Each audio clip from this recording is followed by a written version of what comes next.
Mr. Polton explains. R. Austin Freeman. Introductory observations by Mr. Polton. Friends of Dr. Thorndyke who happen to have heard of me as his servant and technical assistant may be rather surprised to see me making my appearance in the character of an author. I am rather surprised, myself, and I don't mind admitting that of all the tools that I have ever used, the one that is in my hand at the present moment is the least familiar and the most unmanageable. But mere lack of skill shall not discourage me. The infallible method, as I have found by experience, of learning how to do anything is to do it, and keep on doing it until it becomes easy. Use is second nature, as a copybook once informed me, but I feel that some explanation is necessary. The writing of this record is not my own idea. I am acting on instructions, and the way in which the matter arose was this. My master, the doctor, was commissioned to investigate the case of Cecil Moxdale deceased, and a very queer case it was. So queer that, as the doctor assures me, he would never have been able to come to a definite conclusion but for one little fact that I was able to supply. I think he exaggerates my importance and that he would have found it out for himself. Still, that one little fact did certainly throw a new light on the case, so, when the time came for the record of it to be written, both the doctor himself and Dr. Jervis decided that I was the proper person to set forth the circumstances that made the final discovery possible. That was all very well, but the question was, what were the circumstances and when did they begin? And I could find no answer, for as soon as I thought that I had found the beginning of the train of circumstances, I saw that it would never have happened if something had not happened before it. And so it went on. Every event in my life was the result of some other event, and, tracing them back one after the other, I came to the conclusion that the beginning of the train of circumstances was also the beginning of me. For, obviously, if I had never been born, the experiences that I have to record could never have happened. I pointed this out to the doctor, and he agreed that my being born was undoubtedly a contributory circumstance, and suggested that perhaps I had better begin with that. But, on reflection, I saw that this was impossible, for, although being born is undeniably a personal experience, it is, oddly enough, one which we have to take on hearsay and which it would therefore be improper to include in one's personal recollections. Besides, although this history seems to be all about me, it is really an introduction to the case of Cecil Moxdale deceased, and my little contribution to the solving of that mystery was principally a matter of technical knowledge. There were some other matters, but my connection with the case arose out of my being a clockmaker. Accordingly, in these recollections, I shall sort out the incidents of my life, and keep, as far as possible, to those which present me in that character. There is a surprising amount of wisdom to be gathered from copybooks. From one I learned that the boy is father to the man, and from another, to much the same effect, that the poet is born, not made. As there were 20 lines to the page, I had to repeat his 20 times, which was more than it merited. For the thing is obvious enough, and, after all, there is nothing in it. Poets are not peculiar in this respect. The truth applies to all other kinds of persons, including fools and even clockmakers, that is, if they are real clockmakers and not just common men with no natural aptitude who have drifted into the trade by chance. Now, I was born a clockmaker. It may sound odd, but such, I am convinced, is the fact. As far back as I can remember, clocks have always had an attraction for me quite different from that of any other kind of things. In later years my interests have widened, but I have still remained faithful to my old love. A clock, by which I mean a mechanical timekeeper of any kind, still seems to me the most wonderful and admirable of the works of man. Indeed, it seems something more, as if it were a living creature with a personality and a soul of its own, rather than a mere machine. Thus I may say that by these beautiful creations my life has been shaped from the very beginning. Looking down the vista of years, I seem to see at the end of it the old Dutch clock that used to hang on the wall of our kitchen. That clock, and certain dealings with it on a particular and well-remembered day, which I shall mention presently, seem to mark the real starting point of my journey through life. This may be a mere sentimental delusion, but it doesn't appear so to me. In memory, I can still see the pleasant painted face, changing in expression from hour to hour, and hear the measured tick that never changed at all, and to me, the other face and the voice of an old and beloved friend. Of my first meeting with that clock I have no recollection, for it was there when my Aunt Gorridge brought me to her home, a little orphan of 3. But in that curious hazy beginning of memory when the events of our childhood come back to us in detached scenes like the pictures of a magic lantern, the old clock is the one distinct object, and as memories become more connected, I can see myself sitting in the little chair that Uncle Gorridge had made for me, looking up at the clock with an interest and pleasure that were never exhausted. I suppose that to a child any inanimate thing which moves of its own accord is an object of wonder, especially if its movements appear to have a definite purpose. But of explanations I have given enough, and of apologies I shall give none, for if the story of my doings should appear to the reader as little worth as it does to me, he has but to pass over it and turn to the case to which it forms the introduction. Chapter 1. The Young Horologist. Drat the clock! Exclaimed my Aunt Judy. Saturday night, too. Of course, it would choose Saturday night to stop. She looked up malevolently at the stolid face and the motionless pendulum that hung straight down like a plumb bob, and then, as she hopped up on a chair to lift the clock off its nail, she continued, "Get me the bellows, Nat."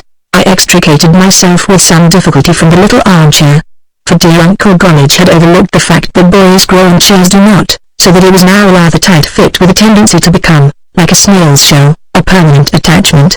The separation accomplished, I took the bellows from the hook beside the fireplace and went to my aunt's assistance, she having, in a quick, brisk way, unhooked the pendulum and opened the little side doors of the case. Then I held the clock steady on the table while she plied the bellows with the energy of a village blacksmith, blowing out a most encouraging cloud of dust through the farther door opening. "We will see what that will do," said she, slapping the little doors to, fastening the catches and hooking on the pendulum.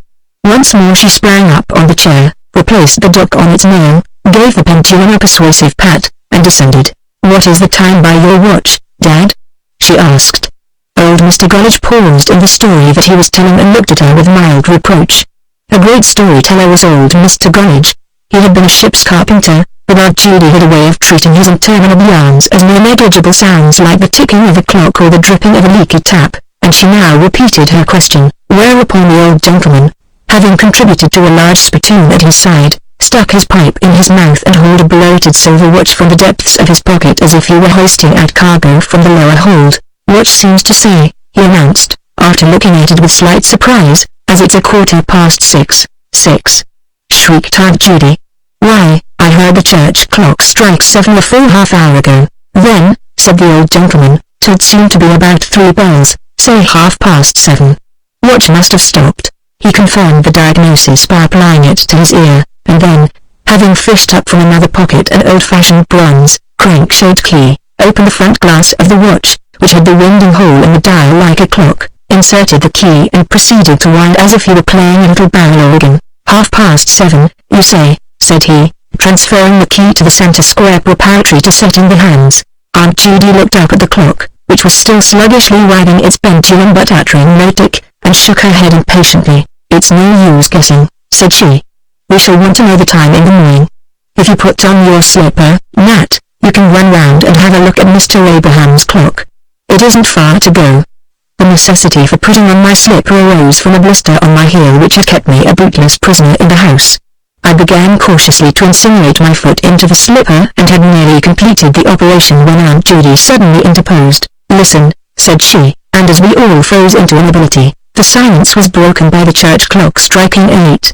Then old Mr. Gollage deliberately set the hands of his watch, put it to his ear to make sure that it was going, and lowered it into his pocket, and Aunt Judy, mounting the chair, set the clock to time, gave the pendulum a final pat, and hopped down. "We'll give it another chance," she remarked, optimistically, but I knew that her optimism was unfounded when I listened for the tick and listened in vain, and, sure enough, the oscillations of the pendulum slowly died away until it hung down as motionless as the weight. In the ensuing silence, old Mr. Gollage took up the thread of his narrative, and then the boy comes up from the cuddy and says he seemed to hear a lot of water washing about down below.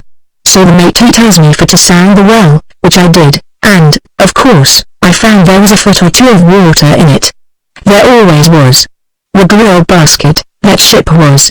Always a draining in, and the pumps a going something cruel. Ought to have had a windmill, said Uncle Gollage, taking a very black clay pipe from his mouth and expectorating skillfully between the bars of the grate, same as what the Dutchmen do in the Baltic timber trade. The old gentleman shook his head. "Windmills is all right," said he, "if you've got a cargo of soft timber what'll float anyway. But they won't keep a leaky ship dry.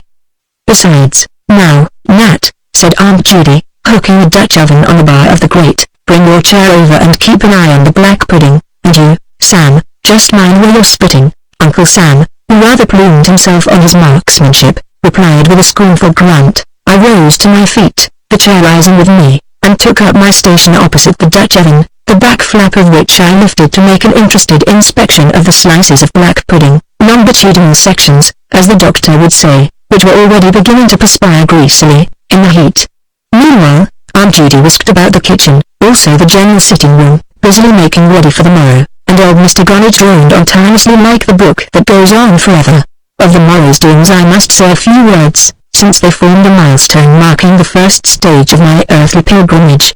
It had been arranged that the four of us should spend the Sunday with Aunt Judy's younger sister, a Mrs. Budgeon, who lived with her husband in the country out Finchley way. But my unfortunate blistered heel put me out of the party, much to my regret, for these excursions were the bright spots in my rather drab existence. Aunt Budgeon was a kindly soul who gave us the warmest of welcomes, as did her husband, a rather taciturn dairy farmer. Then there was the glorious drive out of London on the front seat of the Finchley omnibus with its smart, white-hatted driver and the third horse stepping out gaily in front with jingling harness and swaying swivel bar. But the greatest delight of these visits was a meeting with my sister, Maggie, who had been adopted by Aunt Budgeon at the time when Aunt Judy had taken me. These were the only occasions on which we met, and it was a joy to us both to ramble in the meadows, to call on the cows in the Shepton, or to sit together on the brink of the big pond and watch the incredible creatures that moved about in its depths. However, there were to be compensations. Aunt Judy expounded them to me as I superintended the black pudding, turning the Dutch oven when necessary to brown the opposite sides. "I'm leaving you 3 pork sausages, they're rather small ones, but you are rather a small boy, and there are some cold potatoes which you can cut into slices and fry with the sausages, and mind you don't set the chimney on fire. Then there's a baked raisin pudding you can hot it up in the oven and a whole jar of raspberry jam. You can take as much of it as you like, so long as you don't make yourself ill, and I've left the key in the book cupboard, but you must wash your hands before you take any of the books out. I am sorry you can't come with us, and Maggie will be disappointed, too, but I think you'll be able to make yourself happy. I know you don't mind being alone a bit." Aunt Judy was right. I was a rather solitary boy, a little given to daydreaming and, consequently, partial to my own society. But she prophesied better than she knew. Not only was I able to make myself happy in my solitude, but that Sunday stands out as one of the red-letter days of my life. To be sure, the day opened rather cheerlessly.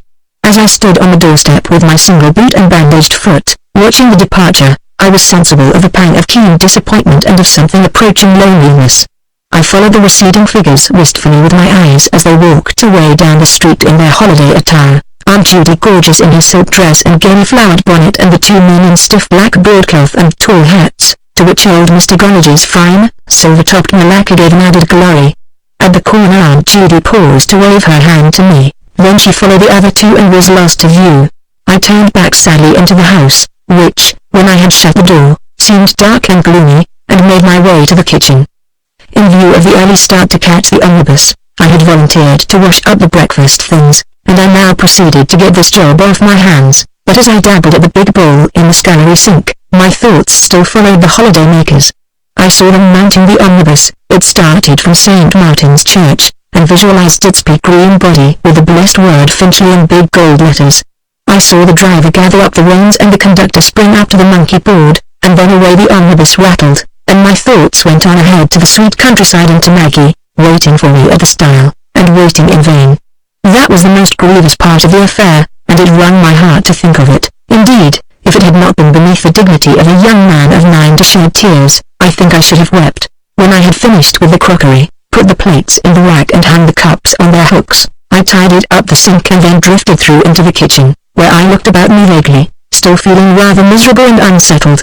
From the kitchen I wandered into the parlor, or best room, where I unlocked the book cupboard and ran my eye along the shelves. But their contents had no attractions for me. I didn't want books. I wanted to run in the fields with Maggie and look on all the things that were so novel and strange to a London boy. So I shut the cupboard and went back to the kitchen, where, once more, I looked about me, wondering what I should do to pass the time. It was too early to think of frying the sausages, and, besides, I was not hungry, having eaten a substantial breakfast. It was at this moment that my wandering glance lighted on the clock. There it hung, stolid-faced, silent, and motionless. What, I wondered, could be the matter with it?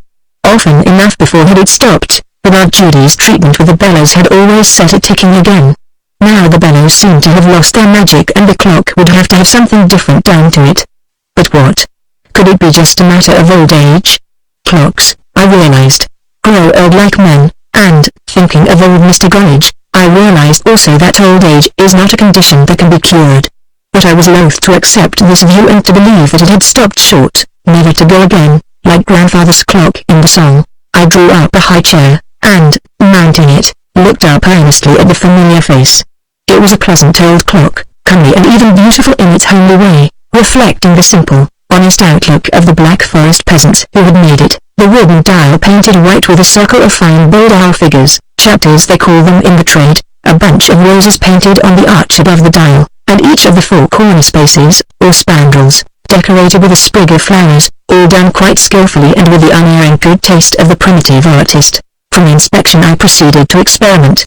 A gentle pat at the pendulum set it swinging, but brought no sound of life from within, but when I turned the minute hand, as I had seen Aunt Judy do, while the pendulum still swung, a faint tick was audible, halting and intermittent, but still a tick. So the clock was not dead.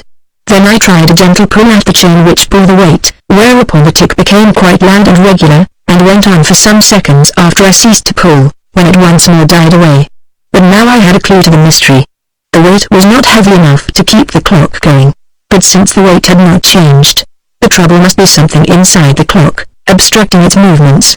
It couldn't be dust because Aunt Judy had blown it out thoroughly. Then what could it be? As I pondered this problem I was assailed by a great temptation. Often had I learned to look into the clock and see what its mysterious works were really like, but beyond a furtive peep when the bellows were being plied, I had never had an opportunity. Now, here was a perfect opportunity. Aunt Judy, no doubt, would have disapproved, but she need never know, and, in any case, the clock wouldn't go, so there could be no harm. Thus reasoning, I unhooked the weight from the chain and set it down on the chair, and then, not without difficulty, reached up, lifted the clock off its nail, and, descending cautiously with my prize, laid it tenderly on the table. I began by opening the little side doors and lifting them bodily off the brass hooks that served as hinges. Now I could see how to take off the pendulum, and, when I had done this, I carried the clock to the small table by the window, drew up a chair, and, seating myself, proceeded to study the interior at my ease. Not that there was much to study in its simple, artless mechanism. Unlike most of these Dutch clocks, it had no alarm, or perhaps this had been removed, and the actual train consisted of no more than 3 wheels and 2 pinions. Nothing more perfect for the instruction of the beginner could be imagined. There were, it is true, some mysterious wheels just behind the dial in a compartment by themselves and evidently connected with the hands, but these I disregarded for the moment, concentrating my attention on what I recognized as the clock proper. It was here that my natural mechanical aptitude showed itself, for by the time that I had studied the train in all its parts, considering each wheel in connection with the pinion to which it was geared, I had begun to grasp the principle on which the whole thing worked. The next proceeding was to elucidate the matter by experiment. If you want to know what effects a wheel produces when it turns, the obvious thing is to turn the wheel and see what happens. This I proceeded to do, beginning with the top wheel, as the most accessible, and turning it very gently with my finger. The result was extremely interesting. Of course, the next wheel turned slowly in the opposite direction, but, at the same time, the wire pendulum wagged rapidly to and fro. This was quite a discovery. Now I understood what kept the pendulum swinging and what was cause of the tick, but, more than this, I now had a clear idea as to the function of the pendulum as the regulator of the whole movement. As to the rest of the mechanism, there was little to discover. I had already noticed the ratchet and pull connected with the pulley, and now, when I drew the chain through, the reason why it moved freely in the one direction and was held immovable in the other was perfectly obvious, and this made clear the action of the weight in driving the clock. There remained the group of wheels in the narrow space behind the dial. From their position they were less easy to examine, but when I turned the minute hand and set them in motion, their action was quite easy to follow. There were 3 wheels and 1 small pinion, and when I moved the hand round they all turned. But not in the same direction. 1 wheel and the pinion turned in the opposite direction to the hand, while the other 2 wheels, a large one and a much smaller one, turned with the hand, and as the large one moved very slowly, being driven by the little pinion, whereas the small one turned at the same speed as the hand, I concluded that the small wheel belonged to the minute hand, while the large wheel turned the hour hand. And at this I had to leave it, since the actual connections could not be ascertained without taking the clock to pieces. But now that I had arrived at a general understanding of the clock, the original problem reappeared. Why wouldn't it go? I I had ascertained that it was structurally complete and undamaged.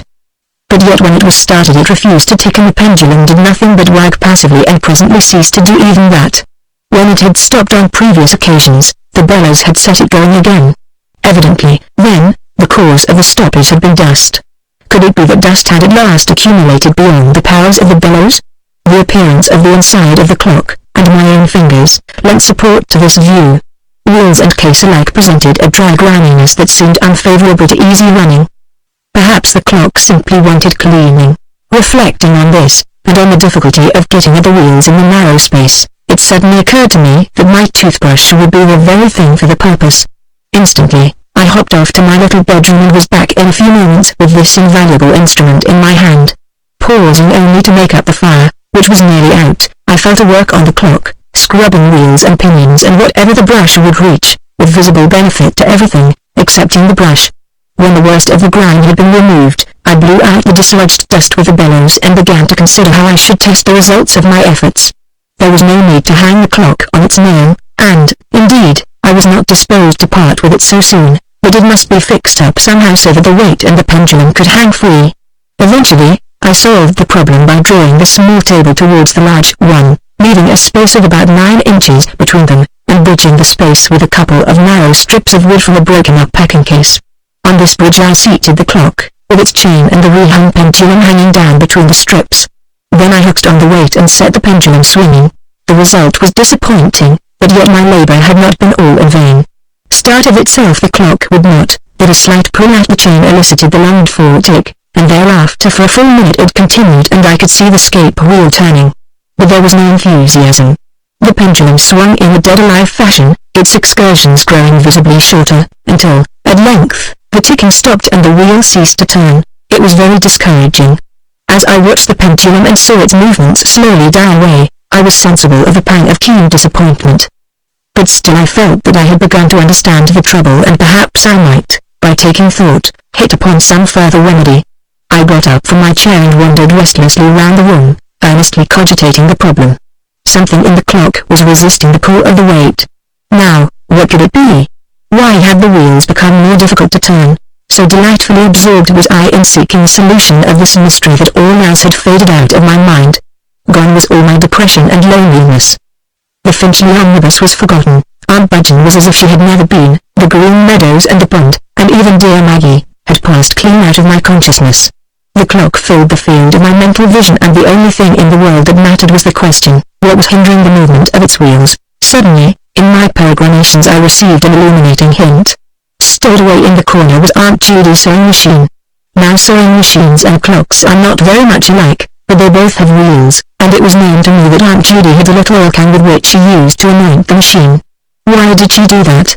Obviously, to make the wheels run more easily. But if the wheels of a sewing machine needed oil, why should not those of a clock? The analogy seemed a reasonable one, and, in any case, there could be no harm in trying. Cautiously, and not without some qualms of conscience, I lifted the cover of the machine, and, having found the little, long-snouted oil can, seized it and bore it away with felonious glee. My proceedings with that oil can will hardly bear telling, they would have brought tears to the eyes of a clockmaker. I treated my patient as if it had been an express locomotive with an unlimited thirst for oil. Impartially, I flooded every moving part, within and without, pallets, wheel teeth, pivots, arbors, the chain pulley, the motion wheels behind the dial, and the centers of the hands. I even oiled the pendulum rod as well as the crutch that held it. When I had finished, the whole interior of the clock seemed to have broken out into a greasy perspiration, and even the woodwork was dark and shiny.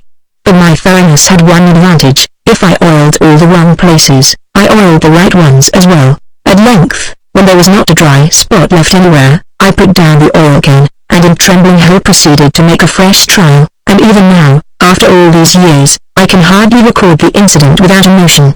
A gentle push at the pendulum brought forth at once a clear and resonant tick, and, looking in eagerly, I could see the scape wheel turning with an air of purpose and the center wheel below it moving steadily in the opposite direction.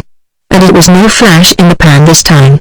The swing of the pendulum, instead of dying away as before, grew in amplitude and liveliness to an extent almost beyond belief. It seemed that, under the magical influence of the oil can, the old clock had renewed its youth. To all of us, I suppose, there have come in the course of our lives certain moments of joy which stand out as unique experiences. They never come a second time, for though the circumstances may seem to occur, the original ecstasy cannot be recaptured. Such a moment was this. As I sat and gazed in rapture at the old clock, called back to vigorous life by my efforts, I enjoyed the rare experience of perfect happiness. Many a time since have I known a similar joy, the joy of complete achievement, and there is no pleasure like it, but this was the first of its kind, and, in its perfection, could never be repeated. Presently, there broke in upon my ecstasy the sound of the church clock, striking 2. I could hardly believe it, so swiftly had the hours sped. And yet certain sensations of which I suddenly became conscious confirmed it. In short, I realized that I was ravenously hungry and that my dinner had yet to be cooked. I set the hands of the clock to the incredible time and rose to seek the frying pan. But, hungry as I was, I could not tear myself away from my darling, and in the end I compromised by substituting the Dutch oven, which required less attention. Thus I alternated between cookery and horology, clapping the pudding in the large oven and then sitting down once more to watch the clock until an incendiary sausage, bursting into flame with mighty sputterings, recalled me suddenly to the culinary department. My cookery was not equal to my horology, at least in its results, yet never have I so thoroughly enjoyed a meal. Black and brittle the sausages may have been and the potatoes sodden and greasy. It was no matter. Hunger and happiness imparted a savour beyond the powers of the most accomplished chef. With my eyes fixed adoringly on the clock, I had laid my place where I could conveniently watch the movement as I fed. I devoured the unprepossessing viands with a relish that I might have envied. Of the way in which the rest of the day was spent my recollection is rather obscure. In the course of the afternoon I washed up the plates and cleaned the Dutch oven so that Aunt Judy should be free when she came home, but even as I worked at the scullery sink, I listened delightedly to the tick of the clock, wafted to my ear through the open doorway. Later, I made my tea and consumed it, to a nublugato accompaniment of raspberry jam, seated beside the clock, and, when I was satisfied under repletion, I washed the tea things, including the teapot, and set them out tidily in their places on the dresser. That occupied me until 6 o'clock, and left me with a full 3 hours to wait before Aunt Judy should return. Incredibly long hours they were, in strange contrast to the swift-footed hours of the morning. With anxious eyes I watched the minute hand creeping sluggishly from mark to mark. I even counted the ticks, and found them 96 to the minute, and listened eagerly for the sound of the church clock, at once relieved and disappointed to find that it told the same tale. For now my mood had changed somewhat. The joy of achievement became mingled with impatience for its revelation. I was all agog to see Aunt Judy's astonishment when she found the clock going and to hear what she would say. And now, in my mind's eye, the progress of the Finchley omnibus began to present itself. I followed it from stage to stage, crawling ever nearer and nearer to St. Martin's Church. With conscious futility I went out, again and again, to look up the street along which the revellers would approach, only to turn back for another glance at the inexorable minute hand. At length, the sound of the church clock striking 8 admonished me that it was time to return the clock to its place on the wall. It was an anxious business, for, even when I had unhooked the weight, it was difficult for me, standing insecurely on the chair, to reach up to the nail and find the hole in the back plate through which it passed. But at last, after much fumbling, with upstretched arm and my heart in my mouth, I felt the clock supported, and, having started the pendulum, stepped down with a sigh of relief and hooked on the weight. Now, all that remained to do was to put away the oil can, wash my toothbrush at the scullery and take it back to my bedroom, and when I had done this and lit the gas, I resumed my restless fittings between the kitchen and the street door. 9 had struck when, at long last, from my post on the doorstep, I saw the home corners turn the corner and advance up the lamp-lighted street. Instantly, I darted back into the house to make sure that the clock was still going, and then, returning, met them almost on the threshold. Aunt Judy greeted me with a kindly smile and evidently misinterpreted my eagerness for their return, for, as she stooped to kiss me, she exclaimed, "Poor old Nat. I'm afraid it has been a long, dull day for you, and we were all sorry that you couldn't come. However, there is something to make up for it. Uncle Alfred has sent you a shilling and Aunt Anne has sent you some pears, and Maggie has sent you a beautiful pocket knife. She was dreadfully disappointed that she couldn't give it to you herself, because she has been saving up her pocket money for weeks to buy it, and you will have to write her a nice letter to thank her." Now this was all very gratifying, and when a big basket was placed on the kitchen table and the treasures unloaded from it, I received the gifts with proper acknowledgments. but they roused no enthusiasm, not even the pocket knife, for I was bursting with impatience for someone to notice the clock. "You don't seem so particularly grateful and pleased," said Aunt Judy, looking at me critically, and then, as I fitted about restlessly, she exclaimed, "What's the matter with the boy? He's all wise." She gazed at me with surprise, and Uncle Sam and the old gentleman turned to look at me curiously. And then, in a momentary silence, Aunt Judy's quick ear caught the tick of the clock. She looked up at it and then exclaimed, "Why, the clock's going quite well, too. Did you start it, Nat?" "But, of course, you must have done. How did you get it to go?" With my guilty consciousness of the toothbrush and the borrowed oil can, I was disposed to be evasive. "Well, you see, Aunt Judy," I explained, "it was rather dirty inside, so I just gave it a bit of a clean and put a little oil on the wheels. That's all." Aunt Judy smiled grimly, but asked no further questions. "I suppose," said she, "I ought to scold you for meddling with the clock without permission, but as you've made it go we'll say no more about it." "No," agreed old Mr. Gunnidge, "I don't see as how you could scold the boy for doing a useful bit of work. The job does him credit and shows that he's got some sense, and sense is what gets a man on in life." With this satisfactory conclusion to the adventure, I was free to enter into the enjoyment of my newly acquired wealth, and, having sampled the edible portion of it and tested the knife on a stick of firewood, spent the short remainder of the evening in rapturous contemplation of my new treasures and the rejuvenated clock. I had never possessed a shilling before, and now, as I examined Uncle Alfred's gift and polished it with my handkerchief, visions of its immense potentialities floated vaguely through my mind, and continued to haunt me, in company with the clock, even when I had blown out my candle and snuggled down into my narrow bed. Chapter 2: The Pickpocket's Leavings. It was shortly after my 11th birthday that I conceived a really brilliant idea. It was generated by a card in the shop window of our medical attendant, Dr. Pope. In those days, doctors practicing in humble neighborhoods used to keep what we euphemistically described as open surgeries, but which were, in effect, druggists' shops, bearing the laconic announcement, "Boy wanted." I looked at the card and debated earnestly the exact connotation of the word wanted.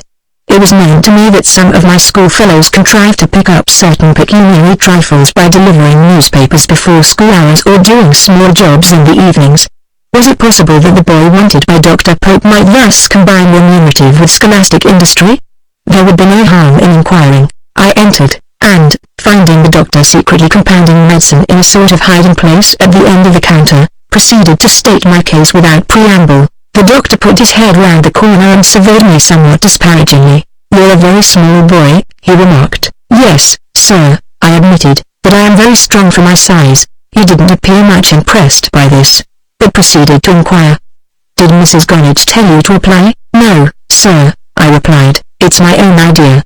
You see, sir, I've been rather an expense to Aunt Judy Gunnidge. And I thought that if I could earn a little money, it would be useful." "A very proper idea, too," said the doctor, apparently more impressed by my explanation than by my strength. "Very well. Come round this evening when you leave school. Come straight here, and you can have some tea, and then you can take a basket of medicine and see how you get on with it. I expect you will find it a bit heavy." "It will get lighter as I go on, sir," said I, on which the doctor smiled quite pleasantly, and, having admonished me to be punctual, retired to his hiding place, and I departed in triumph. But the doctor's prediction turned out to be only too correct, for when I lifted the deep basket, stacked with bottles of medicine, I was rather shocked by its weight and had to remind myself of my own prediction that the weight would be a diminishing quantity. That was an encouraging reflection. Moreover, there had been agreeable preliminaries in the form of a gargantuan tea, including a boiled egg and marmalade, provided by Mrs. Stubbs, the doctor's fat and jovial housekeeper. So I hooked the basket boldly on my arm and presently shifted it to the other one and set forth on my round, consulting the written list provided for me and judiciously selecting the nearest addresses to visit first and thereby lightening the basket for the more distant ones. Still, there was no denying that it was heavy work for a small boy, and when I had made a second round with a fresh consignment, I felt that I had had enough for one day, and when I returned the empty basket, I was relieved to learn that there was nothing more to deliver. "Well," said the doctor as I handed in the basket, "how did you get on?" "All right, thank you, sir," I replied, "but I think it would be easier if I put rather less in the basket and made more journeys." The doctor smiled approvingly. "Yes," he agreed, "that's quite a sensible idea. Give your legs a bit more to do and save your arms." "Very well, you think you can do the job?" "I am sure I can, sir, and I should like to." "Good," said he. "The pay will be 3 and 6pence a week. That suit you?" It seemed to me an enormous sum, and I agreed gleefully, which closed the transaction and sent me homewards rejoicing and almost oblivious of my fatigue. A further reward awaited me when I arrived home. Aunt Judy, it is true, had professed disapproval of the arrangement as interfering with my schooling, but the substantial hot supper seemed more truly to express her sentiments. It recognized my new status as a working man and my effort to pull my weight in the family boat. The next day's work proved much less arduous, for I put my plan into operation by sorting out the bottles into groups belonging to particular localities, and thus contrived never to have the basket more than half full. This brought the work well within my powers, so that the end of the day found me no more than pleasantly tired, and the occupation was not without its interest, to say nothing of the dignity of my position as a wage earner. But the full reward of my industry came when, returning home on Saturday night, I was able to set down my 3 shillings and 6pence on the kitchen table before Aunt Judy, who was laying the supper. The little heap of silver coins, a florin, a shilling, and a 6pence, made a quite impressive display of wealth. I looked at it with proud satisfaction and also with a certain wistful curiosity as to whether any of that wealth might be coming my way. I had faint hopes of the odd 6pence, and watched a little anxiously as Aunt Judy spread out the heap with a considering air. Eventually, she picked up the florin and the 6pence, and, pushing the shilling towards me, suddenly put her arm round my neck and kissed me. "You're a good boy, Nat," said she, and as she released me and dropped the money in her pocket, I picked up my shilling and turned away to hide the tears that had started to my eyes. Aunt Judy was not a demonstrative woman, but, like many undemonstrative persons, could put a great deal of meaning into a very few words. Half a dozen words and a kiss sweetened my labors for many a day thereafter. My peregrinations with the basket had, among other effects, that of widening the range of my knowledge of the geography of London. In my early days that knowledge was limited to the few streets that I traversed on my way to and from school, to certain quiet backwaters in which one could spin tops at one's convenience or play games without undue interruption, and certain other quiet streets in which one was likely to find the street entertainer, the acrobat, the juggler, the fire-eater, or, best of all, the Punch and Judy show. But now the range of my travels coincided with that of Dr. Pope's practice and led me far beyond the limits of the familiar neighborhood, and quite pleasant these explorations were, for they brought me into new streets with new shops in them which provided new entertainment. I think shops were more interesting then than they are in these days of mass production and uniformity, particularly in an old-fashioned neighborhood where the crafts were still flourishing. A special favorite was Wardour Street, with its picture frame makers, its antique shops filled with wonderful furniture and pictures and statuettes and gorgeous clocks. But the shop that always brought me to a halt was that of M. Charlotte, the violin maker, which had, hanging on the door jamb by way of a trade sign, a gigantic bow, or fiddlestick, as I should have described it. It was stupendous. As I gazed at it with the fascination that the juvenile mind discovers in things gigantic or diminutive, my imagination strove to picture the kind of fiddle that could be played with it and the kind of Titan who could have held the fiddle. And then, as a foil to its enormity, there hung in the window an infant violin, a kit such as dancing masters were wont to carry in the skirt pockets of their ample frock coats. A few doors from M. Charlotte's was the shop of a second-hand bookseller which was also one of the attractions of the street, for it was from the penny and twopenny boxes that my modest library was chiefly recruited. On the present occasion, having paid my respects to the Lilliputian fiddle and the Brobdingnagian bow, I passed on to see what treasures the boxes had to offer. Naturally, I tried the penny box first as being more adapted to my financial resources. But there was nothing in it which specially attracted me, whereupon I turned my attention to the twopenny box.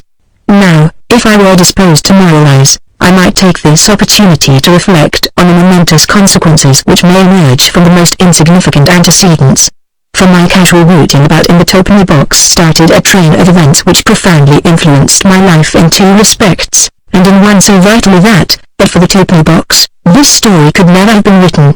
I had turned over nearly all the contents of the box when from the lowest stratum I dredged up a shabby little volume the spine of which bore in faded gold lettering the title, Clocks and Locks, Denison. The words instantly riveted my attention. Shifting the basket to free both my hands, I opened the book at random and was confronted by a beautiful drawing of the interior of Common House clock, clearly displaying the whole mechanism. It was a wonderful drawing.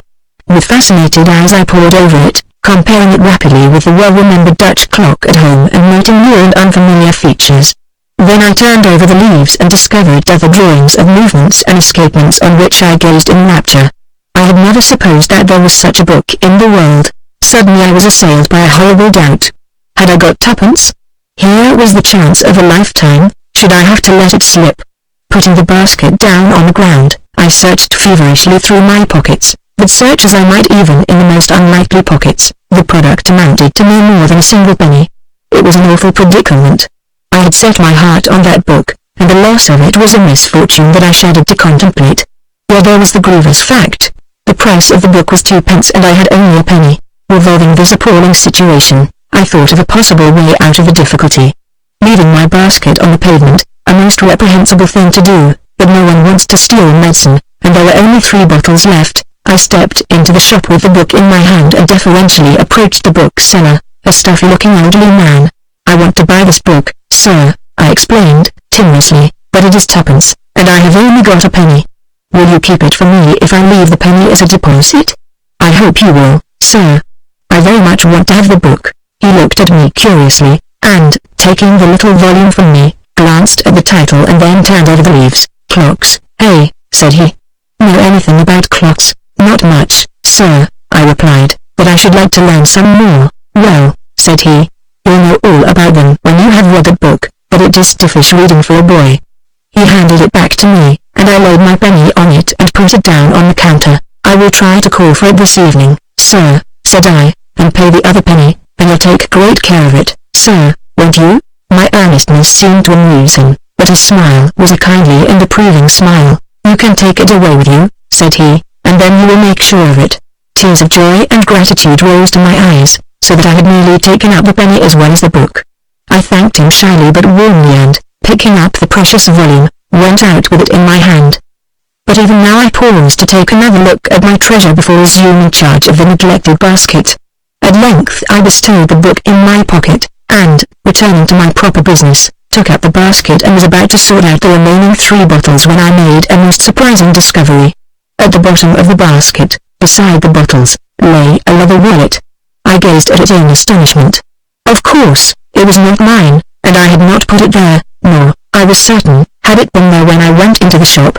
Someone must have put it in during my short absence. But why should anyone present me with a wallet? It could hardly have been dropped into the basket by accident, but yet I picked it out and examined it curiously, noting that it had an elastic band to keep it closed but that nevertheless it was open.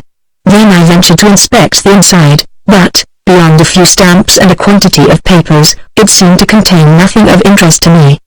Besides, it was not mine. I was still puzzling over it when I became aware of a policeman approaching down the street in company with a short, wrathful-looking elderly gentleman who appeared to be talking excitedly while the constable listened with an air of resignation. Just as they reached me, the gentleman caught sight of the wallet and immediately rushed at me and snatched it out of my hand. "Here you are, constable," he exclaimed. "Here is the stolen property and here is the thief, taken red-handed." "Red-handed be blowed," said the constable. "You said just now that you saw the man run away, and you've led me a dance in chasing him. You had better see if there's anything missing." The wrathful gentleman had already seen that there was. "Yes," he roared, "there were 3 5-pound notes, and they're gone. Stolen. 15 pounds. But I'll have satisfaction. I give this young villain in charge. Perhaps he has the notes on him still. We'll have him searched at the station. Now, said the constable, soothingly, "don't get excited, sir. Softly, softly, you catch the monkey. You said that you saw the man run off." "So I did, but, of course, this young rascal is a confederate, and I give him in charge." "Wait a minute, sir. Let's hear what he's got to say. Now, young shaver, tell us how you came by that pocketbook." I described the circumstances, including my absence in the shop, and the constable, having listened patiently, went in and verified my statement by questioning the bookseller. "There, sir, you see," said he when he came out, "it's quite simple. The pickpocket fished the notes out of your wallet and then, as he was making off, he looked for some place where he could drop the empty case out of sight, and there was this boy's basket with no one looking after it, just the very place he wanted. So he dropped it in as he passed. Wouldn't have done to drop it in the street where someone might have seen it and run after him to give it back." The angry gentleman shook his head. "I can't accept that," said he. It's only a guess, and an unlikely one at that. But, the constable protested, it's what they always do, drop the empty purses or pocketbooks in a doorway or a dark corner or post them in pillboxes anywhere to get the incriminating stuff out of sight. It's common sense. But the gentleman was obdurate. No, he persisted, that won't do. The common sense of it is that I found this boy with a stolen property in his possession, and I insist on giving him in charge. The constable was in a dilemma, but he was a sensible man and he made the best of it. Well, sir, he said, if you insist, I suppose we must walk round to the station and report the affair. But I can tell you that the inspector won't take the charge. He'll have to, retorted the other, when I have made my statement. The constable looked at him sourly and then turned to me almost apologetically. Well, Sonny, said he, you'll have to come along to the station and see what the inspector has to say. Can't I deliver my medicines first? I pleaded. The people may be wanting them, and there are only 3 bottles. The policeman grinned but evidently appreciated my point of view, for he replied, still half apologetically, you're quite right, my lad, but I don't suppose they'll be any the worse for a few minutes more without their physic, and the station is quite handy. Come, now, step out. But even now the irate gentleman was not satisfied. Aren't you going to hold him so that he doesn't escape? He demanded. Then, for the first time, the patient constable showed signs of temper. No, sir, he replied, brusquely, I am not going to drag a respectable lad through the streets as if he had committed a crime when I know he hasn't. Let's settle the matter, and we walked on with the manner of a family party. But it was an uncomfortable experience to a boy of my age. A police station is a rather alarming sort of place, and the fact that I was going to be charged with a robbery was a little disturbing. However, the constable's attitude was reassuring, and, as we traversed Great Marlborough Street and at last entered the Grand Hallway, I was only moderately nervous. The proceedings were, as my constabulary friend had foreseen, quite brief. The policeman made his concise report to the inspector, I answered the few questions that the officer asked, and the gentleman made his statement, incriminating me. Where did the robbery take place? The inspector asked. In Berwick Street, was the reply. I was leaning over a stool when I felt myself touched, and then a man moved away quickly through the crowd, and then I missed my wallet and gave chase. You were leaning over a stool, the inspector repeated. Now, how on earth did he get at your wallet? It was in my coat-tail pocket, the gentleman explained. In your coat-tail pocket. The inspector repeated, incredulously, with £15 in it, and you leaning over a stool in a crowded street. Why, sir, it was a free gift to a pickpocket. I suppose I can carry my wallet where I please, the other snapped. Certainly you can at your own risk. Well, I can't accept the charge against this boy. There is no evidence, in fact, there isn't even any suspicion. It would be only wasting the magistrate's time. But I will take the boy's name and address and make a few inquiries. And I will take yours too and let you know if anything transpires. He took my name and address, and my accuser made a note of them, and that, so far as I was concerned, finished the business. I took up my basket and went forth a free boy in company with my friend the policeman. In Great Marlborough Street we parted, he to return to his beat, and I to the remainder of my round of deliveries. So ended an incident that had, at one time, looked quite threatening. And yet it had not really ended. Perhaps no incident ever does truly end. For every antecedent begets consequences. Coming events cast their shadows before them, but those shadows usually remain invisible until the events which have cast them have, themselves, come into view. Indeed, it befalls thus almost from necessity, for how can a shadow be identified otherwise than by comparison with the substance? But I shall not here anticipate the later passages of my story. The consequences will emerge in their proper place. I may, however, refer briefly to the more immediate reactions, though these also had their importance later. The little book, which I had purchased, and paid for the same evening, was a treatise on clocks and locks by that incomparable master of horology and mechanism, Edmund Beckett Denison, later to be known as Lord Grimthorpe. It was an invaluable book, and it became my chiefest treasure. Carefully wrapped in a protective cover of brown paper, the precious volume was henceforth my constant companion. The abstruse mathematical sections I had regretfully to pass over, but the descriptive parts were read and reread until I could have recited them from memory. Even the drawings of the great Westminster clock, which had at first appeared so bewildering, became intelligible by repeated study, and the intricacies of gravity escapements and maintaining powers grew simple by familiarity. Thus did the revered E.B. Denison add a new delight to my life. Not only was every clockmaker's window a thing of beauty and a provider of quiet pleasure, but an object so lowly as the lock of the scullery door detached by Uncle Sam and by me carefully dismembered was made to furnish an entertainment compared with which even the Punch and Judy show paled into insignificance. Chapter 3 Out of the Nest. A certain philosopher, whose name I cannot recall, has, I understand, discovered that there are several different kinds of time. He is not referring to those which are known to astronomers, such as sidereal mean or apparent time, which differ only in terms of measurement, but to time as it affects the young, the middle-aged and the old. The discovery is not a new one. Shakespeare has told us that time travels in divers paces with divers persons, and, for me, the poet's statement is more to the point, and perhaps more true, than the philosopher's. For I am thinking of one who time ambles with all, or even who stands still with all, to wit, myself in the capacity of Dr. Pope's bottle boy. That stage of my existence seemed, and still seems, looking back on it, to have lasted for half a lifetime, whereas it occupied, in actual fact, but a matter of months. It came to an end when I was about 13, principally by my own act. I had begun to feel that I was making unfair inroads on the family resources, for, though the school that I attended was an inexpensive one, it was not one of the cheapest. Aunt Judy had insisted that I should have a decent education and not mix with boys below our own class, and accordingly she had sent me to the school conducted by the clergyman of our parish, the Reverend Stephen Page, which was attended by the sons of the local shopkeepers and better-class working men. But modest as the school fees were, their payment entailed some sacrifice, for, though we were not poor, still Uncle Sam's earnings as a journeyman cabinet-maker were only 30 shillings a week. Old Mr. Gollage, who did like jobs in a carpenter's shop, made a small contribution, and there was half a crown a week for my wages, but, when all was said, it was a tight fit and must have taxed Aunt Judy's powers of management severely to maintain the standard of comfort in which we lived. Moved by these considerations, and perhaps influenced by the monotonous alternation of school and bottle basket, I ventured to put the case to Aunt Judy and was relieved to find that she took my suggestions seriously and was obviously pleased with me for making them. There is something in what you say, Nat, she admitted. But remember that your schooling has got to last you for life. It's the foundation that you've got to build on, and it would be bad economy to skimp that. Quite right, Uncle Sam chimed in. You can't make a mahogany table out of deal.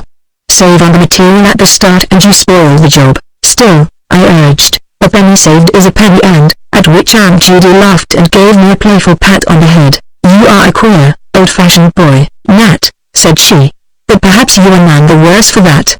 Well, I'll see Mr. Page and ask him what he thinks about it, and I shall do exactly what he advises.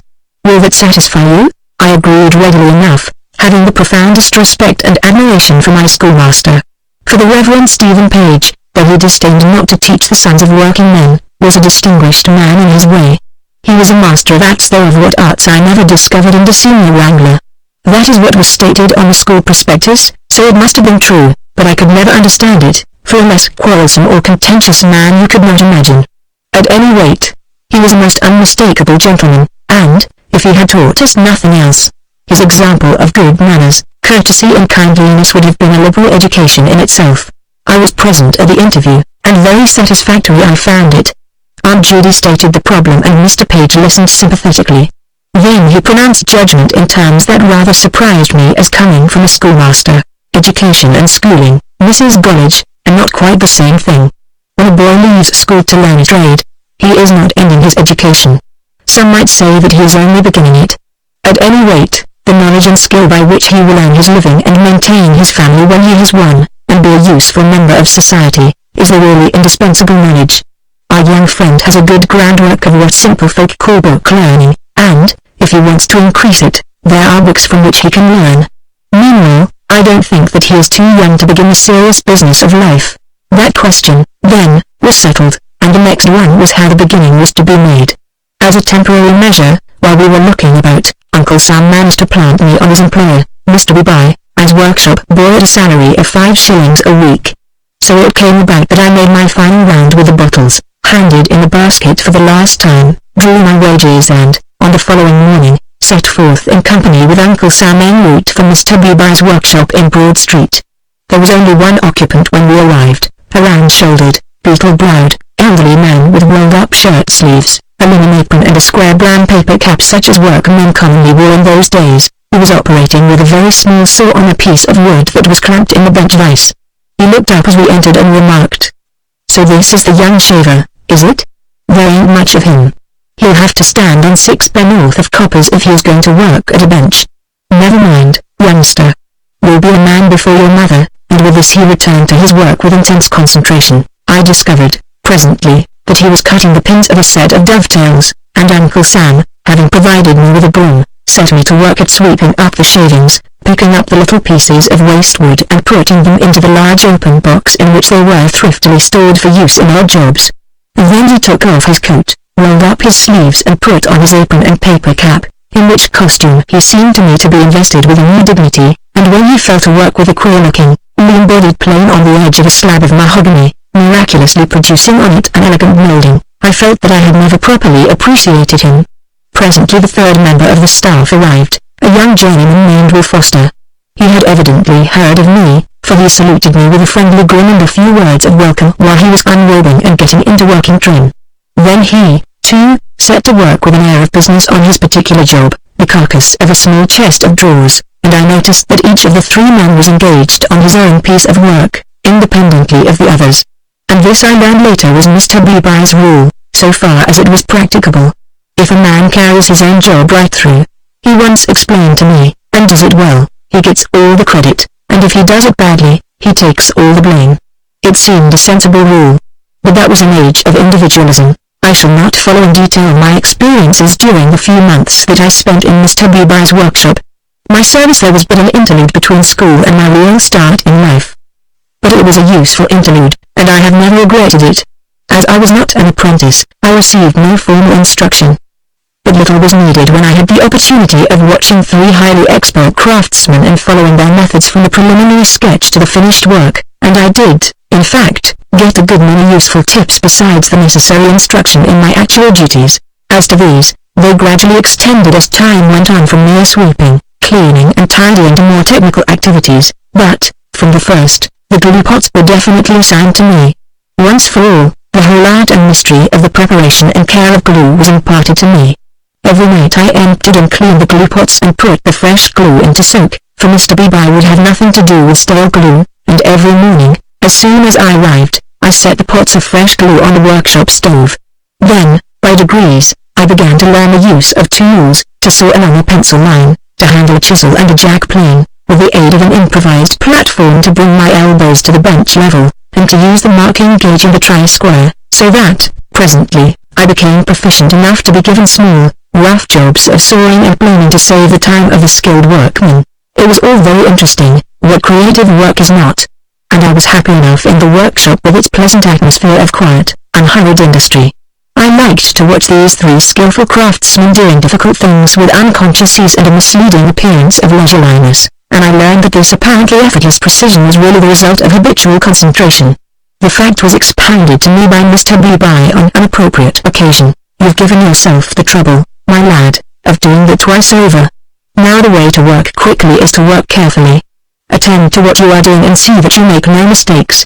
It was a valuable precept, which I have never forgotten and have always tried to put into practice. Indeed, I find myself, to this day, profiting from Mr. Beeby's practical wisdom. For though I was interested and happy in my work, my heart was not in cabinet making. Clocks and watches still held my affections, and, on most evenings, the short interval between supper and bedtime was occupied in reading and rereading the books on horology that I possessed. I now had a quite respectable little library, for my good friend, Mr. Strutt, the Wardour Street bookseller, was wont to put aside for me any works on a subject that came into his hands, and I suspect that, in the matter of price, he frequently tempered the wind to the shorn lamb. Thus, though I went about my work contentedly, there lurked always at the back of my mind the hope that some day a chance might present itself for me to get a start on the career of a clockmaker. Apprenticeship was not to be thought of, for the family resources were not equal to a premium. But there might be other ways. Meanwhile, I tended the glue pots and cherished my dream in secret, and in due course, by very indirect means, the dream became a reality. The chance came, all unperceived at first, on a certain morning in the 6th month of my servitude, when a burly, elderly man came into the workshop carrying a brown paper parcel. I recognized him instantly as Mr. Abraham, the clockmaker, His shop in Phoebus Place had been familiar to me since my earliest childhood, and I cast an inquisitive eye on the parcel as he unfastened it on the bench, watched impassively by Mr. Beeby. To my disappointment, the unwrapping disclosed only an empty clock case, and a mighty shabby one at that. Still, even an empty case had a faint horological flavor. "Well," said Mr. Beeby, turning it over disparagingly, "it's a bit of a wreck. Shockingly knocked about, and some fool has varnished it with a brush. But it has been a fine case in its time, and it can be again. What do you want us to do with it? Make it as good as new, I suppose." "Better," replied Mr. Abraham with a persuasive smile. "Now, you mustn't be unreasonable," said Beeby. "That case was made by a first-class tradesman and no one could make it any better. No hurry for it, I suppose? May as well let us take our time over it." To this Mr. Abraham agreed, being the workman himself, and, after some brief negotiations as to the cost of the repairs, he took his departure. When he had gone, Mr. Beeby picked up the wreck, and, exhibiting it to Uncle Sam, remarked, "It wants a lot of doing to it, but it will pay for a bit of careful work. Care to take it on when you've finished that table?" Uncle Sam took it on readily, having rather a liking for renovations of good old work, and when he had clamped up some glue joints on his table, fell to work forthwith on the case, dismembering it, as a preliminary measure, with a thoroughness that rather horrified me, until it seemed to be reduced to little more than a collection of fragments. But I realized the necessity for the dismemberment when I saw him making the repairs and restorations on the separated parts, unhampered by their connections with the others. I followed his proceedings from day to day with deep interest as the work grew. First, when all the old varnish had been cleaned off, the cutting away of damaged parts, then the artful insetting of new pieces and their treatment with stain until from staring patches they became indistinguishable from the old. So it went on, the battered old parts growing newer and smarter every day with no visible trace of the repairs, and, at last, when the fresh polish was hard, the separated parts were put together and the transformation was complete. The shabby old wreck had been changed into a brand new case. "Well, Sam," said Mr. Beeby, looking at it critically as its restorer stood it on the newly finished table, "you've made a job of that. It's good now for another 100 years. Ought to satisfy Abraham. Nat might as well run round presently and let him know that it's finished. Why shouldn't he take it with him?" Uncle Sam suggested. Mr. Beeby considered the suggestion and eventually, having admonished me to carry the case carefully, adopted it.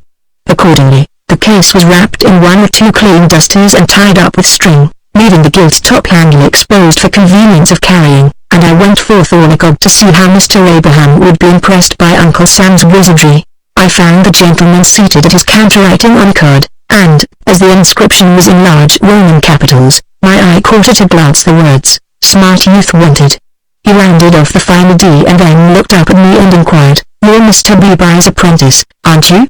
Is that the case?" "This is the case, sir," I replied, "but I am not an apprentice. I am the workshop boy." "Oh," said he, "I thought you were an apprentice, as you were working at the bench. Well, let's see what sort of a job they've made of the case. Bring it in here." He preceded me into a small room at the back of the shop which was evidently the place where he worked, and here, having cleared a space on a side bench, he took the case from me and untied the string.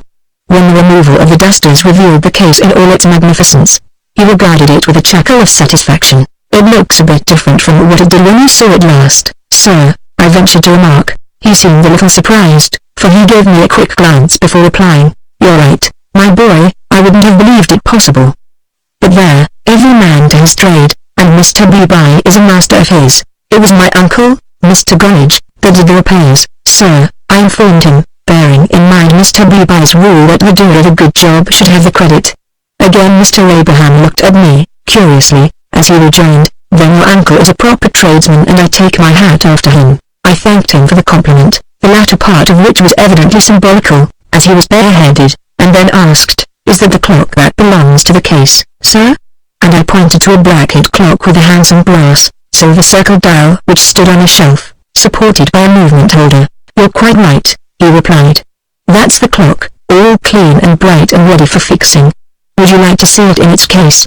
Because, if so, you may as well help me to put it in." I agreed, joyfully, and as he released the movement from the holder, I unlocked and opened the back door of the case and stood by for further instructions, watching intently every stage of the procedure.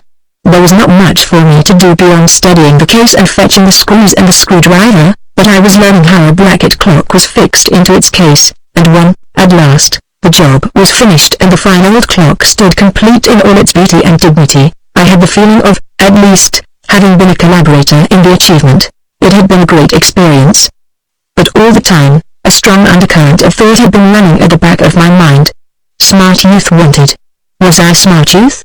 Honest self-inspection compelled me to admit that I was not.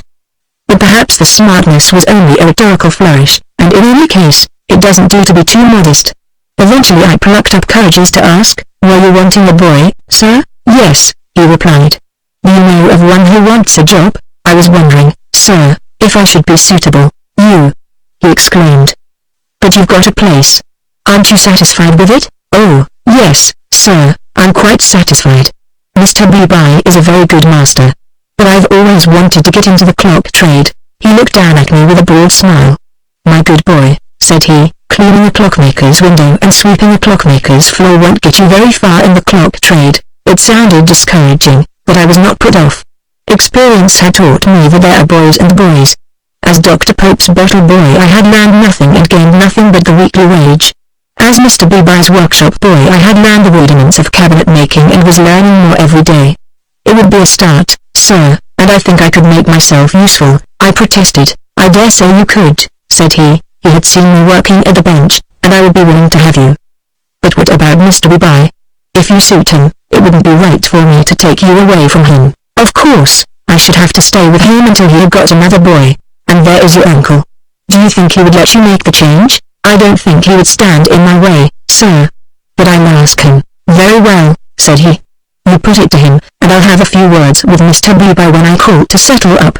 And you won't put that card in the window, sir," I urged. He smiled at my eagerness but was not displeased. Indeed, it was evident to me that he was well impressed and very willing to have me. "No," he agreed, "I'll put that aside for the present." Much relieved, I thanked him and took my leave, and as I wended homeward to dinner I prepared myself a little nervously for the coming conference, but it went off more easily than I had expected. Uncle Sam, indeed, was strongly opposed to the change, just as the boy had got his foot in and was beginning to learn the trade, and he was disposed to enlarge on the subject of rolling stones. But Aunt Judy was more understanding. "I don't know, Sam," said she, "but what the boy is right. His heart is set on clocks, and he'll be happier working among things that he likes than going on with the cabinet making. But I'm afraid Mr. Beeby won't be pleased." That was what I was afraid of. But here again my fears proved to be unfounded.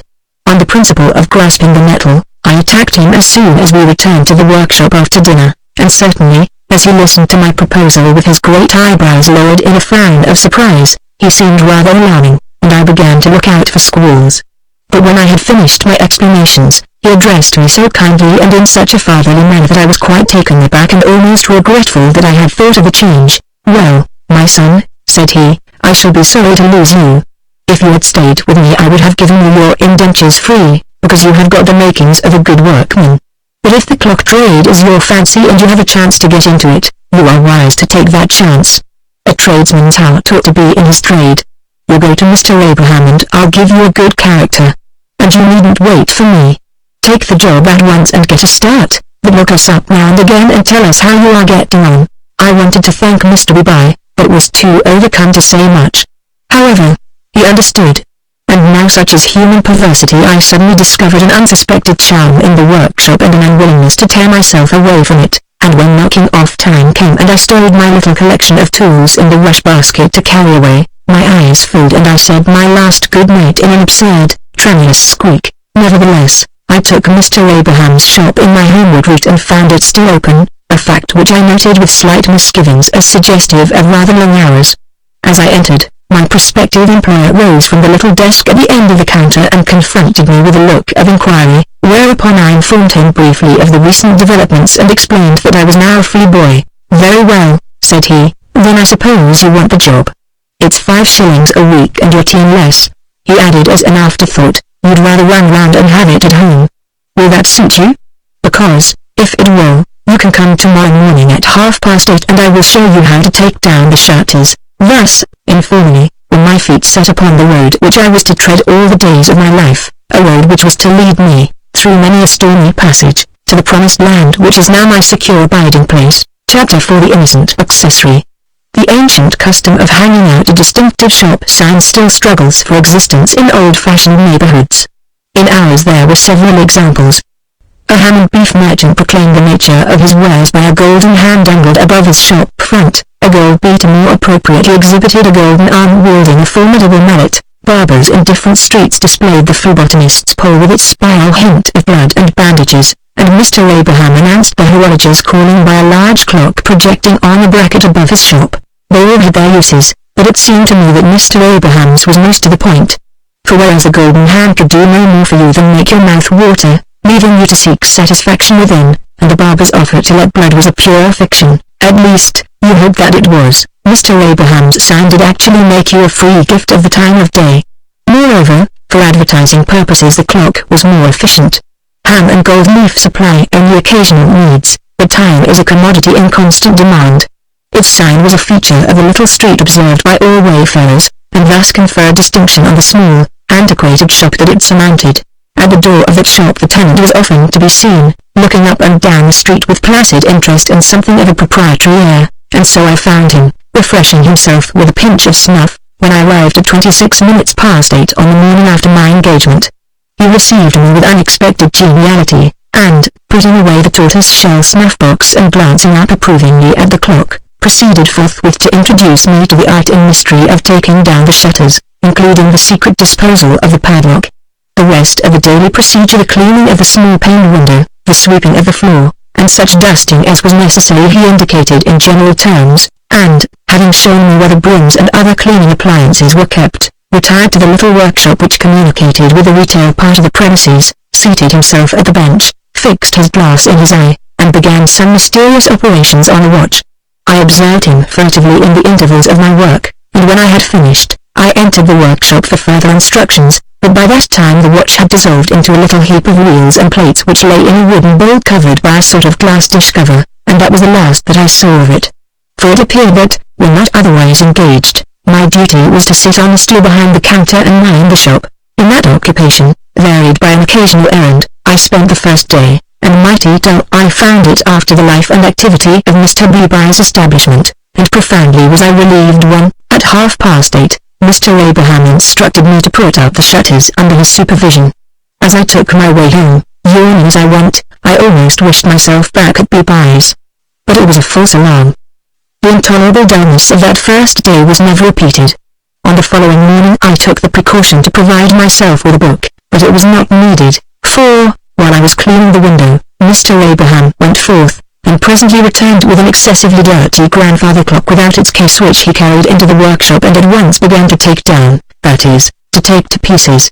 As I had finished my work, I made bold to follow him and hover around to watch the operation, and, as he did not seem to take my presence amiss, but chatted in quite a friendly way as he worked, I ventured to ask one or two questions, and meanwhile kept on the alert for a chance to get my foot in.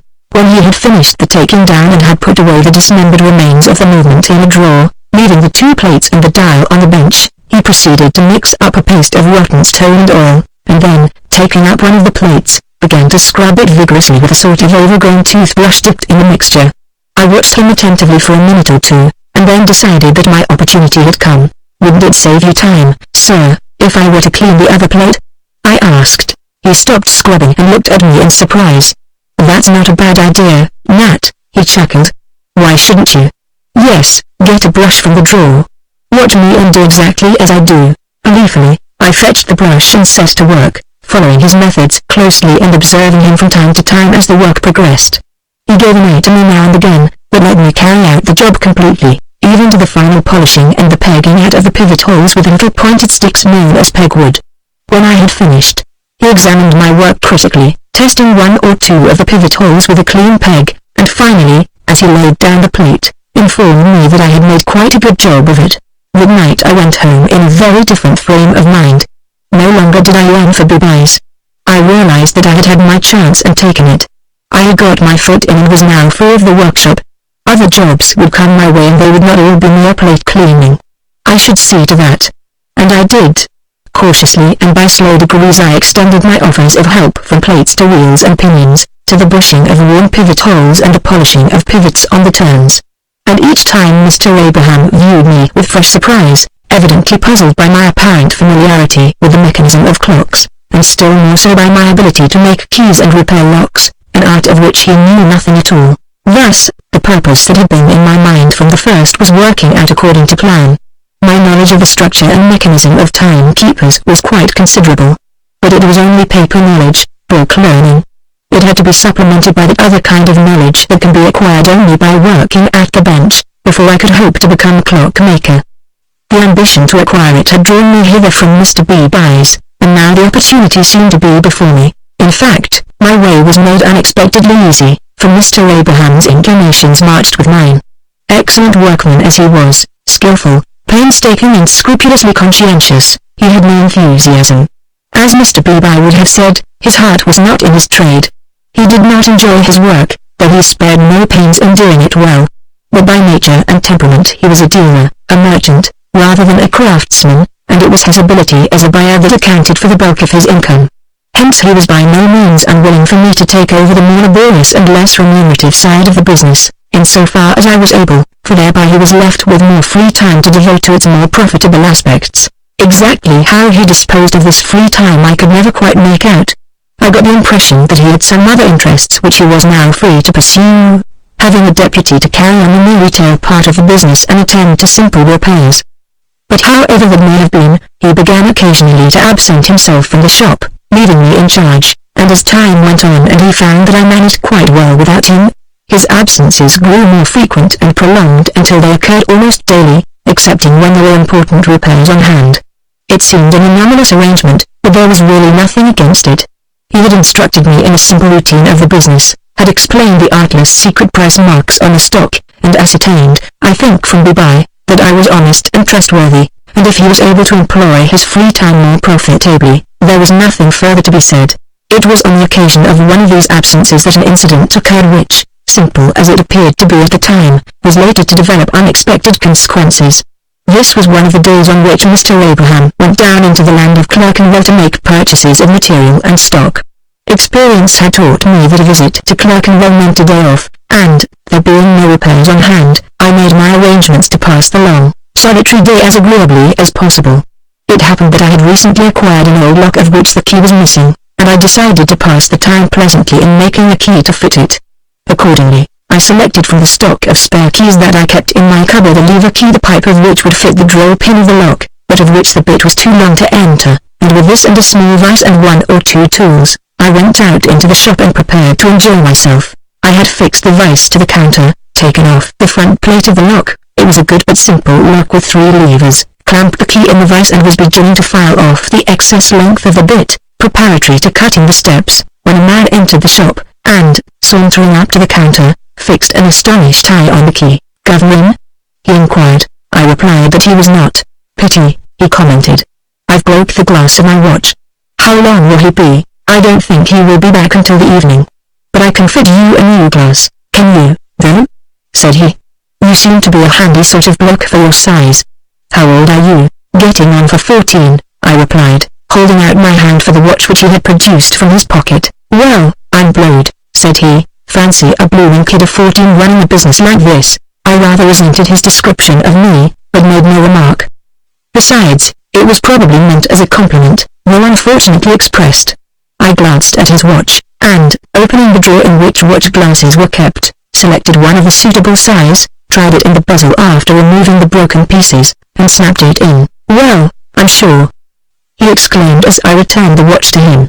"Wonderful handy cove you are." "How much?" I suggested 6pence, whereupon he fished a handful of mixed coins out of his pocket and began to sort them out. Finally he laid a 6pence on the counter and once more fixed his eyes on the vise. "What are you doing to that lock?" he asked. "I am making a key to fit it," I replied. "Are you, really?" said he with an air of surprise. "Actually making a key? Remarkable handy bloke you are. Perhaps you could do a little job for me. There is a box of mine what I can't get open. Something gone wrong with the lock. Key goes in all right but it won't turn.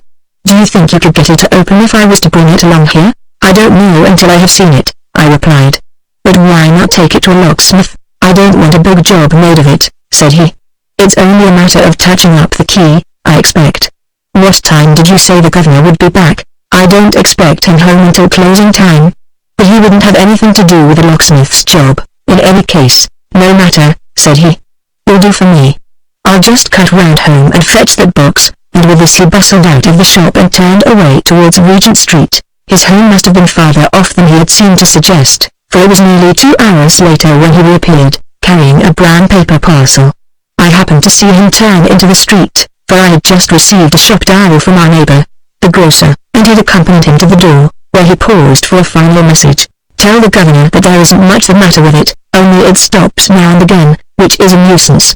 He nodded and turned away, and at that moment the other customer arrived with the unnecessary announcement that here he was.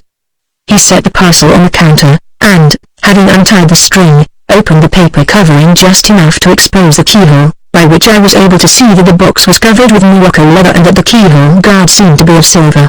Producing a key from his pocket, he inserted it and made a show of trying to turn it. You see? Said he. It goes in all right, but it won't turn. Funny, isn't it? Never served me that way before. I tried the key and then took it out and looked at it, and, as a preliminary measure, probed the barrel with a piece of wire.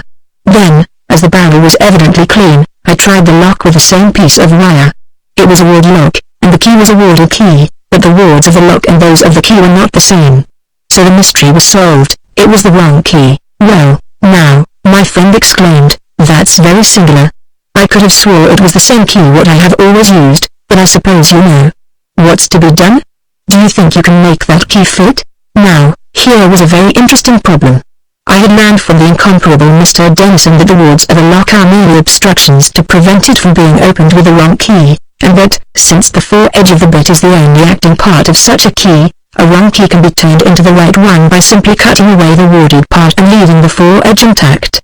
I had never tried the experiment, but here was an opportunity to put the matter to a test. I'll try, if you like, I replied, that is, if you don't mind my cutting the key about a little.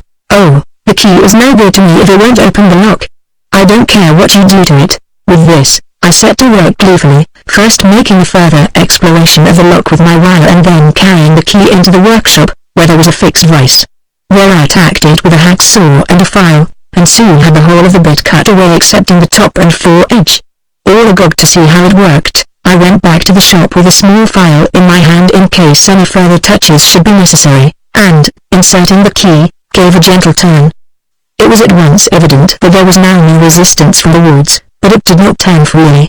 So I withdrew it and filed away a fraction from the foredge to reduce the friction.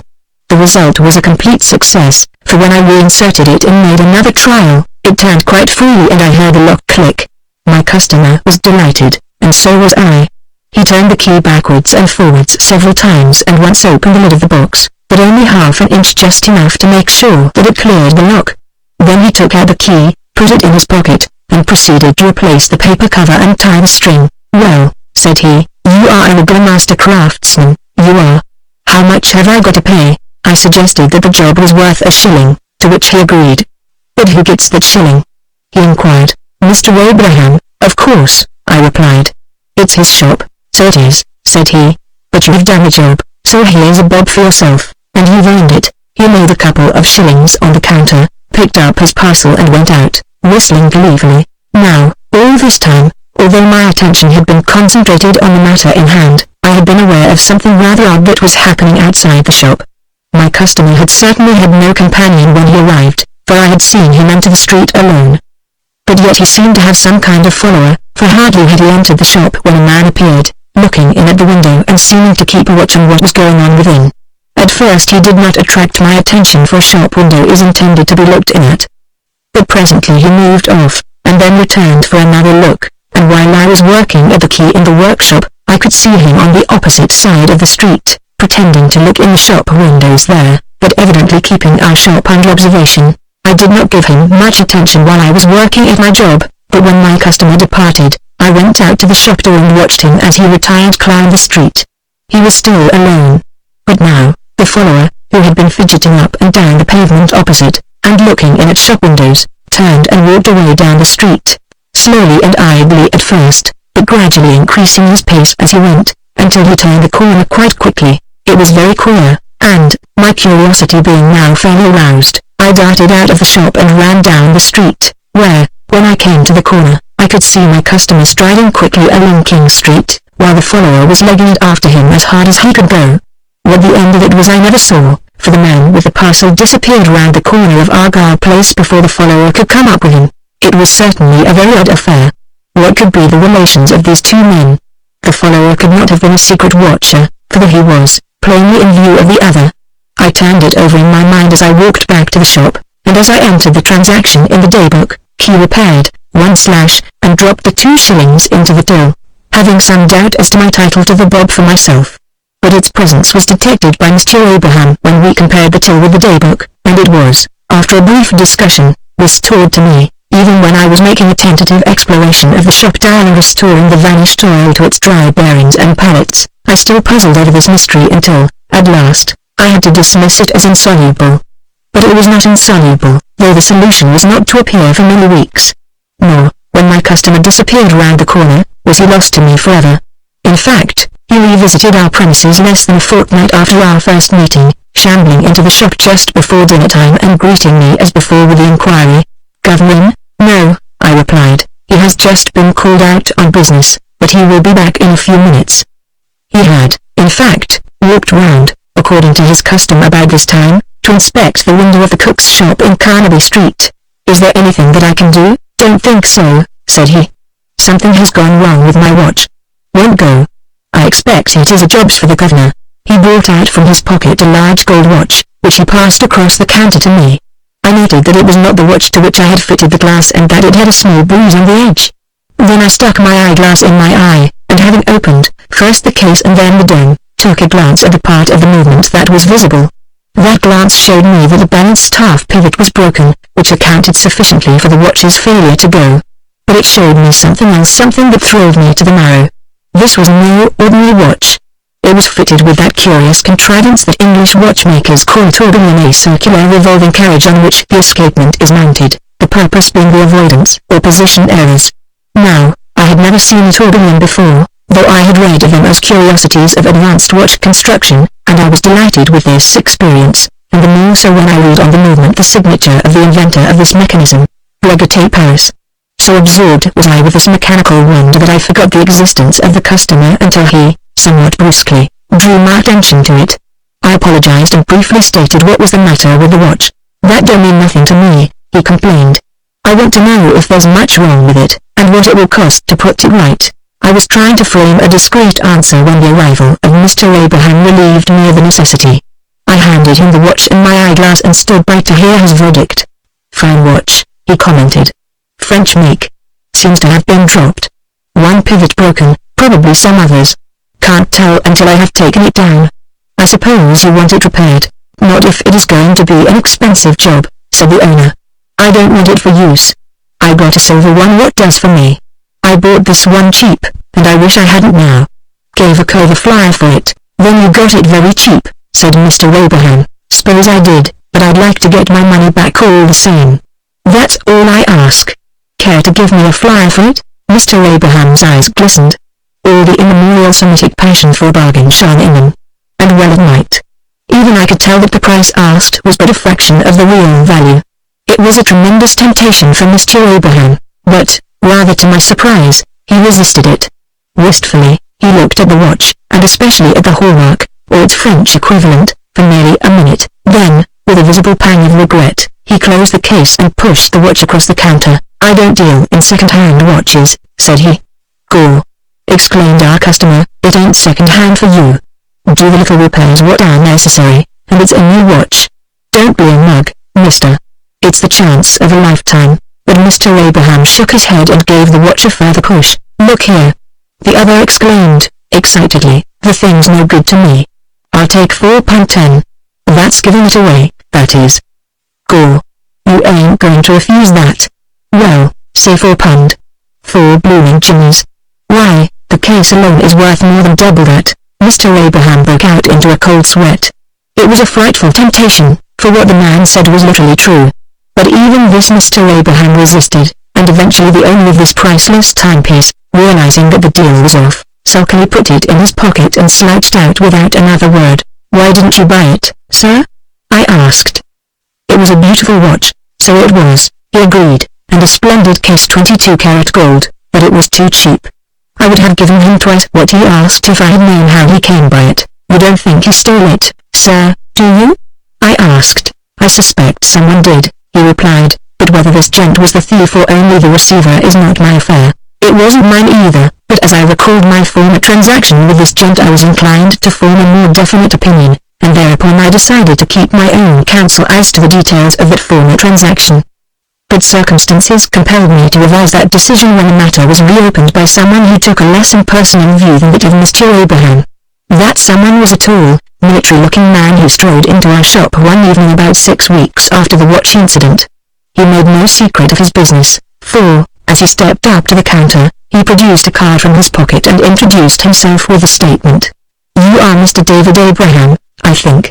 I am Detective Sergeant Pitts. Mr. Abraham bowed graciously, and, disregarding the card, replied that he was pleased to make the officer's acquaintance, whereupon the sergeant grinned and remarked, You are more easily pleased than most of my clients. Mr. Abraham smiled and regarded the officer with a wary eye. What can I have the pleasure of doing for you? He asked. That's what I want to find out, said the sergeant. I have information that, on or about the 13th of May, you made a skeleton key for a man named Alfred Cooney, alias John Smith. Is that correct? No, Abraham replied, in a startled voice, certainly not. I never made a skeleton key in my life. Don't know how to, in fact. The officer's manner became perceptibly more dry. My information, said he, is that on the date mentioned, the said Cooney, or Smith, brought a jewel case to this shop and that you made a skeleton key that opened it. You say that is not true. Wait a moment, said Abraham, turning to me with a look of relief. Perhaps the sergeant is referring to the man you told me about who brought a box here to have a key fitted when I was out. It would be about that date. The sergeant turned a suddenly interested eye on me and remarked, So this young shaver is the operator, is he? You'd better tell me all about it, and first, what sort of box was it? I couldn't see much of it, sir, because it was wrapped in brown paper, and he only opened it enough for me to get at the keyhole. But it was about 15 inches long by about 9 broad, and it was covered with green leather and the keyhole plate seemed to be silver. That is all that I could see. And what about the key? It was the wrong key, sir. It went in all right, but it wouldn't turn. So I cut away part of the bit so that it would go past the wards and then it turned and opened the lock. The sergeant regarded me with a grim smile. You seem to be a rather downy young bird, said he. So you made him a skeleton key, did you? Now, how did you come to know how to make a skeleton key? I explained that I had read certain books on locks and had taken a good deal of interest in the subject, a statement that Mr. Abraham was able to confirm. Well, said the sergeant, it's a useful accomplishment, but a bit dangerous. Don't you be too handy with skeleton keys, or you may find yourself taking a different sort of interest in locks and keys. But here Mr. Abraham interposed with a protest. There's nothing to make a fuss about, Sergeant. The man brought his box here to have a key fitted, and my lad fitted a key. There was nothing incorrect or unlawful in that. No, the sergeant admitted. I don't say that there was. It happens that the box was not his, but, of course, the boy didn't know that. I suppose you couldn't see what was in the box? No, sir.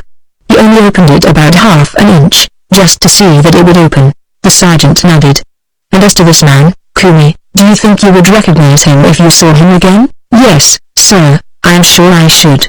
But I don't know that I could recognize the other man, exclaimed the sergeant.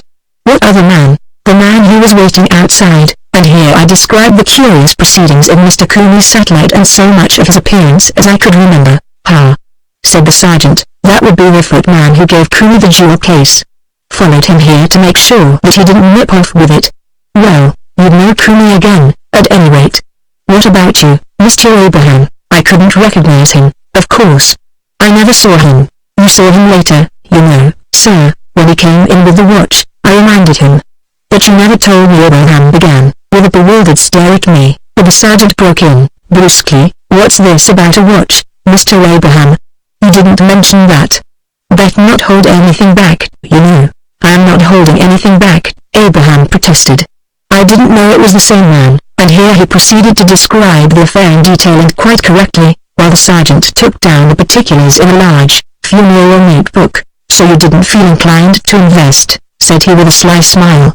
Must have wrung your heart to let a bargain like that slip. It did, Abraham admitted, but, you see, I didn't know where he had got it. We can take it, said the sergeant, "but he got it out of that jewel case." "What sort of watch was it? Could you recognize it?" "I am not sure that I could. It was an old watch. French make, gold case, engine turned with a plain center. No crest or initials. That's all you remember, is it? And what about you, young shaver? Would you know it again?" "I think I should, sir. It was a peculiar watch, made by Breguet of Paris, and it had a tourbillon." "Had a what?" exclaimed the sergeant. "Sounds like some sort of disease. What does he mean?" he added, gazing at Mr. Abraham. The latter gave a slightly confused description of the mechanism, explaining that he had not noticed it, as he had been chiefly interested in the case, whereupon the sergeant grinned and remarked that the melting pot value was what had also interested Mr. Cooney. "Well," he concluded, shutting up his notebook, "that's all for the present. I expect we shall want you to identify Cooney, and the other man if you can, and when the case comes up for the adjourned hearing, you will both have to come and give evidence. But I will let you know about that later." With this and a nod to Mr. Abraham and a farewell grin at me, he took his departure. Neither to my employer nor myself was the prospect of visiting the prison in the court at all alluring, especially as our simultaneous absence would entail shutting up the shop, and it was a relief to us both when the sergeant paid us a second, hurried visit to let us know that, as the accused men had decided to plead guilty, our testimony would not be required. So that disposed of the business so far as we were concerned. Chapter 5. Mr. Parrish. It has been remarked, rather obviously, that it is an ill wind that blows nobody good, and also that one man's meat is another man's poison. The application of these samples of proverbial wisdom to this history is in the respective effects of a severe attack of bronchitis upon Mr. Abraham and me. The bronchitis was his, with all its attendant disadvantages, an unmitigated evil, whereas to me it was the determining factor of a beneficial change. While he was confined to his bed, under the care of the elderly Jewess who customarily did for him, my daily procedure was, when I had shut up the shop, to carry the contents of the till with the day book to his bedroom that he might compare them and check the day's takings, and it was on one of these occasions, when he was beginning to mend, that the change in my prospects came into view. "I have been thinking about you, Nat," said he. "You're an industrious lad, and you've done your duty by me since I've been ill, and I think I ought to do something for you in return. Now, you're set on being a clockmaker, but you can't get into the trade without serving an apprenticeship in the regular way. Supposing I were willing to take you on as my apprentice, how would you like that?" I jumped at the offer, but suggested that there might be difficulties about the premium. "There wouldn't be any premium," said he. "I should give you your indentures free and pay the lawyer's charges. Think it over, Nat, and see what your uncle and aunt have to say about it." It didn't require much thinking over on my part, nor, when I arrived home in triumph and announced my good fortune, was there any difference of opinion as to the practical issue, though the respective views were differently expressed. Uncle Sam thought it rather handsome of the old chap. Mr. Abraham was about 55, but Aunt Judy was inclined to sniff. "He hasn't done badly all these months," said she, "with a competent journeyman for 5 shillings a week, and he'd be pretty well up a tree if Nat left him to get another job. Oh, he knows which side his bread's buttered." There may have been some truth in Aunt Judy's comment, but I thought there was more wisdom in old Mr. College's contribution to the debate. "It may be a good bargain for Mr. Abraham," said he, "but that don't make it a worse bargain for Nat. It's best that both parties should be suited." In effect, it was agreed that the offer should be accepted, and when I conveyed this decision to Mr. Abraham, the necessary arrangements were carried through forthwith. The indentures were drawn up, on Mr. Abraham's instructions, by his solicitor, a Mr. Cohen, who brought them to the shop by appointment, and when they had been submitted to and approved by Aunt Judy, they were duly signed by both parties on a small piece of board laid on the invalid's bed, and I was then and there formally bound apprentice for the term of 7 years to the said David Abraham hereinafter called the master, who, for his part, undertook to instruct me in the art and mystery of clock-making.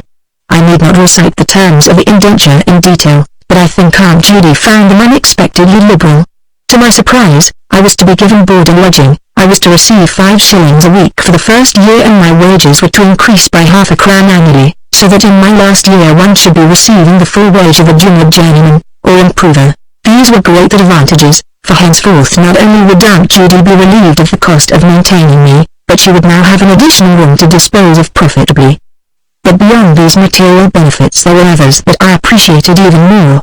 Now, as an apprentice, I was entitled to instruction in that part of the art and mystery which was concerned with the purchase of stock and the material.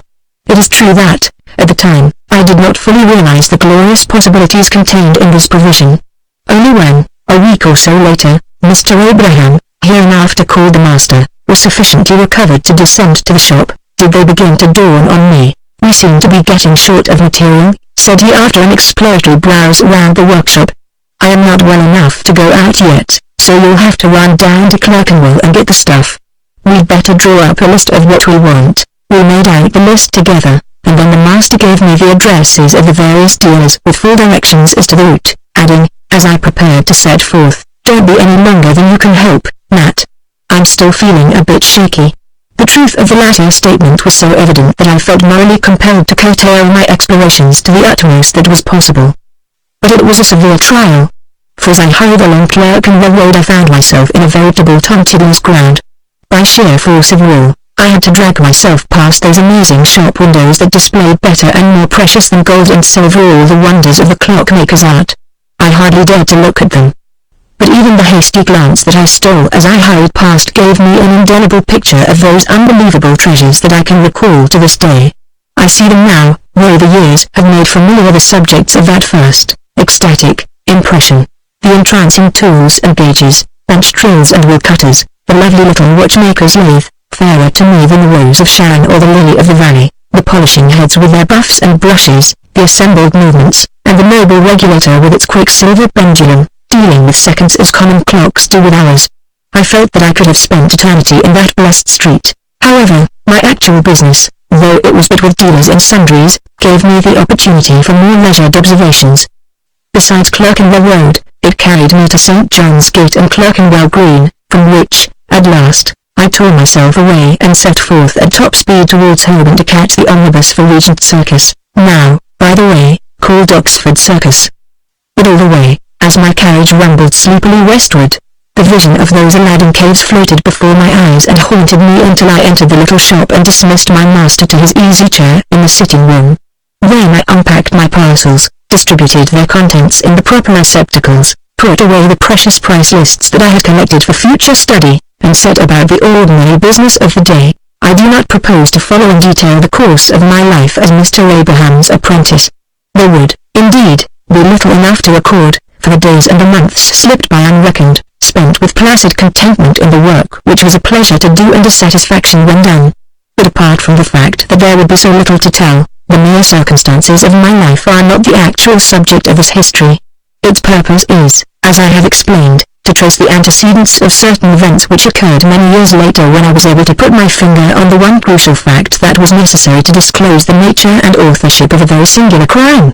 With the discovery of that crime, the foregoing chapters have had at least some connection, and in what follows I shall confine myself to incidents that were parts of the same train of causation. Of these, the first was concerned with my Uncle Sam.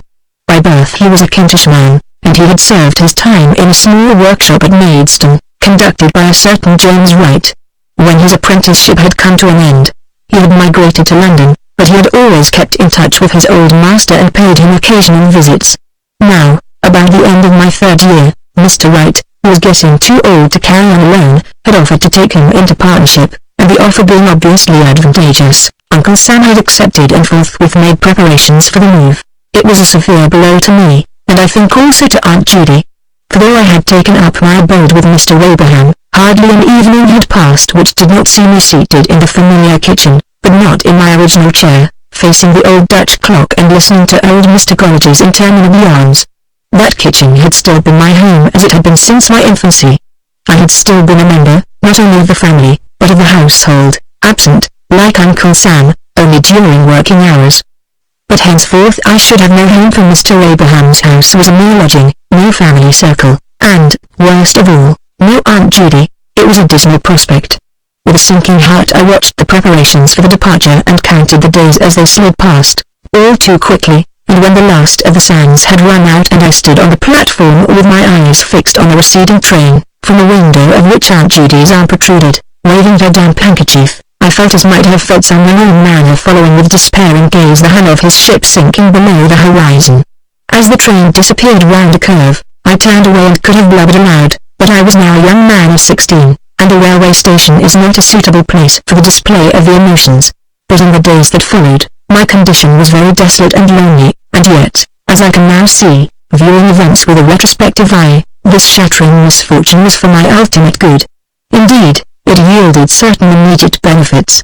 For, casting about for some way of disposing of the solitary evenings, I discovered an institution known as the Working Men's College, then occupying a noble old house in Great Ormond Street, whereby it came about that the homely kitchen was replaced by austere but pleasant classrooms, and the voice of old Mr. Gollage recounting the mutiny on the margin by those of friendly young graduates explaining the principles of algebra and geometry, of applied mechanics and machine drawing.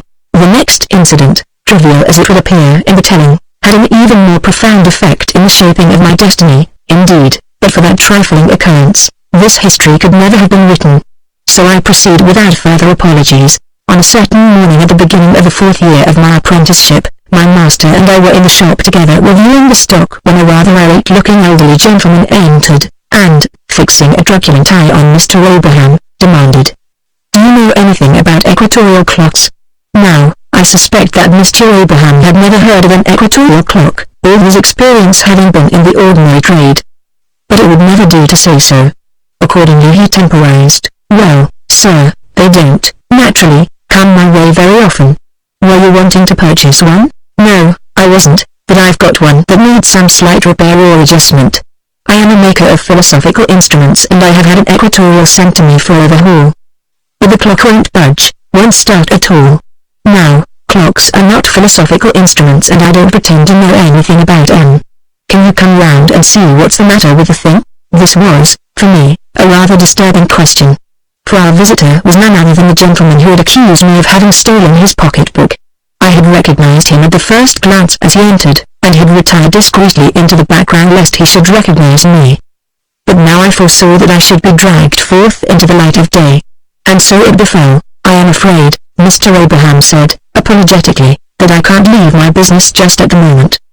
But my assistant can come round with you and see what is wrong with your equal with your clock." Our customer looked at me, disparagingly, and my heart sank. But either I had changed more than I had supposed in the 5 years that had elapsed, or the gentleman's eyesight was not very acute. It turned out that he was distinctly nearsighted. At any rate, he showed no sign of recognition, but merely replied gruffly, "I don't want any boys monkeying about with that clock. Can't you come yourself?" "I am afraid I really can't. But my assistant is a perfectly competent workman, and I take full responsibility for what he does." The customer grunted and scowled at me. "Very well," he said, with a very bad grace.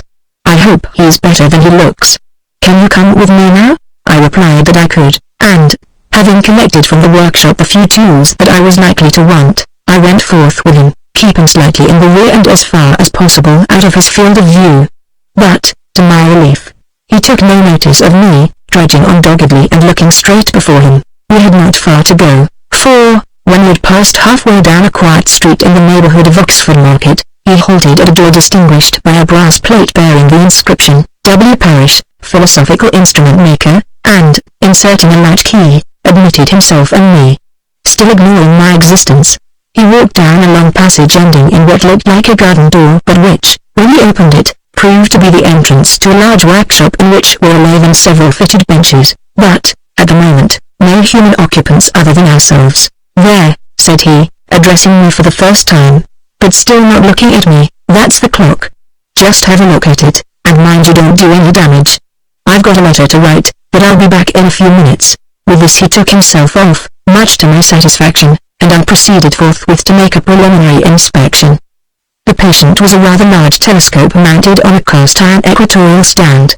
I had never seen an equatorial before except in the form of a book illustration, but from this I was able easily to recognize the parts and also the clock, which was perched on the iron base with its winding handle within reach of the observer.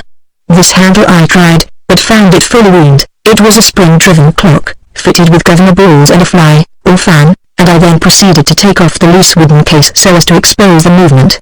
A leisurely inspection of this disclosed nothing structurally amiss, but it had an appearance suggesting long disuse and was desperately in need of cleaning. Suspecting that the trouble was simply dirt and dry pivots, I produced from my bag a little bottle of clock oil and in oil and delicately applied a small drop of the lubricant to the empty and dry oil sinks and to every point that was exposed to friction. Then I gave the ball governor a cautious turn or two, whereupon my diagnosis was immediately confirmed, for the governor, after a few sluggish revolutions as the oil worked into the bearings, started off in earnest, spinning cheerfully and in an obviously normal fashion. This was highly satisfactory. But now my curiosity was aroused as to the exact effect of the clock on the telescope. The former was geared by means of a long spindle to the right ascension circle, and on this was a little microscope mounted opposite the index. To the eyepiece of this microscope I applied my eye, and was thrilled to observe the scale of the circle creeping almost imperceptibly past the vernier. It was a great experience.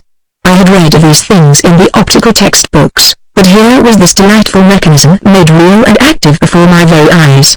I was positively entranced as I watched that slow, majestic motion. In fact, I was so preoccupied that I was unaware of Mr. Parrish's re-entry until I heard his voice, when I sprang up with a guilty start. "Well," he demanded, gruffly, "have you found out? Oh, but I see you have." "Yes, sir," I said, eagerly. "It's running quite well now, and the right ascension circle is turning freely, though, of course, I haven't timed it." "Ha, you haven't, hey?" said he. "Seem to know all about it, young fellow." "What was the matter with the clock?" "It only wanted a little adjustment," I replied, evasively, for I didn't like to tell him that it was only a matter of oil. "But," I added, "it really ought to be taken to pieces and thoroughly cleaned." "Ha," said he, "I'll let the owner do that. If it goes, that is all that matters to me. You can tell your master to send me the bill." He still spoke gruffly, but there was a subtle change in his manner. Evidently, my rapid performance had impressed him, and I thought it best to take the undeserved credit, though I was secretly astonished that he, a practical craftsman, had not been able to do the job himself.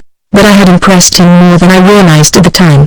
In fact, he had formed a ridiculously excessive estimate of my abilities, as I discovered some weeks later when he brought a watch to our shop to be cleaned and regulated, and stipulated that I should do the work myself and not let the old fellow meddle with it. I assured him that Mr. Abraham, who was fortunately absent, was a really skillful watchmaker, but he only grunted incredulously.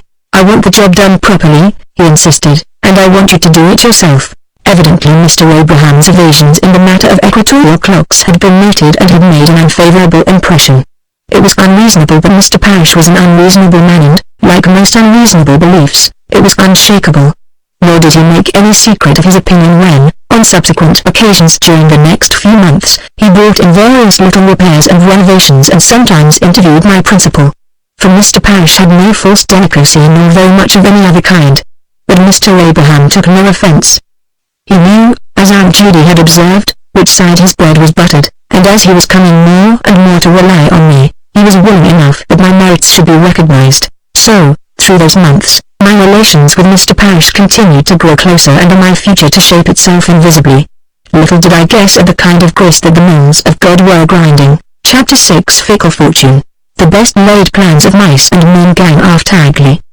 The oft-quoted words were only too apposite in their application to the plans laid by poor Mr. Abraham for the future conduct of his own affairs and mine. Gradually, as the years had passed, it had become understood between us that, when the period of my apprenticeship should come to an end, I should become his partner and he should subside into the partial retirement suitable to his increasing age. It was an excellent plan, advantageous to us both. To him it promised a secure and restful old age, to me an assured livelihood, and we both looked forward hopefully to the time, ever growing nearer, when it should come into effect. But, alas, it was never to be. Towards the end of my 4th year, his old enemy, bronchitis, laid its hand on him and sent him, once more, to his bedroom. But this was not the customary subacute attack. From the first it was evident that it was something much more formidable. I could see that for myself, and the doctor's grave looks and evasive answers to my questions confirmed my fears. Nor was evasion possible for long. On the 5th day of the illness, the ominous word pneumonia was spoken, and Miriam Goldstein, Mr. Abraham's housekeeper, was directed to summon the patient's relatives, but, promptly as they responded to the call, they were too late for anything more than whispered and tearful farewells. When they arrived, with Mr. Cohen the solicitor, and I conducted them up to the sick room, my poor master was already blue-faced and comatose, and it was but a few hours later, when they passed out through the shop with their handkerchiefs to their eyes, that Mr. Cohen halted to say to me in a husky undertone, "You can put up the shutters, Polton," and then hurried away with the others. I shall not dwell on the miserable days that followed, when I sat alone in the darkened shop, vaguely meditating on this calamity, or creeping silently up the stairs to steal a glance at the shrouded figure on the bed. Of all the mourners, none was more sincere than I. Quiet and undemonstrative as our friendship had been, a genuine affection had grown up between my master and me. And not without reason. For Mr. Abraham was not only a kindly man, he was a good man, just and fair in all his dealings, scrupulously honest, truthful and punctual, and strict in the discharge of his religious duties. I respected him deeply and he knew it, and he knew that in me he had a faithful friend and a dependable comrade. Our association had been of the happiest and we had looked forward to many years of pleasant and friendly collaboration. And now he was gone, and our plans had come to naught. In those first days I gave little thought to my own concerns. It was my first experience of death, and my mind was principally occupied by the catastrophe itself, and by sorrow for the friend whom I had lost. But on the day after the funeral I was suddenly made aware of the full extent of the disaster as it affected me.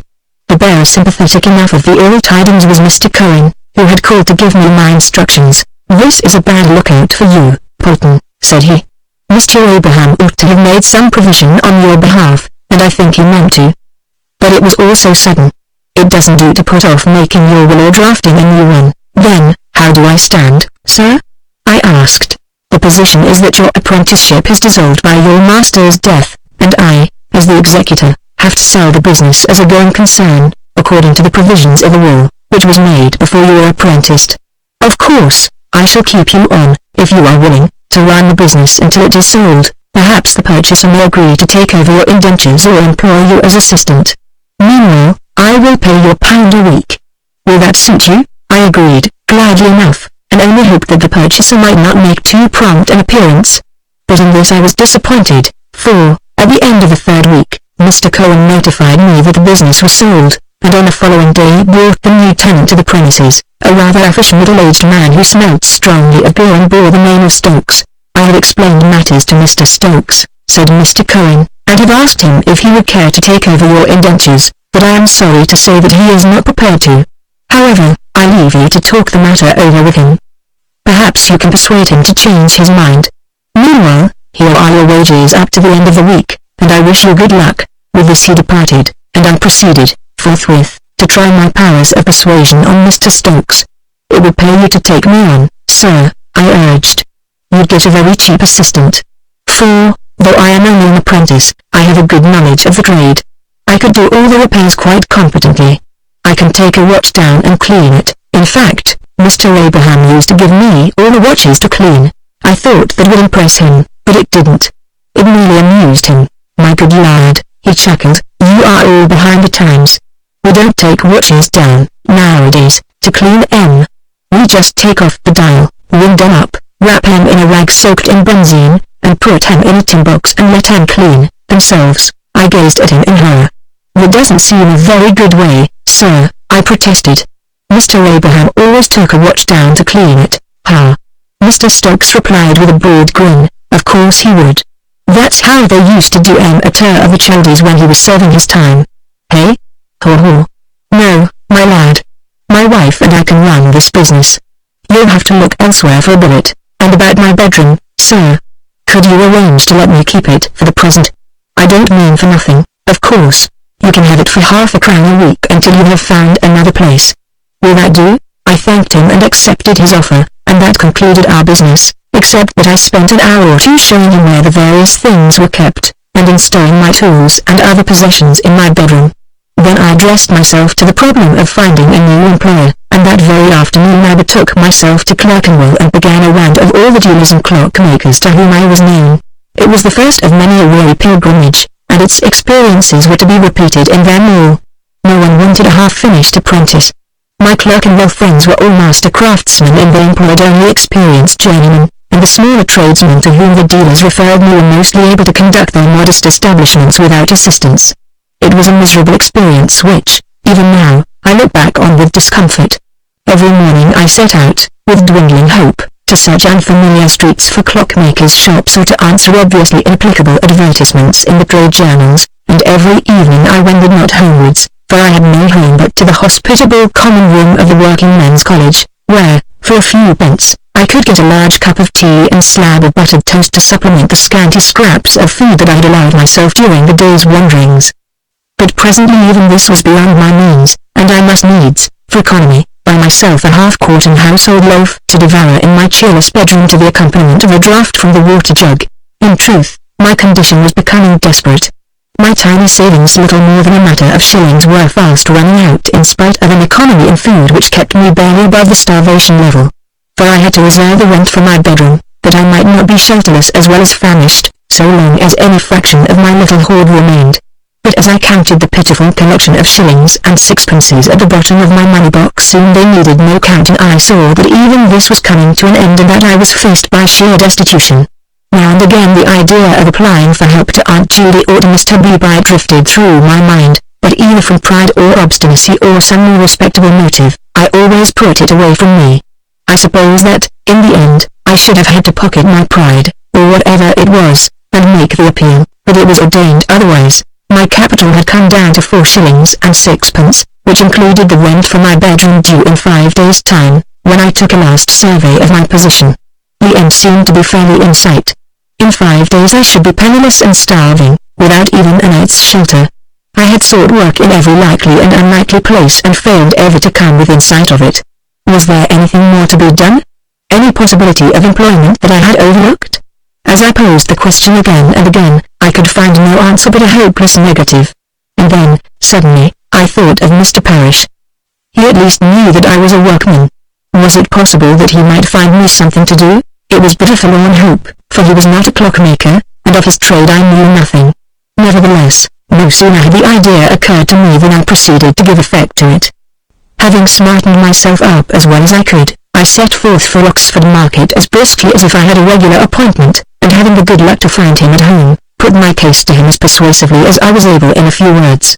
He listened to me with his usual frown of impatience, and, when I had finished, replied in his customary gruff manner, "But, my good lad, what do you expect of me? I'm not a clockmaker and you are not an instrument maker. You'd be no use to me." My heart sank, but I made one last, despairing effort. "Couldn't you give me some odd jobs, sir, such as filing and polishing, to save the time of the skilled men? I shouldn't want much in the way of wages." He began to repeat his refusal, more gruffly than before. And then, suddenly, he paused, and my heart thumped with almost agonized hope. "I don't know," he said, slowly and with a considering air. "Perhaps I might be able to find you a job. I've just lost one of my 2 workmen and I'm rather short-handed at the moment. If you can use a file and know how to polish brass, I might give you some of the rough work to do. At any rate, I'll give you a trial and see what you can do. But I can't pay you a workman's wages. You'll have to be satisfied with 15 shillings a week. Will that do for you? Would it do?" It was beyond my wildest hopes. I could have fallen on his neck and kissed his boots, not simultaneously, though I was fairly supple in the joints in those days. Tremulously and gratefully, I accepted his terms, and would have said more, but he cut me short. "Very well. You can begin work tomorrow morning at 9, and you'll get your wages when you knock off on Saturday. That's all. Off you go." I wished him good morning. And off I went, in an ecstasy of joy and relief, reflecting incredulously on my amazing good fortune. 15 shillings a week. I could hardly believe that my ears had not deceived me. It was a competence. It was positive affluence, but it was prospective affluence. My actual possessions amounted to 4 shillings and 6pence, but it was all my own, for the half-crown that had been earmarked for rent was now available for food. Still, this was Monday morning and wages were payable on Saturday night, so I should have to manage on 9pence a day until then. Well, that was not so bad. In those days, you could get a lot of food for 9pence if you weren't too particular and knew where to go. At the cook's shop in Carnaby Street, where I used to buy Mr. Abraham's midday meal and my own, we often fed sumptuously on 6pence apiece, and now the recollection of those simple banquets sent me hurrying thither, spurred on by ravenous hunger and watering at the mouth as imagination pictured that glorious, steamy window. As I turned into Great Marlborough Street, I encountered Mr. Cohen, just emerging from the police court, where he did some practice as advocate. He stopped to ask what I was doing, and, when I had announced my joyful tidings, he went on to cross-examine me on my experiences of the last few weeks, listening attentively to my account of them and looking at me very earnestly. "Well, Polton," he said, "you haven't been putting on a great deal of flesh. How much money have you got?" I told him, and he rapidly calculated the possibilities of expenditure. 9pence a day. "You won't fatten a lot on that. Where did you get the money?" used to put by a little every week when I was at work, sir," I explained, and I could see that my thrift commended itself to him. "Wise lad," said he, in his dry, legal way. "The men who grow rich are the men who spend less than they earn. Come and have a bit of dinner with me. I'll pay," he added, as I hesitated. I thanked him most sincerely, for I was famished, as I think he had guessed, and together we crossed the road to a restaurant kept by a Frenchman named Paragot. I had never been in it, but had sometimes looked in with awe through the open doorway at the subrites within, seated at tables enclosed in pews and consuming unimaginable delicacies. As we entered, Mr. Cohen paused for a few confidential words with the proprietor's sprightly and handsome daughter, the purport of which I guessed when the smiling damsel deposited our meal on the table and I contrasted Mr. Cohen's modest helping with a gargantuan pile of roast beef, Yorkshire pudding and baked potatoes which fairly buzzed over the edge of my plate. "Have a drop of porter," said Mr. Cohen. "Do good once in a way," and, though I would sooner have had water, I thought it proper to accept. But if the taste of the beer was disagreeable, the pleasant pewter tankard in which it was served was a refreshment to the eye. And I think it really did me good. At any rate, when we emerged into Great Marlborough Street, I felt like a giant refreshed, which is something to say for a young man of 4 feet 11. As we stood for a moment outside the restaurant, Mr. Cohen put his hand in his pocket and produced a half-sovereign. "I'm going to lend you 10 shillings, Polton," said he. "Better take it. You may want it. You can pay me back 1 shilling a week. Pay at my office. If I am not there, give it to my clerk and make him give you a receipt. You are. That's all right. Wish you luck in your new job. So long." With a flourish of the hand, he bustled off in the direction of the police court, leaving me grasping the little gold coin and choking with gratitude to this I was going to say Good Samaritan, but I suppose that it would be a rather left-handed compliment to an Orthodox Jew with the royal name of Cohen. I spent a joyous afternoon rambling about the town and looking in shop windows, and, as the evening closed in, I repaired to a coffee shop in Holborn and consumed a gigantic cup of tea and 2 thick slices of bread and butter, pints of tea and 2 doorsteps, in the vernacular.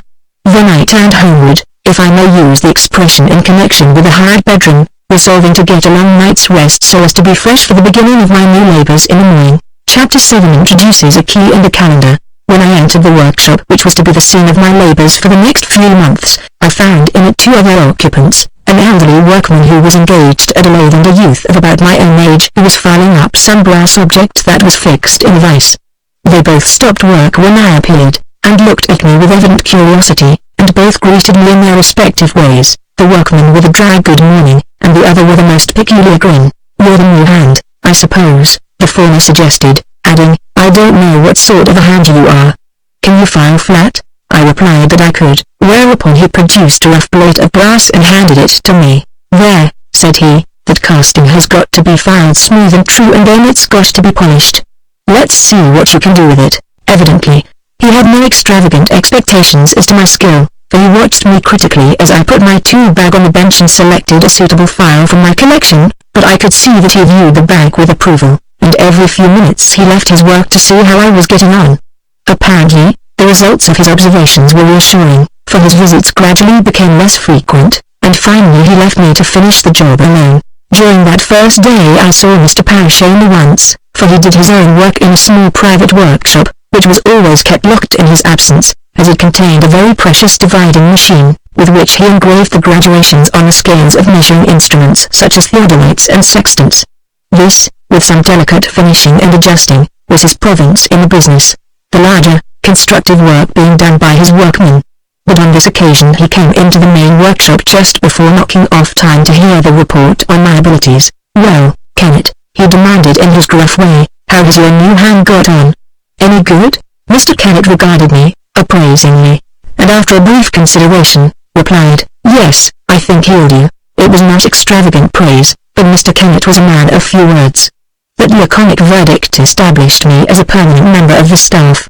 In the days that followed, a quiet friendliness grew up between us. Not that Mr. Kennett was a specially prepossessing person. Outwardly a grey-haired, shriveled, weasel-faced little man, dry and taciturn in manner and as emotionless as a potato, he had his kindly impulses, though they seldom came to the surface. But he was a first-class craftsman who knew his trade from A to Z, and measured the worth of other men in terms of their knowledge and skill. The liking that, from the first, he took to me, arose, I think, from from his observation of my interest in my work and my capacity for taking pains.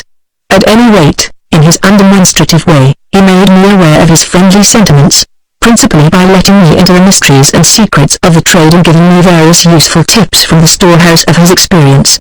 My other companion in the workshop was the youth whom I have mentioned, who was usually addressed and referred to as Gus, which I took to represent Augustus. His surname was Hare, and I understood that he was some kind of relation of Mr. Parrish's, apparently a nephew, as he always spoke of Mr. Parrish as his uncle, though he addressed him as Sir. His position in the workshop appeared to be that of a pupil, learning the business as I gathered from him with a view to partnership and succession. He lived on the premises, though he frequently went away for the weekends to his home, which was at Malden in Essex. The mutual liking of Mr. Kennett and myself found no counterpart in the case of Gus Hare. I took an instant distaste of him at our first meeting, which is rather remarkable, since I am not in the least addicted to taking sudden likes or dislikes. It may have been his teeth, but I hope not, for it would be unpardonable to allow a mere physical defect to influence one's judgment of a man's personal worth. But they were certainly rather unpleasant teeth and the most peculiar. I have never seen anything like them, before or since. They were not decayed. Apparently, they were quite sound and strong, but they were covered with brown spots and mottlings which made them look like tortoiseshell. They were also rather large and prominent, which was unfortunate, as Gus was distinctly sensitive about them. Once the remarkable grin which had so impressed me when we first met. It was habitual with him, and it startled me afresh every time. It began as a fine broad grin displaying the entire outfit of tortoiseshell. Then suddenly, he became conscious of his teeth, and in an instant the grin was gone. The effect was extraordinary, and not by any means agreeable. Still, as I have said, I hope it was not the teeth that prejudiced me against him. There were other, and much better, reasons for my disliking him. But these developed later. My initial distaste of him may have been premonitory. In some unimaginable way, I seemed instinctively to have recognized an enemy. As to his hardly concealed dislike of me, I took it to be merely jealousy of Kennett's evident preference. For that thoroughgoing craftsman had no use for Gus.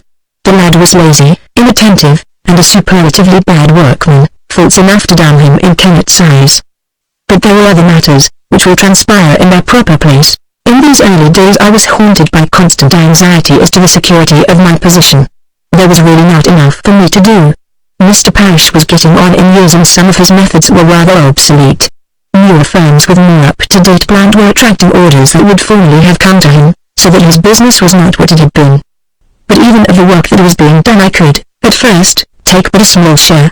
Later, when I had learned more of the trade, Kennett was able to turn over to me a good deal of his own work, so that I became, in effect, something like a competent journeyman. But in the first few weeks I often found myself with nothing to do, and was terrified lest Mr. Parrish should think that I was not earning my wage. It was a dreadful thought. The idea of being set adrift once more to tramp the streets, hungry and despairing, became a sort of permanent nightmare. I worked with intense care and effort to learn my new trade and felt myself making daily progress. But still black care rode behind the horseman. Something had to be done to fill up the hours of idleness and make me seem to be worth my pay. But what? I began by taking down the workshop clock and cleaning it. Then I took off the lock of the workshop door, which had ceased to function, and made it as good as new, which seemed at the time to be a fortunate move, for, just as I was finishing it, Mr. Parrish came into the workshop and stopped to watch my proceedings. "Ah," said he, "so you're a locksmith, too. That's lucky, because I have got a job for you. The key of my writing table has broken in the lock and I can't get the drawer open. Come and see what you can do with it." I picked up my tool bag and followed him to his workshop, which also served as an office, where he showed me the closed drawer with the stem of the broken key projecting about 1/4 of an inch. "There must be something wrong with the lock," said he, for the key wouldn't turn, and when I gave it an extra twist it broke off. "Flaw in the key, I expect." I began by filing a small flat on the projecting stump, and then, producing a little hand vise from my bag, applied it to the stump and screwed it up tight. With this I was able to turn the key a little backwards and forwards, but there was evidently something amiss with the lock, as it would turn no further. With my oiler, I insinuated a touch of oil onto the bit of the key and as much of the levers as I could reach and continued to turn the key to and fro, watched intently by Mr. Parrish and Gus, who had left his work to come and look on. At last, when I ventured to use a little more force, the resistance gave way and the key made a complete turn with an audible click of the lock. As I withdrew the key, Mr. Parrish pulled out the drawer, which, as I saw, contained, among other things, a wooden bowl half filled with a most untidy collection of mixed money, shillings, half-crowns, coppers, and at least 2 half-sovereigns. I looked with surprise at the disorderly heap and thought how it would have shocked poor Mr. Abraham. "Well," said Mr. Parrish, "what's to be done? Can you make a new key?" "Yes, sir," I replied, "or I could braze the old one together." "No," he replied, "I've had enough of that key." "And what about the lock?" "I shall have to take that off in any case, because the ironmonger won't sell me a key blank unless I show the lock. But it will have to be repaired." "Very well," he agreed. "Take it off and get the job done as quickly as you can. I don't want to leave my cash drawer unlocked." I had the lock off in a few moments and took it away, with a broken key, to the workshop, where I spent a pleasant half-hour taking it to pieces, cleaning it, and doing the trifling repairs that it needed, and all the time, Gus Hare watched me intently, following me about like a dog and plying me with questions. I had never known him to be so interested in anything. He even accompanied me to the ironmonger's and looked on with concentrated attention while I selected the blank. Apparently, locksmithing was more to his taste than the making of philosophical instruments. But the real tidbit of the entertainment for him was the making of the new key. His eyes fairly bulged as he followed the details of the operation. I had in my bag a tin box containing a good-sized lump of stiff molding wax, which latter I took out, and, laying it on the bench, rolled it out flat with a file handle. Then, on the flat surface, I made 2 impressions of the broken key, one of the profile of the bit and the other of the end, showing the hole in the pipe, and, having got my pattern, I fell to work on the blank. First, I drilled out the bore of the pipe, then I filed up the blank roughly to the dimensions with the aid of calipers, and, when I had brought it to the approximate size, I began carefully to shape the bit and cut out the steps for the levers, testing the result from time to time by fitting it into the impressions. At length, when it appeared to fit both impressions perfectly, I tried it in the lock and found that it entered easily and turned freely to and fro, moving the bolt and levers without a trace of stiffness. Naturally, I was quite pleased at having got it right at the first trial. But my satisfaction was nothing compared with that of my watcher, who took the lock from me and turned the key to and fro with as much delight as if he had made it himself. Even Kennett, attracted by Gus's exclamations, left his work.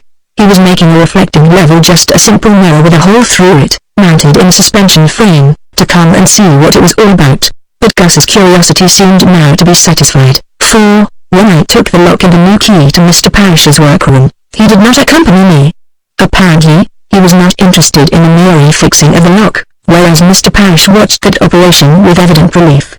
When I had finished, he tried the key several times, first with the drawer open and then with it closed, finally locking the drawer and pocketing the key with a grunt of satisfaction. "Where's the broken key?"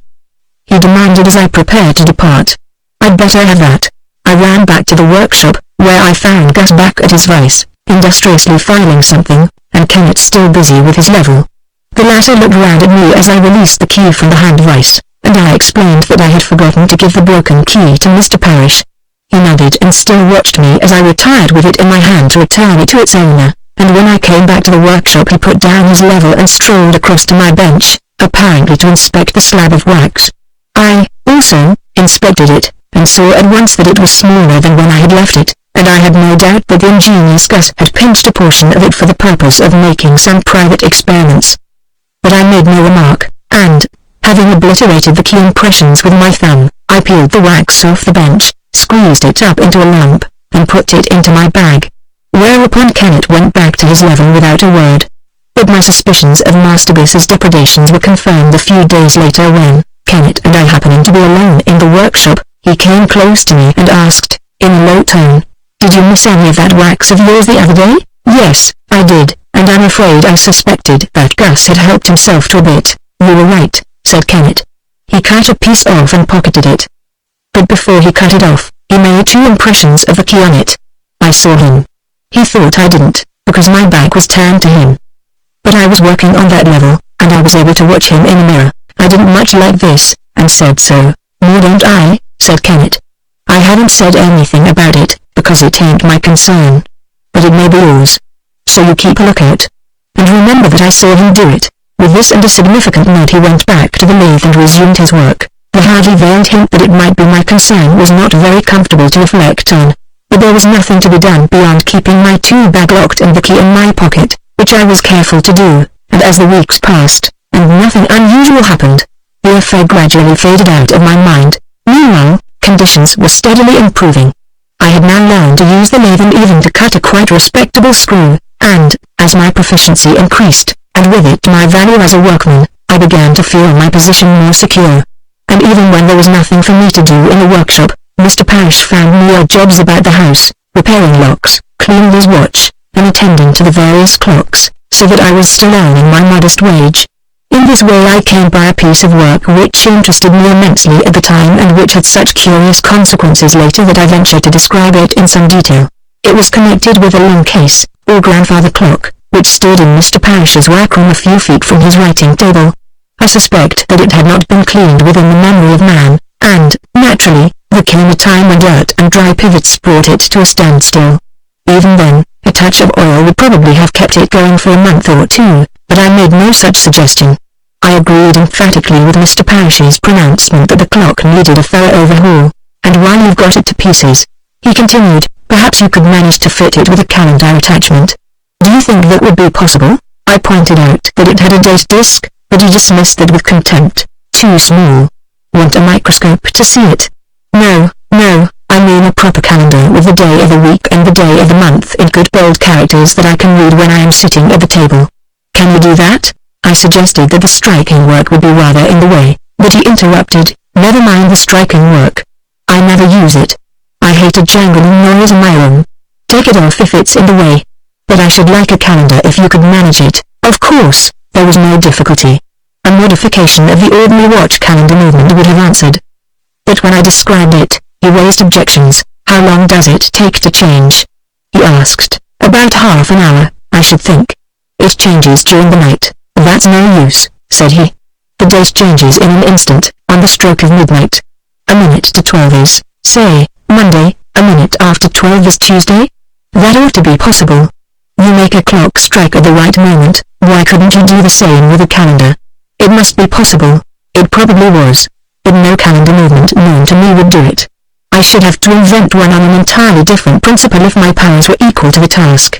It was certainly a problem, but the very difficulty of it was an attraction, and in the end I promised to turn it over in my mind, and meanwhile I proceeded to take the clock out of its case and bear it away to the workshop. There, under the respectful observation of Gus and Mr. Kennett, I quickly took it down and fell to work on the cleaning operations, but the familiar routine hardly occupied my attention. As I worked, my thoughts were busy with the problem that I had to solve, and gradually my ideas began to take a definite shape. I saw, at once, that the mechanism required must be in the nature of an escapement, that is to say, that there must be a constant drive and a periodical release. I must not burden the reader with mechanical details, but it is necessary that I should give an outline of the arrangement at which I arrived after much thought and a few tentative pencil drawings. Close to the top of the door of the case I cut two small windows, one to show the date numbers and the other the days of the week. Below this was a third window for the months, the names of which were painted in white on a band of black linen which travelled on a pair of small rollers. But these rollers were turned by hand and formed no part of the mechanism. There was no use in complicating the arrangements for the sake of a monthly change. And now for the mechanism itself.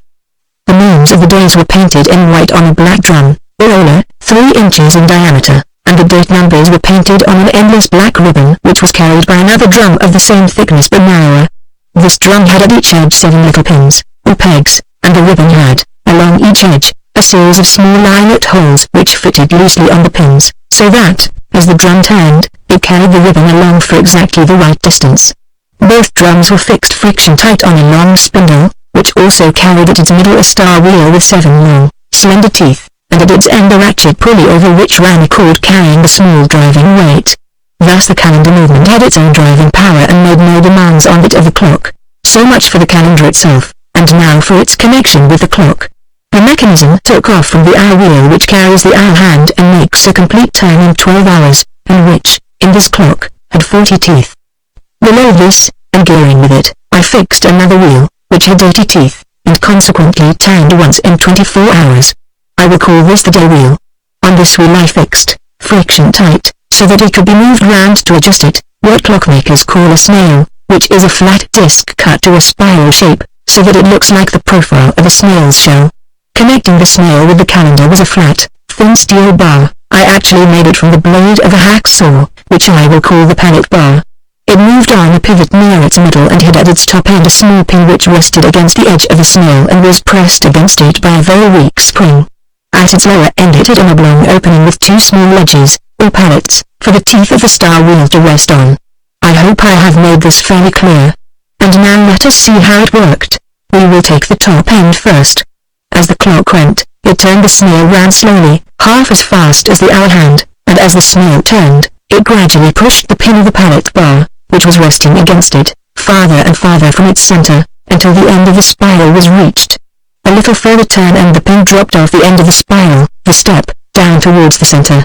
Then the pushing away movement began again. Thus it will be seen that the rotation of the snail, once in 24 hours, caused the top end of the pallet bar to move slowly outwards and then drop back with a jerk. Now let us turn to the lower end of the pallet bar. Here, as I have said, was an oblong opening, interrupted by two little projecting ledges, or pallets. Through this opening the star wheel projected, one of its 7 teeth resting, usually, on the upper pallet, and held thereby the power of the little driving weight. As the snail turned and pushed the top end of the pallet bar outwards, the lower end moved in the opposite direction, and the pallet slid along under the tooth of the wheel. When the tooth reached the end of the upper pallet, it dropped off onto the lower pallet and remained there for a few minutes. Then, when the pin dropped into the step of the snail, the lower pallet was suddenly withdrawn from under the tooth, which left the wheel free to turn until the next tooth was stopped by the upper pallet. Thus the wheel made the 7th of a revolution, but so, also, did the two drums, which were on the same spindle, with the result that a new day and date number were brought to their respective windows, and the change occupied less than a second. The above is only a rough sketch of the mechanism, omitting the minor mechanical details, and I hope it has not wearied the reader. To me, I need not say, the work was a labor of love which kept me supremely happy. But it also greatly added to my prestige in the workshop. Kenneth was deeply impressed by it, and Gus followed the construction with the keenest interest and with a display of mechanical intelligence that rather surprised me. Even Mr. Parrish looked into the workshop from time to time and observed my progress with an approving grunt. When the construction was finished, I brought the case into the workshop and there set the clock up at first without the dial made the final adjustments. I set the snail to discharge at 12 noon, as midnight was not practicable, and the 3 of us used to gather round the clock as the appointed hour approached, for the gratification of seeing the day and date change in an instant at the little windows. When the adjustment was perfect, I stopped the clock at 10 in the morning and we carried it in triumph to its usual abiding place, where, when I had tried the action to see that the tick was even, I once more stopped the pendulum and would have left it to the care of its owner. But Mr. Parrish insisted that I should come in the evening and start it myself, and further, that I should stay until midnight and see that the date did actually change at the correct moment. To which I agreed very readily, whereby I not only gained a supper that was a banquet compared with my customary diet and had the satisfaction of seeing the date change on the very stroke of midnight, but I received such commendations from my usually undemonstrative employer that I began seriously to consider the possibility of an increase in my wages in the not-too-distant future. But, alas, the future had something very different in store for me. Chapter 8 Mr. Parrish remembers. For a month or two after the agreeable episode just recounted, the stream of my life flowed on tranquilly and perhaps rather monotonously. But I was quite happy. My position in Mr. Parrish's establishment seemed fairly settled and I had the feeling that my employer set some value on me as a workman. Not, however, to the extent of increasing my salary, though of this I still cherished hopes. But I did not dare to raise the question, for at least I had ensured livelihood, if a rather meagre one, and so great was my horror of being thrown out of employment that I would have accepted the lower wage indefinitely rather than risk my security. So I worked on contentedly, poor as a church mouse, but always hoping for better times. But at last came the explosion which blew my security into atoms. It was a disastrous affair and foolish, too, and what made it worse was that it was my own hand that set the match to the gunpowder. Very vividly do I recall the circumstances, though, at first, they seemed trivial enough. A man from a toolmaker's had come into the workshop to inspect a new slide rest that his firm had fitted to the lathe. When he had examined it and pronounced it satisfactory, he picked up the heavy bag that he had brought and was turning towards the door when Mr. Parrish said, "If you have got the account with you, I may as well settle up now." The man produced the account from his pocketbook and handed it to Mr. Parrish, who glanced at it and then, diving into his coat-tail pocket, brought out a leather wallet, which I instantly recognized as an old acquaintance, and, extracting from it a £5 note, handed the latter to the man in exchange for the receipt and a few shillings change. As our visitor put away the note, Mr. Parrish said to me, "Take Mr. Soames's bag, Polton, and carry it out to the cab." I picked up the bag, which seemed to be filled with toolmakers' samples, and conveyed it out to the waiting growler, where I stowed it on the front seat, and, waiting with the door open, saw Mr. Soames safely into the vehicle and shut him in. Returning into the house, I encountered Mr. Parrish, who was standing at the front door, and then it was that some demon of mischief impelled me to an act of the most perfectly asinine folly. "I see, sir," I said with a fatuous smirk, "that you still carry your wallet in your coat-tail pocket." He halted suddenly and stared at me with a strange, startled expression that brought me to my senses with a jerk. But it was too late. I saw that the fat was in the fire, though I didn't guess how much fat there was or how big was the fire. After a prolonged stare, he commanded, gruffly, "Come into my room and tell me what you mean." I followed him in, miserably, and when he had shut the door, I explained. "I was thinking, sir, of what the inspector at the police station said to you about carrying your wallet in your tail pocket. Don't you remember, sir?" "Yes," he replied, glaring at me ferociously, "I remember. And I remember you, too, now that you have reminded me. I always thought that I had seen you before. So you are the young rascal who was found in possession of the stolen property." "But I didn't steal it, sir," I pleaded. "Ha," said he. "So you said at the time. Very well. That will do for the present." I sneaked out of the room very crestfallen and apprehensive. For the present? What did he mean by that? Was there more trouble to come? I looked nervously in at the workshop, but as the other occupants had now gone to dinner, I took myself off and repaired to an a-la-mode beef shop in Oxford Market, where I fortified myself with a big basinful of the steaming compound and trucked up with a halfpennyworth of apples from a stall in the market. Then I whiled away the remainder of the dinner hour rambling about the streets, trying to interest myself in shop windows, but unable to rid myself of the haunting dread of what loomed in the immediate future. At length, as the last minutes of the dinner hour ran out, I crept back timorously, hoping to slink unnoticed along the passage to the workshop. But even as I entered, my forebodings were realized. For there was my employer, evidently waiting for me, and a glance at his face prepared me for instant dismissal. He motioned to me silently to follow him into his room, and I did so in the deepest dejection, but when I entered and found a third person in the room, my dejection gave place to something like terror.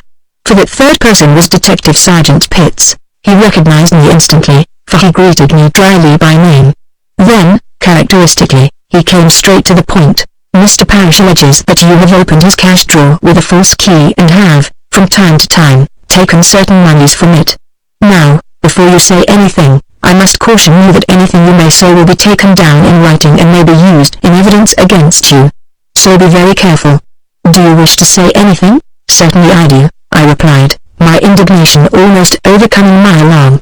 "I say that I have no false key, that I have never touched the drawer except in Mr. Parrish's presence, and that I have never taken any money whatsoever." The sergeant made a note of my reply in a large black notebook and then asked, "Is it true that you made a key to fit this drawer?" "Yes, for Mr. Parrish, and he has that key and the broken one from which it was copied." "I made no other key. How did you make that key?" "By measurements only, or did you make a squeeze?" "I made a squeeze from the broken key, and, as soon as the job was finished, I destroyed it." "That's what he says," exclaimed Mr. Parrish, "but it's a lie. He kept the squeeze and made another key from it." The sergeant cast a slightly impatient glance at him and remarked, dryly, "We are taking his statement," and continued, "Now, Polton, Mr. Parrish says that he marked some, or all, of the money in that drawer with a P. Scratched just behind the head. If you have got any money about you, perhaps you would like to show it to us." "Like, indeed," exclaimed Mr. Parrish. "He'll have to be searched whether he likes it or not." The sergeant looked at him angrily, but, as I proceeded to turn out my pockets and lay the contents on the table, he made no remark until Mr. Parrish was about to pounce on the coins that I had laid down, when he said, brusquely, "Keep your hands off the money, Mr. Parrish. This is my affair." Then he proceeded to examine the coins, one by one, laying them down again in two separate groups. Having finished, he looked at me steadily and said, "Here, Polton, are 5 coins, 3 half-crowns and a shilling and a sixpence. All the half-crowns are marked with a P. The other coins are not marked. Can you explain how you came by those half-crowns?" "Yes, sir. I received them from Mr. Parrish when he paid me my wages last Saturday. He gave me 4 half-crowns, 2 forms and a shilling, and he took the money from that drawer." The sergeant looked at Mr. Parrish. "Is that correct?" he asked. "I paid him his wages 15 shillings, but I don't admit that those are the coins I gave him." "But," the sergeant persisted, "did you take the money from that drawer?" "Of course I did," snapped Parrish. "It's my petty cash drawer." "And did you examine the coins to see whether they were marked?" "I expect I did, but I really don't remember." "He did not," said I. "He just counted out the money and handed it to me." The sergeant gazed at my employer with an expression of bewilderment. "Well," of all he began, and then stopped and began again, "but what on earth was the use of marking the money and then paying it out in the ordinary way?" The question stumped Mr. Parrish for the moment. Then, having mumbled something about a simple precaution, he returned to the subject of the squeeze and the key. But the sergeant cut him short. "It's no use just making accusations without proof. You've got nothing to go on. The marked money is all bunkum, and as to the key, you are simply guessing. You've not made out any case at all." "Oh, haven't I?" Parrish retorted. "What about that key and the lock that he repaired and the stolen money? I am going to prosecute him, and I call on you to arrest him now." "I'm not going to arrest him," said the sergeant, "but if you still intend to prosecute, you'd better come along and settle the matter with the inspector at the station. You come, too, Polton, so that you can answer any questions." Thus did history repeat itself. Once more, after 5 years, did I journey to the same forbidden destination in company with the same accuser and the guardian of the law. When we arrived at the police station and were about to enter, we nearly collided with a smartly dressed gentleman who was hurrying out, and whom I recognized as my late benefactor, Mr. Cohen. He recognized me at the same moment and stopped short with a look of surprise at the sergeant. "Why, what's this, Polton?" he demanded. "What are you doing here?" "He is accused by this gentleman," the sergeant explained, "of having stolen money from a drawer by means of a false key." "Bah!" exclaimed Mr. Cohen. "Nonsense. He is a most respectable lad. I know him well and can vouch for his excellent character." "You don't know him as well as I do," said Mr. Parrish, viciously. Mr. Cohen turned on him a look of extreme disfavor and then addressed the sergeant. "If there is going to be a prosecution, Sergeant, I shall undertake the defense. But I should like to have a few words with Polton and hear his account of the affair before the charge is made." To this Mr. Parrish was disposed to object, muttering something about collusion, but, as the inspector was engaged at the moment, the sergeant thrust my adviser and me into a small, empty room and shut the door. Then Mr. Cohen began to ply me with questions, and so skillfully were they framed that in a few minutes he had elicited, not only the immediate circumstances, but also the material antecedents, including the incident of the wax squeeze and Mr. Kennett's observations with the reflecting level. I had just finished my recital when the sergeant opened the door and invited us to step into the inspector's office. Police officers appear to have astonishing memories. The inspector was the same one who had taken or rather refused the charge on my former visit, and I gathered that not only was his recognition of accused and accuser instantaneous, but that he even remembered the circumstances in detail. His mention of the fact did not appear to encourage Mr. Parrish, who began the statement of his case in a rather different tone, but he soon warmed up, and finished upon a note of fierce denunciation. He made no reference to the marked coins, but the sergeant supplied the deficiency with a description of the incident to which the inspector listened with an appreciative grin. "It comes to this, then," the officer summed up. "You have missed certain money from your cash drawer and you suspect Polton of having stolen it because he is able to make a key, and a very good reason, too," Mr. Parrish retorted, defiantly. "You have no proof that he did actually make a key?" "He must have done so, or he wouldn't have been able to steal the money." The inspector exchanged glances of intelligence with the sergeant and then turned to my adviser. "Now, Mr. Cohen, you say you're acting for the accused. You have heard what Mr. Parrish has said. Is there any answer to the charge?" "There is a most complete and conclusive answer," Mr. Cohen replied. "In the first place I can prove that Polton destroyed the wax squeeze immediately when he had finished the key. Further, I can prove that, while Polton was absent, trying the key in the lock, some other person abstracted a piece of the wax and made an impression on it with a broken key. He thought he was unobserved, but he was mistaken. Someone saw him take the wax and make the squeeze. Now, the person who made that squeeze was a member of Mr. Parrish's household, and so would have had access to Mr. Parrish's office in his absence." "He wouldn't," Mr. Parrish interposed. "I always lock my office when I go away from it, and when you are in it." The inspector asked, "Where is the key?" "In the door, of course," Mr. Parrish replied impatiently. On the outside, where anyone could take it out quietly, make a squeeze and put it back. And somebody must have made a false key if the money was really stolen. The drawer couldn't have been robbed when you were in the office. That is exactly what I am saying, Mr. Parrish protested. This young rogue made 2 keys, one of the door and one of the cash drawer. The inspector took a deep breath and then looked at Mr. Cohen. You say, Mr. Cohen, that you can produce evidence. What sort of evidence? Absolutely conclusive evidence, sir, Mr. Cohen replied. The testimony of an eyewitness who saw Polton destroy his squeeze and saw the other person take a piece of the wax and make the impression. If this case goes into court, I shall call that witness and he will disclose the identity of that person. And then I presume that the police would take action against that person. Certainly, replied the inspector. If Mr. Parrish swears that money was stolen from that drawer and you prove that some person, living in the house, had made a squeeze of the drawer key, we should, naturally, charge that person with having committed the robbery.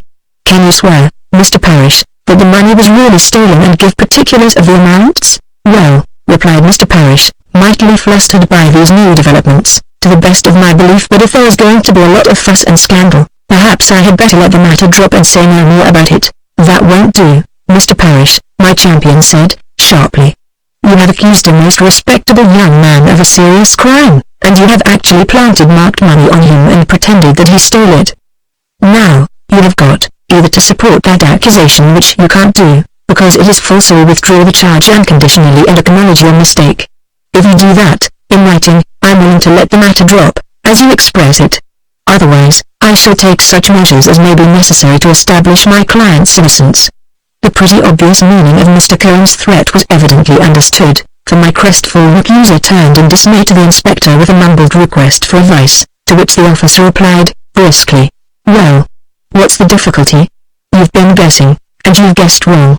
Why not do the fair thing and admit your mistake like a man? In the end, Mr. Parrish surrendered, though with a very bad grace, and when Mr. Cohen had written out a short statement, he signed it, and Sergeant Pitts attested the signature, and Mr. Cohen bestowed the document in his wallet, which brought the proceedings to an end.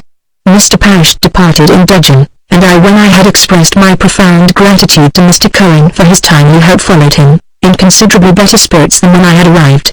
But as soon as I was outside the police station, the realities of my position came back to me. The greater peril of the false charge and possible conviction and imprisonment, I had escaped, but the other peril still hung over me. I had now to return to my place of employment, but I knew that there would be no more employment for me. Mr. Parrish was an unreasonable, obstinate man, and evidently vindictive. No generous regret for the false accusation could I expect, but rather an exacerbation of his anger against me. He would never forgive the humiliation that Mr. Cohen had inflicted on him. My expectations were only too literally fulfilled. As I entered the house, I found him waiting for me in a hale with a handful of silver in his fist. "Ha," said he, "so you have had the impudence to come back. Well, I don't want you here. I've done with you. Here are your week's wages, and now you can take yourself off." He handed me the money and pointed to the door, but I reminded him that my tools were in the workshop and requested permission to go and fetch them. "Very well," said he, "you can take your tools, and I will come with you to see that you don't take anything else." He escorted me to the workshop, where, as we entered, Kenneth looked at us with undissembled curiosity, and Gus cast a furtive and rather nervous glance over his shoulder. Both had evidently gathered that there was trouble in the air. "Now," said Mr. Parrish, "look sharp. Get your things together and clear out." As the order was given, in a tone of furious anger, Gus bent down over his bench and Kenneth turned to watch us with a scowl on his face that suggested an inclination to take a hand in the proceedings. But if he had had any such intention, he thought better of it, though he continued to look at me, gloomily, as I packed my bag, until Mr. Parrish noticed him and demanded, angrily, "What are you staring at, Kenneth? Mind your own business and get on with your work." "Polton got the sack?" asked Kenneth. "Yes, he has," was the gruff reply. "What for?" Kenneth demanded with equal gruffness. "That's no affair of yours," Parrish replied. "You attend to your own job." "Well," said Kenneth, "you are sending away a good workman, and I hope you'll get a better billet next time. So long, mate." And with this he turned back sulkily to his lathe, while I, having now finished packing my bag, said goodbye to him and was forthwith shepherded out of the workshop. As I took my way homeward, that is, towards Phoebus Place I reflected on the disastrous change in my condition that a few foolish words had wrought. For I could not disguise from myself the fact that my position was even worse than it had been when poor Mr. Abraham's death had sent me adrift. Then, I had a reasonable explanation of my being out of work. Just now I should not dare to mention my last employer. I had been dismissed on suspicion of theft. It was a false suspicion and its falsity could be proved. But no stranger would go into that question. The practical effect was the same as if I had been guilty. I should have to evade any questions as to my last employment. A review of my resources was not more encouraging. I had 9 shillings left from my last wages and the 15 shillings that Mr. Parrish had just paid me, added to which was a small store in my money box that I had managed to put by from week to week. I knew the amount exactly, and, casting out the entire sum of my wealth, found that the total was £2, 3 shillings and 6pence. On that I should have to subsist in paying my rent until I should obtain some fresh employment, and the ominous question as to how long it would last was one that I did not dare to consider. When I had put away my 2 bag in the cupboard and bestowed the bulk of my money in the cash box, I took a long drink from the water jug to serve in lieu of tea and set forth towards Clerkenwell to use what was left of the day in taking up once more the too familiar quest. Chapter 9 Storm and Sunshine. Over the events of the succeeding weeks I shall pass as lightly as possible. There is no temptation to linger or dwell in detail on these dismal recollections, which could be no more agreeable to read than to relate. Nevertheless, it is necessary that I should give at least a summary account of them, since they were directly connected with the most important event of my life. But it was a miserable time, repeating in an intensified form all the distressing features of that wretched interregnum that followed Mr. Abraham's death. For then I had at least begun my quest in hope, whereas now something like despair haunted me from the very beginning. I knew from the first how little chance I had of finding employment, especially since I could not venture to name my last employer, but that difficulty never arose, for no one ever entertained my application. The same old obstacle presented itself every time. I was not a qualified journeyman, but only a half-time apprentice. Still I went on doggedly, day after day, traversing the streets until I think I must have visited nearly every clockmaker in London and a number of optical instrument makers as well, and as the days passed, I looked forward with ever-growing terror to the inevitable future towards which I was drifting. For my little store of money dwindled steadily. From the first I had cut my food down to an irreducible minimum. Tea and butter I never tasted, but even a loaf of bread with an occasional portion of cheese, or a faggot or a polony, cost something, and there was the rent to pay at the end of every week. Each night, as I counted anxiously the shrinking remainder which stood between me and utter destitution, I saw the end drawing ever nearer and nearer. Meanwhile, my distress of mind must have been aggravated by my bodily condition, for though the meagre scraps of food that I doled out to myself with miserly thrift were actually enough to support life, I was in a state of semi-starvation. The fact was obvious to me, not only from the slack way in which my clothes began to hang about me, but from the evident signs of bodily weakness. At first I had been able to tramp the streets for hours at a time without resting, but now I must needs seek, from time to time, some friendly doorstep or window ledge to rest a while before resuming my fruitless journeyings. Occasionally, as I wandered through the streets, realizing the hopelessness of my quest, there passed through my mind vaguely the idea of seeking help from some of my friends, from Mr. B. or Mr. Cohen, or even Aunt Judy. But always I put it off as a desperate measure only to be considered when everything else had failed, and Aunt Judy I think I never considered at all. I had last written to her just after I had finished the calendar, a buoyant, hopeful letter, conveying to her the impression that a promising future was opening out to me, as I indeed believed. She would be quite happy about me, and I could not bear to think of the bitter disappointment and disillusionment that she would suffer if I were to disclose the dreadful reality. Besides, she and dear, honest Uncle Sam were but poor people, living decently, but with never a penny to spare. How could I burden them with my failure? It was not to be thought of, but, in fact, as the time ran on, I seemed to become less capable of thought. My alarm at the approaching catastrophe gave place to a dull, fatalistic despair almost amounting to indifference. Even when I handed Mr. Stokes my last half-crown for rent in advance and knew that another week would see me without even a night's shelter, I seemed unable clearly to envisage the position. There still remained an uncounted handful of coppers. I was not yet penniless. But there was something more in my condition than mere mental dullness. At intervals I became aware of it myself. Not only did my thoughts tend to ramble in a confused, dream-like fashion, mingling objective realities with things imagined. I was conscious of bodily sensations that made me suspect the onset of definite illness, a constant, distressing headache, with attacks of shivering, though the weather was warm, and a feeling as if a stream of icy water were being sprayed on my back. And now the gnawing hunger from which I had suffered gave place to an intense repugnance to food. On principle, I invested the last but one of my pence in a polony. But I could not eat it, and when I had ineffectively nibbled at one end, I gave up the attempt and put it in my pocket for future use. But I had a craving for a drink of tea, and my last penny was spent at a coffee shop, where I sat long and restfully in the old-fashioned pew with a big mug of the steaming liquor before me. That is my last connected recollection of this day. Where I went after leaving the coffee shop I have no idea. Hour after hour I must have wandered aimlessly through the streets, for the night had fallen when I found myself sitting on the high step of a sheltered doorway with my aching head supported by my hands.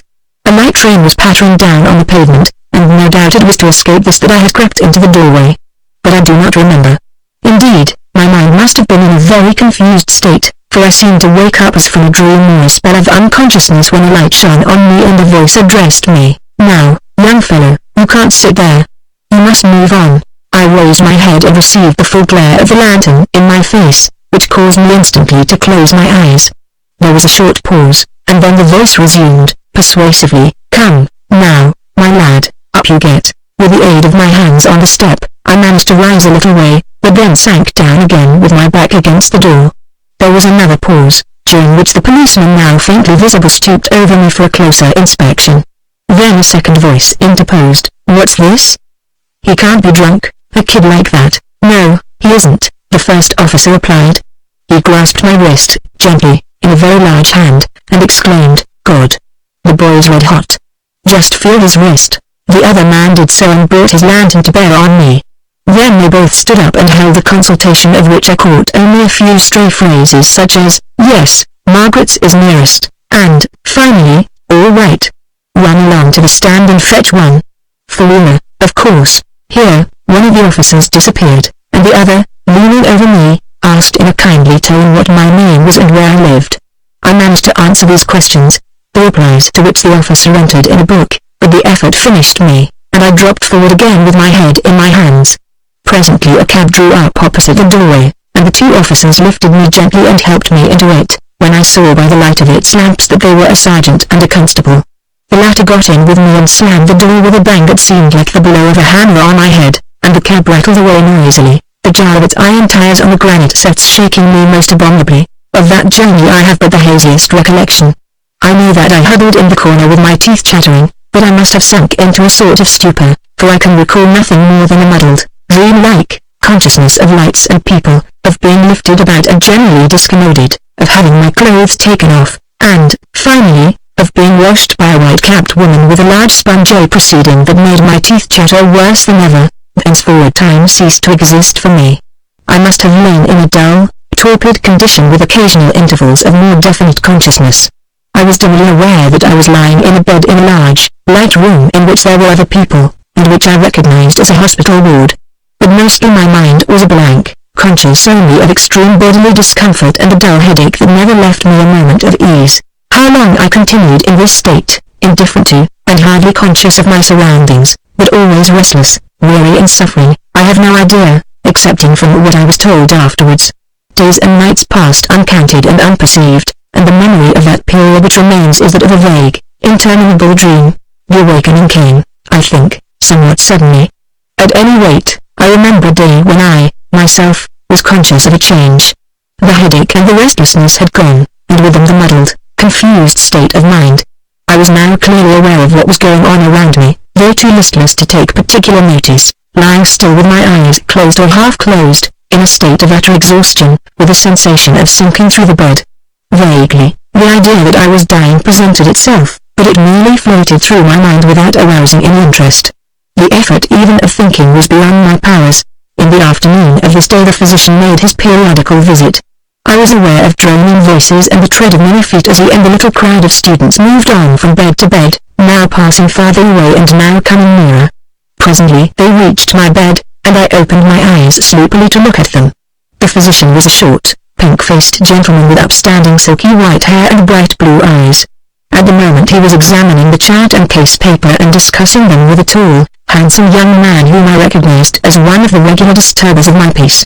I took no note of what they were saying until he handed the chart board to a white-capped lady, another of the disturbers, with the remark, "Well, sister, the temperature is beginning to emit, but he doesn't seem to be getting any fatter." "No, indeed," the sister replied. "He is an absolute skeleton, and he's most dreadfully weak. But he seems quite sensible today, H.M." "Yes," said the physician. Then, addressing the students, he continued, "A rather difficult question arises. We are in a dilemma. If we feed him too soon we may aggravate the disease and send his temperature up. If we don't feed him soon enough we may feed him too late. And in this case there is the complication that the patient was apparently in a state of semi-starvation when he was taken ill, so he had no physiological capital to start with. Now, what are we to do? Shall we take the opinion of the learned house physician?" He smiled up at the tall young gentleman and continued, "You've had him under observation, Thorndyke. Tell us what you do." "I should take what seems to be the lesser risk," the house physician replied, promptly, "and begin feeding him at once." "There," chuckled the physician. "The oracle has spoken, and I think we agree. We usually do agree with Mr. Thorndyke, and when we don't, we're usually wrong. Ha! Ha! What? Very well, Thorndyke. He's your patient, so you can carry out your own prescription." With this, the procession moved on to the next bed, and I closed my eyes and relapsed into my former state of dreamy half-consciousness. From this, however, I was presently aroused by a light touch on my shoulder and a feminine voice addressing me. "Now, number 6, wake up. I've brought you a little supper, and the doctor says you are to take the whole of it." I opened my eyes and looked sleepily at the speaker, a pleasant-faced, middle-aged nurse who held in one hand a glass bowl, containing a substance that looked like pomade, and in the other a spoon, and with the latter she began to insinuate very small quantities of the pomade into my mouth, smilingly ignoring my feeble efforts to resist. For though the taste of the stuff was agreeable enough, I still had an intense repugnance to food and only wanted to be left alone. But she was very patient and very persistent, giving me little rests and then rousing me up and coaxing me to make another effort. And so, I suppose, the pomade was at last finished, but I don't know, for I must have fallen asleep and must have slept several hours, since it was night when I awoke and the ward was in semi-darkness. But the pomade had done its work. The dreadful sinking feeling had nearly gone and I felt sufficiently alive to look about me with a faintly awakening interest, which I continued to do until the night sister espied me and presently bore down on me with a steaming bowl and a feeding cup. "Well, number 6, said she, "you've had quite a fine, long sleep, and now you are going to have some nice, hot broth, and perhaps, when you have taken it, you'll have another sleep." Which turned out to be the case, for though I recall emptying the feeding cup, I remember nothing more until I awoke to find the sunlight streaming into the ward and the nurse and Mr. Thorndyke standing beside my bed. "This is better, number 6, said the latter. "They tell me you have been sleeping like a dormouse. How do you feel this morning?" I replied in a ridiculous whisper that I felt much better, at which he smiled, pleasantly, and remarked that it was the first time he had heard my voice, if you can call it a voice, he added. Then he felt my pulse, took my temperature, and, having made a few notes on a case paper, departed with another smile and a friendly nod. I need not follow my progress in detail. It was uninterrupted, though very slow. By the end of the following week my temperature had settled down and I was well on my way to recovery. But I was desperately weak and wasted to a degree of emaciation that I should have supposed to be impossible in a living man. However, this seemed to be a passing phase, for now, so far from feeling any repugnance to food, I hailed the appetizing little meals that were brought to me with voracious joy. As my condition improved, Mr. Thorndyke's visits tended to grow longer. When the routine business had been dispatched, he would linger for a minute or two to exchange a few words with me, very few on my side and mostly playful or facetious on his, before passing on to the next bed, and whenever, during the day or night, he had occasion to pass through the ward, if I were awake, he would always greet me, at least, with a smile and a wave of the hand. Not that he specially singled me out for these attentions, for every patient was made to feel that the house physician was interested in him as a man and not merely as a case. Nevertheless, I think there was something about me that attracted his attention in a particular way, for on several occasions I noticed him looking me over in an appraising sort of fashion, and I thought that he seemed especially interested in my hands. And apparently I was right, as I learned one afternoon when, having finished his round, he came and sat down on the chair by my bedside to talk to me. Presently he picked up my right hand, and, holding it out before him, remarked, "This is quite a ladylike hand, Polton." He had dropped number 6, very delicate and soft. "And yet it is a good, serviceable hand, and I notice that you use it as if you were accustomed to do skilled work with it." "Perhaps I am wrong, but I have been wondering what your occupation is." "You are too small for any of the heavy trades." "I am a clockmaker, sir," I replied, "but I have put in some time at cabinet making, and I have had a turn at making philosophical instruments, such as levels and theodolites. But clockmaking is my proper trade." "Then," said he, "Providence must have foreseen that you were going to be a clockmaker and furnished you with exactly the right kind of hands. But you seem to have had a very varied experience, considering your age." "I have, sir, though it wasn't all of my own choosing. I had to take the job that offered itself, and when no job offered, it was a case of wearing out shoe leather." "Ha," said he, "and I take it that you had been wearing out a good deal of shoe leather at the time when you were taken ill." "Yes, sir. I had been having a very bad time." I suppose I spoke somewhat dismally, for it had suddenly dawned on me that I should leave the hospital penniless and with worse prospects than ever.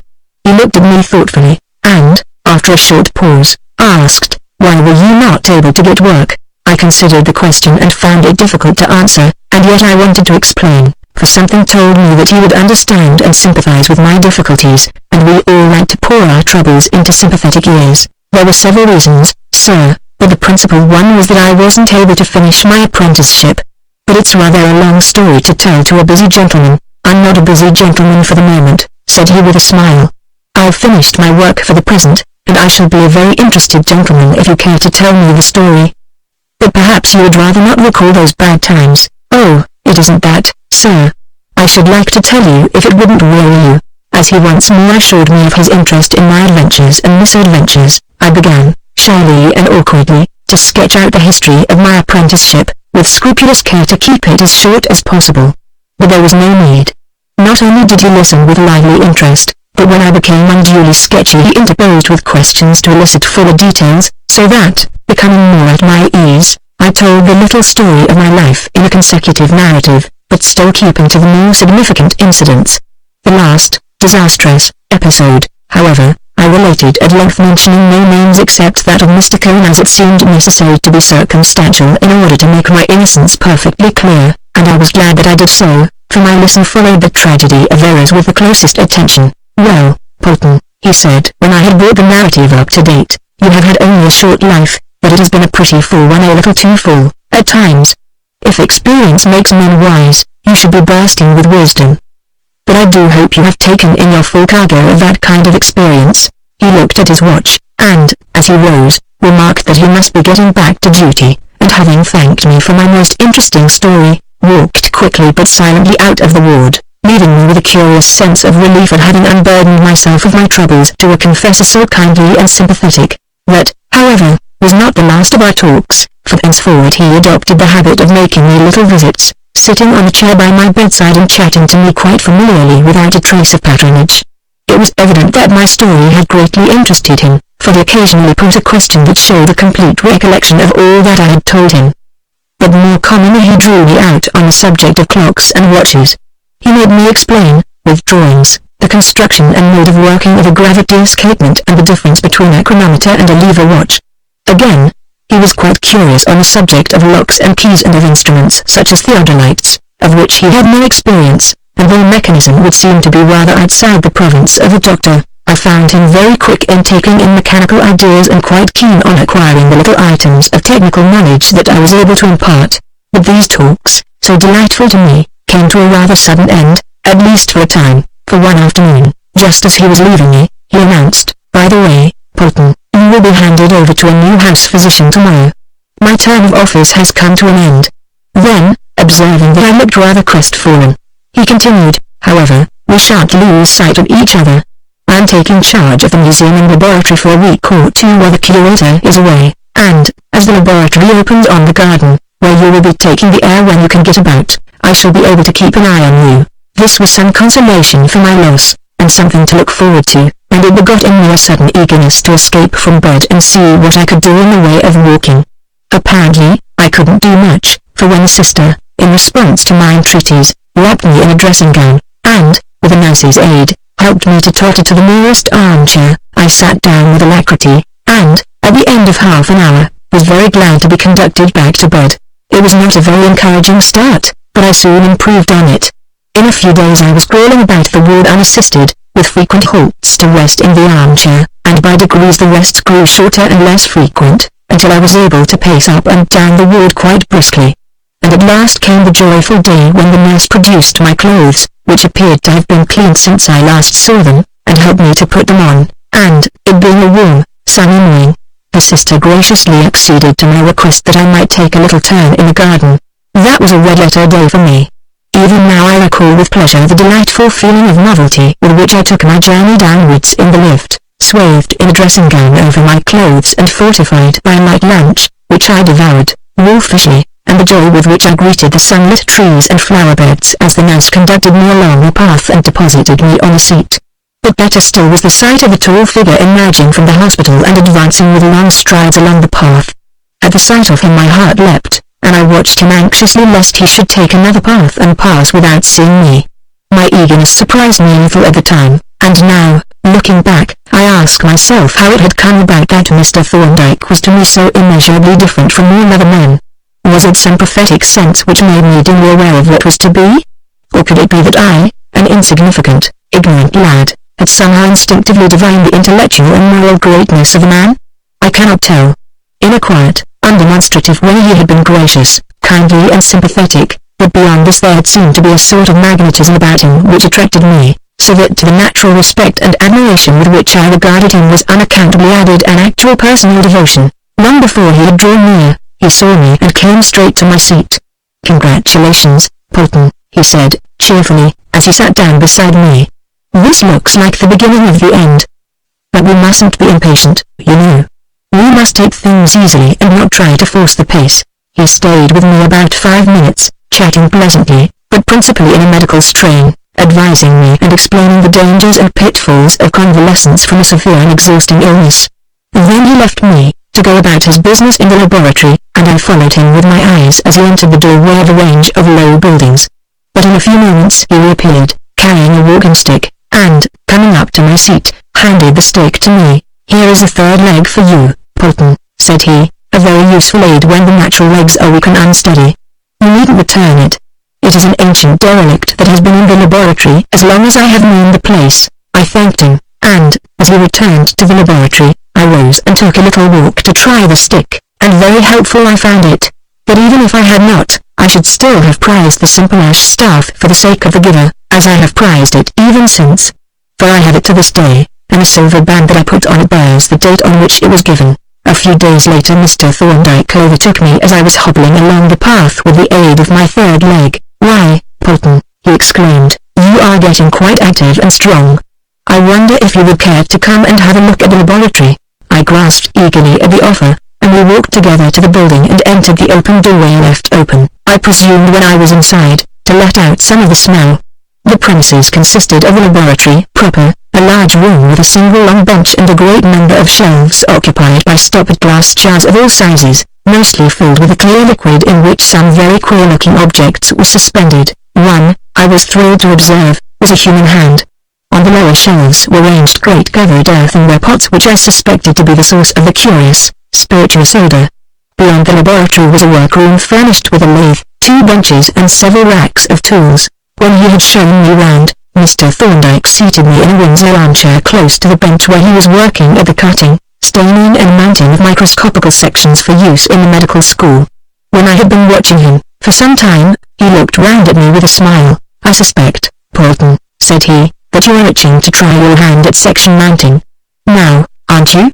I had to confess that I was, whereupon he, most good-naturedly, provided me with a glass bowl of water and a pile of watch glasses and bade me go ahead, which I did with the delight of a child with a new toy. Having cut the sections on the microtome and floated them off into the bowl, I carried out the other processes in as close imitation of his methods as I could, until I had a dozen slides finished. "Well, Polton," said he, "there isn't much mystery about it, you see. But you are pretty quick at learning, quicker than some of the students whom I have to teach." He examined my slides with a microscope, and, to my joy, pronounced them good enough to go in with the rest, and he was just beginning to label them when I perceived, through the window, the nurse who had come to shepherd the patient into dinner. So, with infinite regret, I tore myself away, but not until I had been rejoiced by an invitation to come again on the morrow. The days that followed were among the happiest of my life. Every morning and, later, every afternoon as well, I presented myself at the laboratory and was greeted with a friendly welcome. I was allowed to look on at, and even to help him, all kinds of curious, novel and fascinating operations. I assisted in the making of a plaster cast of a wicky boy's deformed legs, in the injecting with calm and gelatin of the blood vessels of a kidney, and in the cutting and mounting of a section of a tooth. Every day I had new experience and learned something fresh, and in addition was permitted and encouraged to execute repairs in the workroom on various invalid instruments and appliances. It was a delightful time. The days slipped past in a dream of tranquil happiness. I have said the days, but I should rather have said the hours that I spent in the laboratory. They were hours of happiness unalloyed. But with my return to the ward came a reaction. Then I had to face the realities of life, to realize that a dark cloud was rising, ever growing darker and more threatening. For I was now convalescent, and this was a hospital, not an almshouse. My illness was over and it was nearly time for me to go. At any moment now I might get my discharge, and then but I did not dare to think of what lay before me when I should go forth from the hospital door into the inhospitable streets. At last the blow fell.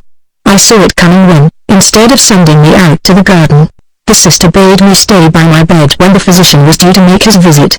So there I stood, watching the procession of students moving slowly round the ward with the feelings of a condemned man awaiting the approach of the executioner. Finally, it halted opposite my bed. The physician looked at me critically, spoke a few kindly words of congratulation, listened to the sister's report, and, taking the chart board from her, wrote a few words on the case paper, returned the board to her and moved on to the next bed. "When do I go out, sister?" I asked, anxiously, as she replaced the board on its peg. She evidently caught and understood the note of anxiety, for she replied very gently, with a quick glance at my downcast face, "The day after tomorrow," and turned away to rejoin the procession. So the brief interlude of comfort and happiness was over, and once more I must go forth to wander, a wretched Ishmaelite, through the cheerless wilderness. What I should do when I found myself cast out into the street, I had no idea. Nor did I try to form any coherent plan.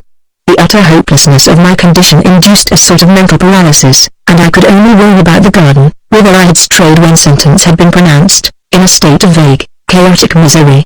Even the appetizing little supper was swallowed untasted, and, for the first time since the dawn of my convalescence, my sleep was broken and troubled. On the following morning I presented myself as usual at the laboratory. But its magic was gone. I pottered about in the workroom to finish a repairing job that I had on hand, but even that could not distract me from the thought that I was looking my last on this pleasant and friendly place. Presently, Mr. Thorndyke came in to look at the instrument that I was repairing. It was a rocking microtome, but soon transferred his attention from the instrument to me. "What's the matter, Polton?" he asked. "You are looking mighty glum. Have you got your discharge?" "Yes, sir," I replied. "I'm going out tomorrow, said he, "and from what you have told me, I take it that you have nowhere to go." I admitted, gloomily, that this was the case. "Very well," said he. "Now I have a little proposal that I want you to consider. Come and sit down in the laboratory and I'll tell you about it."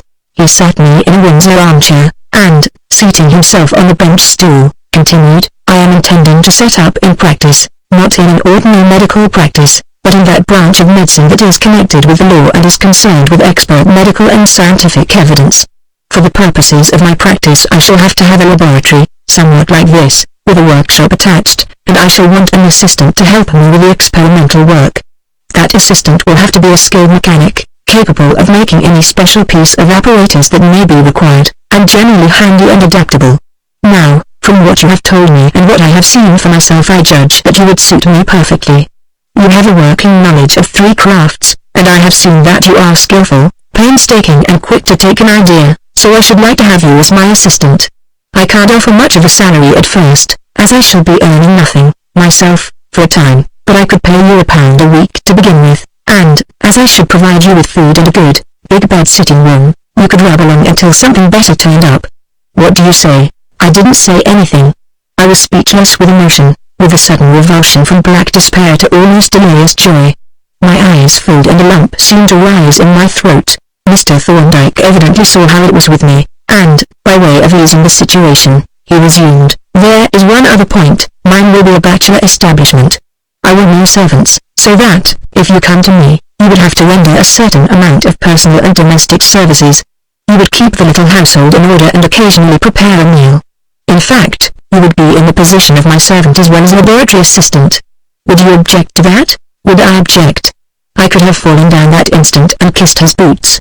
What I did say was that I should be proud to be his servant and only sorry that I was not more worthy of the honorable post. Then, said he, the bargain is struck, and each of us must do his best to make it a good bargain for the other.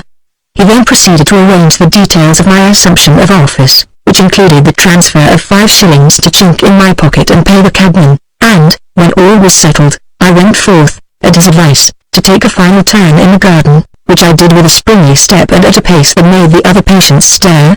As I entered the ward, the sister came up to me with a rather troubled face. When you go out tomorrow, number 6, what are you going to do? Have you any home to go to? Yes, sister, I replied, triumphantly. Mr. Thorndyke had just engaged me as his servant. Oh, I am so glad, she exclaimed. I have been rather worried about you.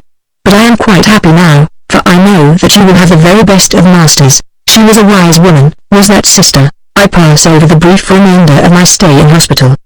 The hour of my discharge, once dreaded, but now hailed with joy, came in the middle of the forenoon, and, as my worldly goods were all on my person, no preparations were necessary. I made the round of the ward to say farewell to my fellow patients, and, when the sister had given me a hearty handshake, I should have liked to kiss her. I was conducted by the nurse to the secretary's office and were formally discharged. Then, pocketing my discharge ticket, I made my way to the main entrance and presented myself at the porter's lodge. Ah, said the porter when I had introduced myself, so you are Mr. Thorndyke's young man. Well, I've got to put you into a hansom and see that you know where to go. Do you? Yes, I answered, producing the card that my master had given me and reading from it. The address is Dr. John Thorndyke, 5A King's Bench Walk, Inner Temple, London, for example. That's right, said he, and remember that he is Dr. Thorndyke now. We call him Mr. because that's the custom when a gentleman is on the junior staff. Even if he is an MD, here's a hansom coming in, so we shan't have to fetch one. The cab came up the courtyard and discharged its passenger at the entrance, when the porter hailed the driver, and, having hustled me into the vehicle, sang out the address to which I was to be conveyed and waved his hand to me as we drove off, and I returned his salutation by raising my hat. I enjoyed the journey amazingly, surveying the busy streets over the low doors with a new pleasure and thinking how cheerful and friendly they looked. I had never been in a hansom before, and I suppose I never shall again. For the hansom is gone, and we have lost the most luxurious and convenient passenger vehicle ever devised by the wit of man. That cabman knew his business. Londoner as I was, the intricacies of his route bewildered me completely, and when he came to the surface, as it were, in Chancery Lane, which I recognized, he almost immediately finished me off by crossing Fleet Street and passing through a great gateway into a narrow lane bordered by ancient timber houses. Halfway down this lane he turned into another, at the entrance to which I read the name, Crown Office Row, and this ended in a great open square surrounded by tall houses. Here I was startled by a voice above my head demanding, "You said 5A, didn't you?" I looked up, and was astonished to behold a face looking down on me through a square opening in the roof, but I promptly answered yes, whereupon the face vanished and I saw and heard a lid shut down, and a few moments later the cab drew up opposite the portico of a house on the eastern side of the square. I hopped out, and, having verified the number, asked the cabman what there was to pay, to which he replied, concisely, 2 bob, and, leaning down, held out his hand. It seemed a lot of money, but, of course, he knew what his fare was, so, having handed up the exact amount, I turned away and stepped into the entry, on the jamb of which was painted, First Pair, Dr. John Thorndyke. The exact meaning of this inscription was not quite clear to me, but as the ground floor was assigned to another person, I decided to explore the staircase, and having ascended to the first floor landing, was reassured by observing the name Dr. Thorndyke painted in white lettering over a doorway, the massive, iron-bound door of which was open, revealing an inner door garnished by a small and very tarnished brass knocker. On this I struck a single modest trap, when the door was opened by Dr. Thorndyke himself. "Come in, Polton," said he, smiling on me very kindly and shaking my hand. "Come into your new home, which is my home, too, and I hope it will be a happy one for us both. But it will be what we make it. Perhaps, if your journey hasn't tired you, you would like me to show you over the premises. I said that I was not tired at all, so he led me forth at once and we started to climb the stairs, of which there were 4 flights to the 3rd floor landing. I have brought you to the top floor, said the doctor, to introduce you to your own domain. The rest of the rooms you can explore at your leisure. This is your bedroom. He threw open the door, and when I looked in I was struck dumb with astonishment and delight. It was beyond my wildest dreams, a fine, spacious room with 2 windows, furnished in a style of which I had no previous experience. A handsome carpet covered the floor, the bed surpassed even the hospital beds. There were a wardrobe, a chest of drawers, a set of bookshelves, a large table by one of the windows and a small one beside the bed, a fine easy chair and 2 other chairs. It was magnificent. I had thought that only noblemen lived in such rooms. And yet it was a very picture of homely comfort. I was struggling to express my gratitude when the doctor hustled me down to the 2nd floor to inspect the future laboratory and workshop. At present they were just large, empty rooms, but the kitchen was fully furnished and in going order, with a gas cooker and a dresser filled with china, and the empty larder was ready for use. Now, said the doctor, I must run off to the hospital in a few minutes, but there are 1 or 2 matters to settle. First, you will want some money to fit yourself out with clothes. I will advance you £10 for that purpose. Then, until we are settled down, you will have to get your meals at restaurants. I will give you a couple of pounds for those and any stores that you may lay in, and you will keep an account and let me know when you want any more money. And remember that you are a convalescent, and don't stint your diet. I think that is all for the present except the latchkeys, which I had better give you now. He laid the money and the 2 keys on the table, and was just turning to go when it occurred to me to ask if I should get an evening meal prepared for him. He looked at me with a smile of surprise and replied, You're a very enterprising convalescent, Polton, but you mustn't try to do too much at first. No, thank you. I shall dine in a boardroom tonight and get home about 9:30.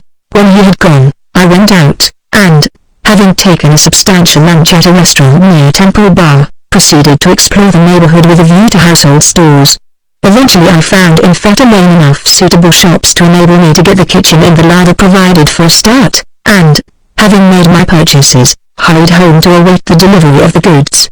Then I spent a delightful afternoon and evening rambling about the house, planning the workshop, paying repeated visits to my incomparable room, and inaugurating the kitchen by preparing myself an enormous high tea, after which, becoming extremely sleepy, I went down and paced up and down the walk to keep myself awake. When the doctor came home I would have expounded my plans for the arrangement of the workshop, but he cut me short with the admonition that convalescents should be early birds, and sent me off to bed, where I sank at once into a delicious slumber and slept until it was broad daylight and a soft-toned bell informed me that it was 7 o'clock. This day is the last that I shall record, for it saw the final stage of that wonderful transformation that changed the old Nathaniel Polton, the wretched, friendless outcast, into the pampered favorite of fortune.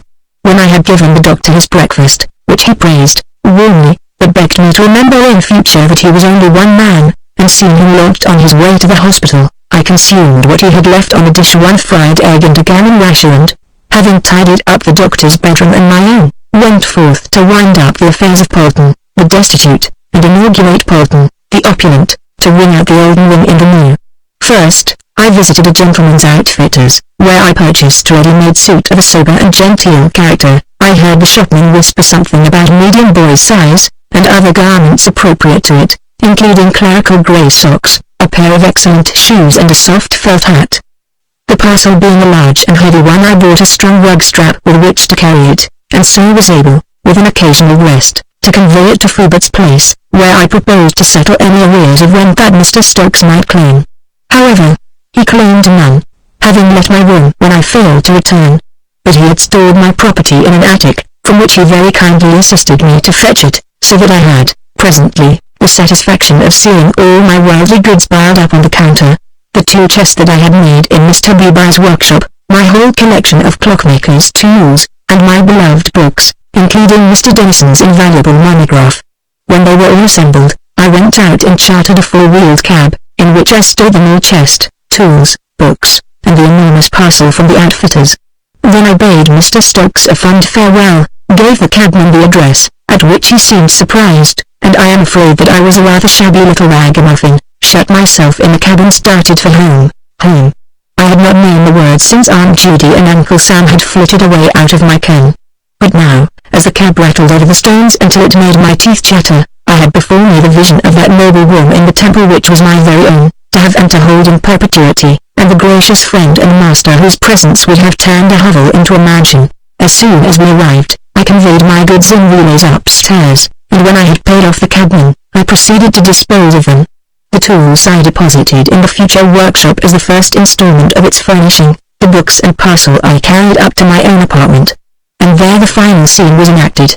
When I had arranged my little library lovingly in the bookshelves, I opened the parcel and laid out its incredible contents on the bed. For a while I was so overcome by their magnificence that I could only gloat over them in ecstasy. I had never had such clothes before, and I felt almost shy of their splendor.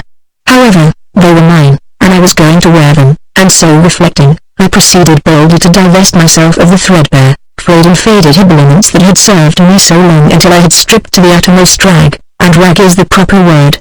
Then I inducted myself cautiously into the new garments, finishing up, in some discomfort, with a snowy and rather stiff collar, a silk necktie, and a sober but elegant black coat. For quite a long time I stood before the mirror in the wardrobe door surveying, with something of amused surprise and a certain sense of unreality, the trebly dressed gentleman who confronted me. At length, I turned away with a sigh of satisfaction, and, having carefully put away the discarded clothing for use in the workshop, went down to await the doctor's return. And here I think I had better stop, leaving Dr. Jervis to relate the sequel. Gladly would I go on, having now got into my stride, to tell of my happy companionship with my beloved master, and how he and I fitted out the workshop, and then, working on our joiner bench, gradually furnished the laboratory with benches and shelves. But I had better not. My tale is told, and now I must lay down my pen and hold my peace. Yet still I love to look back on that wonderful morning in the hospital laboratory when a few magical words banished in an instant the night of my adversity and ushered in the dawn. But it was not only the dawn, it was the sunrise. And the sun has never set. A benevolent Joshua had ordained that I shall live the days of my life in perpetual sunshine, and that Joshua's name is John Thorndyke. Chapter 10 Fire. To an old Londoner, the aspect of the town in the small hours of the morning, in the middle watch as those dark hours are called in the language of the mariner, is not without its attractions. For however much he may love his fellow creatures, it is restful, at least for a time, to take their society in infinitesimal doses, or even to dispense with it entirely, and to take one's way through the empty and silent streets free to pursue one's own thoughts undistracted by the din and hurly-burly that prevail in the daylight hours. Thus I reflected as I turned out of Marylebone Station at about 2:30 in the morning, and, crossing the wide, deserted road, bore away southeast in the direction of the temple. Through what side streets I passed I cannot remember, and in fact never knew, for, in the manner of the born and bred Londoner, I simply walked towards my destination without consciously considering my route. And as I walked in a silence on which my own footfalls made an almost startling impression, I looked about me with something much like curiosity and listened for the occasional far-off sounds which told of some belated car or lorry wending its solitary way through some distant street. I was approaching the neighborhood of Soho in passing through a narrow street lined by old and rather squalid houses, all dark and silent, when my ear caught a sound which, though faint and far away, instantly attracted my attention. The clang of a bell, not rung, but struck with a hammer and repeating the single note in a quick succession of strokes, the warning bell of a fire engine. I listened with mild interest. It was too far off to concern me and compared the sound with that of the fire engines of my young days. It was more distinctive, but less exciting. The bell gave its message plainly enough, but it lacked that quality of urgency and speed that was conveyed by the rattle of iron tires on the stones and the sound of galloping horses. Ding, ding, ding, ding, ding. The sound was more distinct.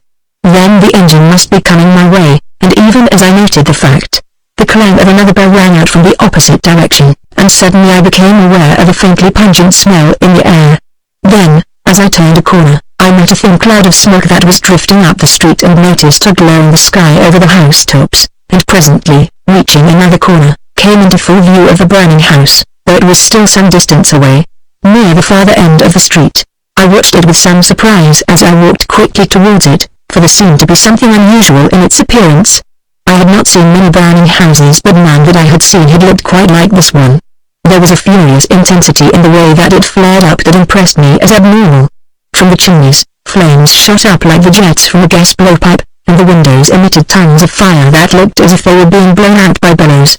and the progress of the fire was frightfully rapid, for even in the short time that it took me to walk the length of the street there was an evident change. Glowing spots began to appear in the room, flames poured out of the attic windows, and smoke and flame issued from the ground floor, which seemed to be some kind of shop. No crowd had yet collected, but just a handful of chance wayfarers like myself and a few policemen, who stood a little distance away from the house, looking on the scene of destruction and listening anxiously to the sounds of the approaching engines, now quite near and coming from several different directions. "It's a devil of a blaze," I remarked to one of the constables. "What is it?" "An oil shop." "It's worse than that, sir," he replied. "It's a film dealer's. The whole place chock full of celluloid films. It's to be hoped that there isn't anybody in the house, but I'm rather afraid there is. The caretaker of the offices next door says that there is a gentleman whose rooms on the first floor. Poor look out for him if he is in there now. He will be burned to a cinder by this time." At this moment the first of the engines swung round the corner and swept up to the house with noiseless speed, discharging its brass helmeted crew, who began immediately to prepare for action, opening the water plugs, rolling out lengths of hose, and starting the pumps. In a minute or two, 4 other engines arrived, accompanied by a motor fire escape, but the latter, when its crew had glanced at the front of the house, was trundled some distance up the street out of the way of the engines.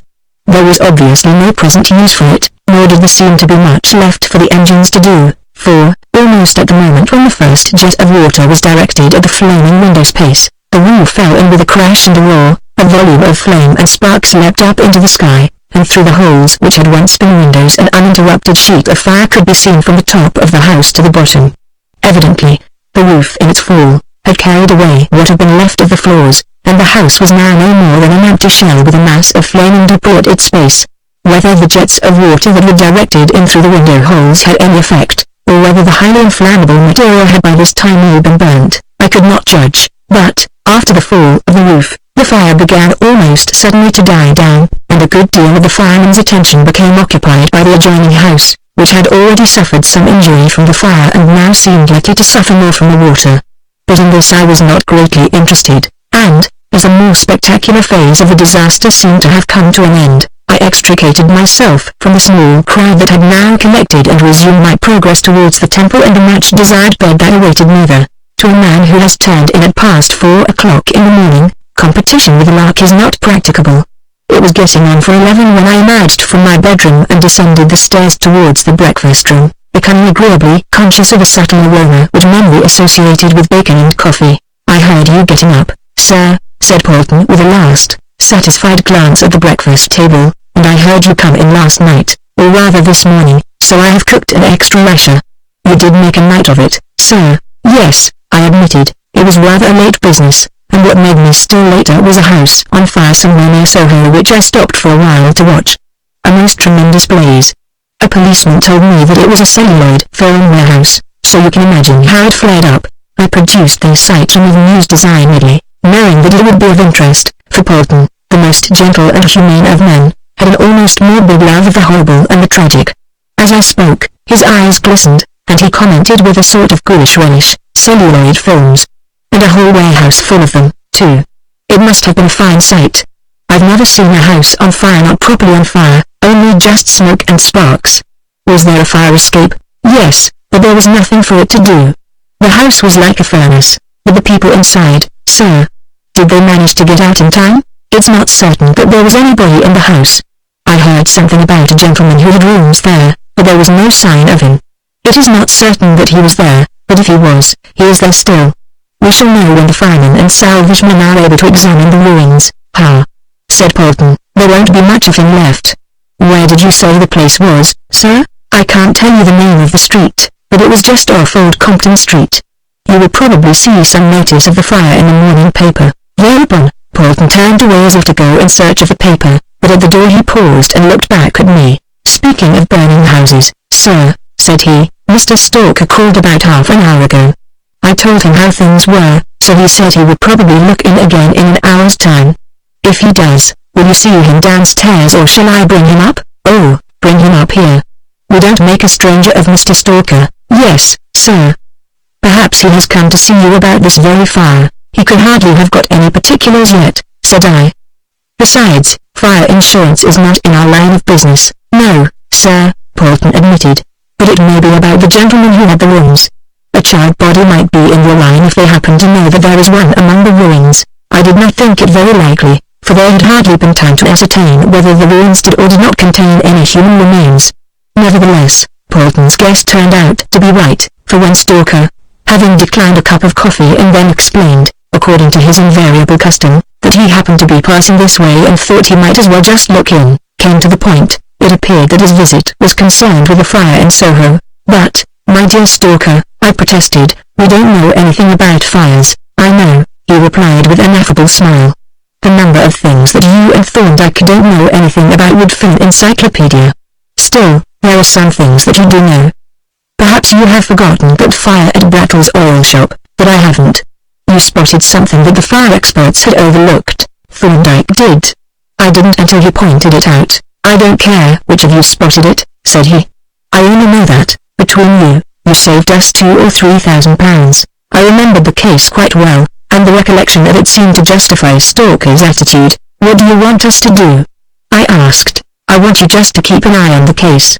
The question of fire raising will be dealt with by the brigade men in the Salvage Corps. They are experts and they have their own methods. You have different methods and you bring a different sort of expert eye to bear on a matter. I wonder, said I, why you are so nosy Parkerish about this fire. There hasn't been time for you to get any particulars, indeed, said he. We don't all stay in bed until 11 o'clock. While you were slumbering I was getting a report and making inquiries. Ha! I retorted. And while you were slumbering I was watching your precious house burning, and I must say that it did you credit. Here, in response to his look of surprise, I gave him a brief account of my morning's adventure. Very well, said he when I had finished. Then you know the facts and you can understand my position. Here is a house, full of inflammable material, which unaccountably bursts into flames at 3 o'clock in the morning. That house was either unoccupied or had a single occupant who was presumably in bed and asleep, as he apparently made no attempt to escape. I offered a vague suggestion of some failure of the electric installation such as a short circuit or other accident, but he shook his head. I know that such things are actually possible, said he, but it doesn't do to accept them too readily. A man who has been in this business as long as I have acquires a sort of intuitive perception of what is and what is not a normal case, and I have the feeling that there is something a little queer about this fire. I had the same feeling about that oil shop case, which is why I asked Thorndyke to look into it. And then there are rumors of a man who was sleeping in the house. You heard those yourself. Now, if that man's body turns up in the debris, there is the possibility of a further claim, as there was in the oil shop case. But, my dear Stalker, I exclaimed, grinning in his face, this is foresight with a vengeance. This fire may have been an incendiary fire. There may have been a man sleeping in the house and he may have got burned to death, and that man may have ensured his life in your society. How does that work out by the ordinary laws of chance? Pretty low odds, I think. Not so long as you fancy, he replied.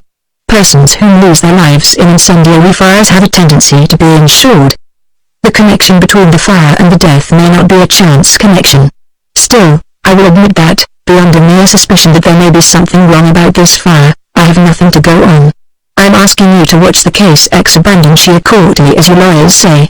And the watching must be done now while the evidence is available. It's no use waiting until the ruins have been cleared away and the body if there is one buried. No, I agreed, Thorndyke will be with you in that. I will give him your instructions when I see him at lunchtime, and you can take it that he won't lose any time in collecting the facts. But you had better give us something in writing, as we shall have to get authority to inspect the ruins and to examine the body if there is one to examine. Yes, said Stalker, I'll do that now. I have some of our letter paper in my case. He fished out a sheet, and, having written a formal request to Thorndyke to make such investigations as might be necessary in the interests of the Griffin Assurance Company, handed it to me and took his departure. As his footsteps died away on the stairs, Polton emerged from the adjacent laboratory and came in to clear away the breakfast things. As he put them together on a tray, he announced, I've read the account of the fire, sir, in the paper, but there isn't much more than you told me. Only the address Billington Street, Soho, and now, said I, you would like to go and have a look at it, I suppose? Well, he admitted, it would be interesting after having heard about it from you. But you see, sir, there's lunch to be got ready. The doctor had his breakfast a bit earlier than you did, and not quite so much of it. Never mind about lunch, said I. William can see to that.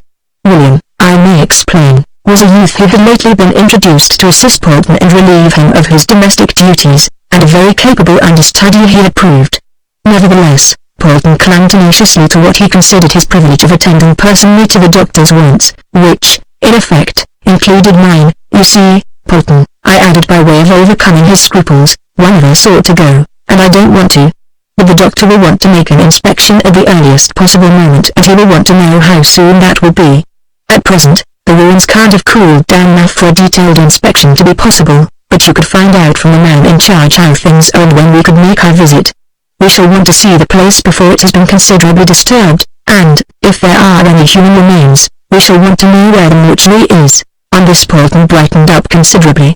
Of course, sir, said he, if could be of any use, I should like to go, and I think William will be able to manage, as it is only a cold lunch. With this he retired, and a few minutes later I saw him from the window hurrying along Crown Office Row, carefully dressed and carrying a fine, silver-topped cane and looking more like a dignitary of the church than a skilled artificer. When Thorndyke came in, I gave him an account of Stalker's visit as well as of my own adventure. I don't quite see, I added, what we can do for him or why he is in such a twitter about this fire. No, he replied.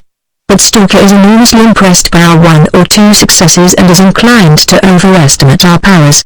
Still, there seem to be some suspicious features in the case, and I notice, on the placards, a rumour that a man was burned to death in the fire. If that is so, the affair will need looking into more narrowly. But we shall hear more about that when Polton comes back. We did.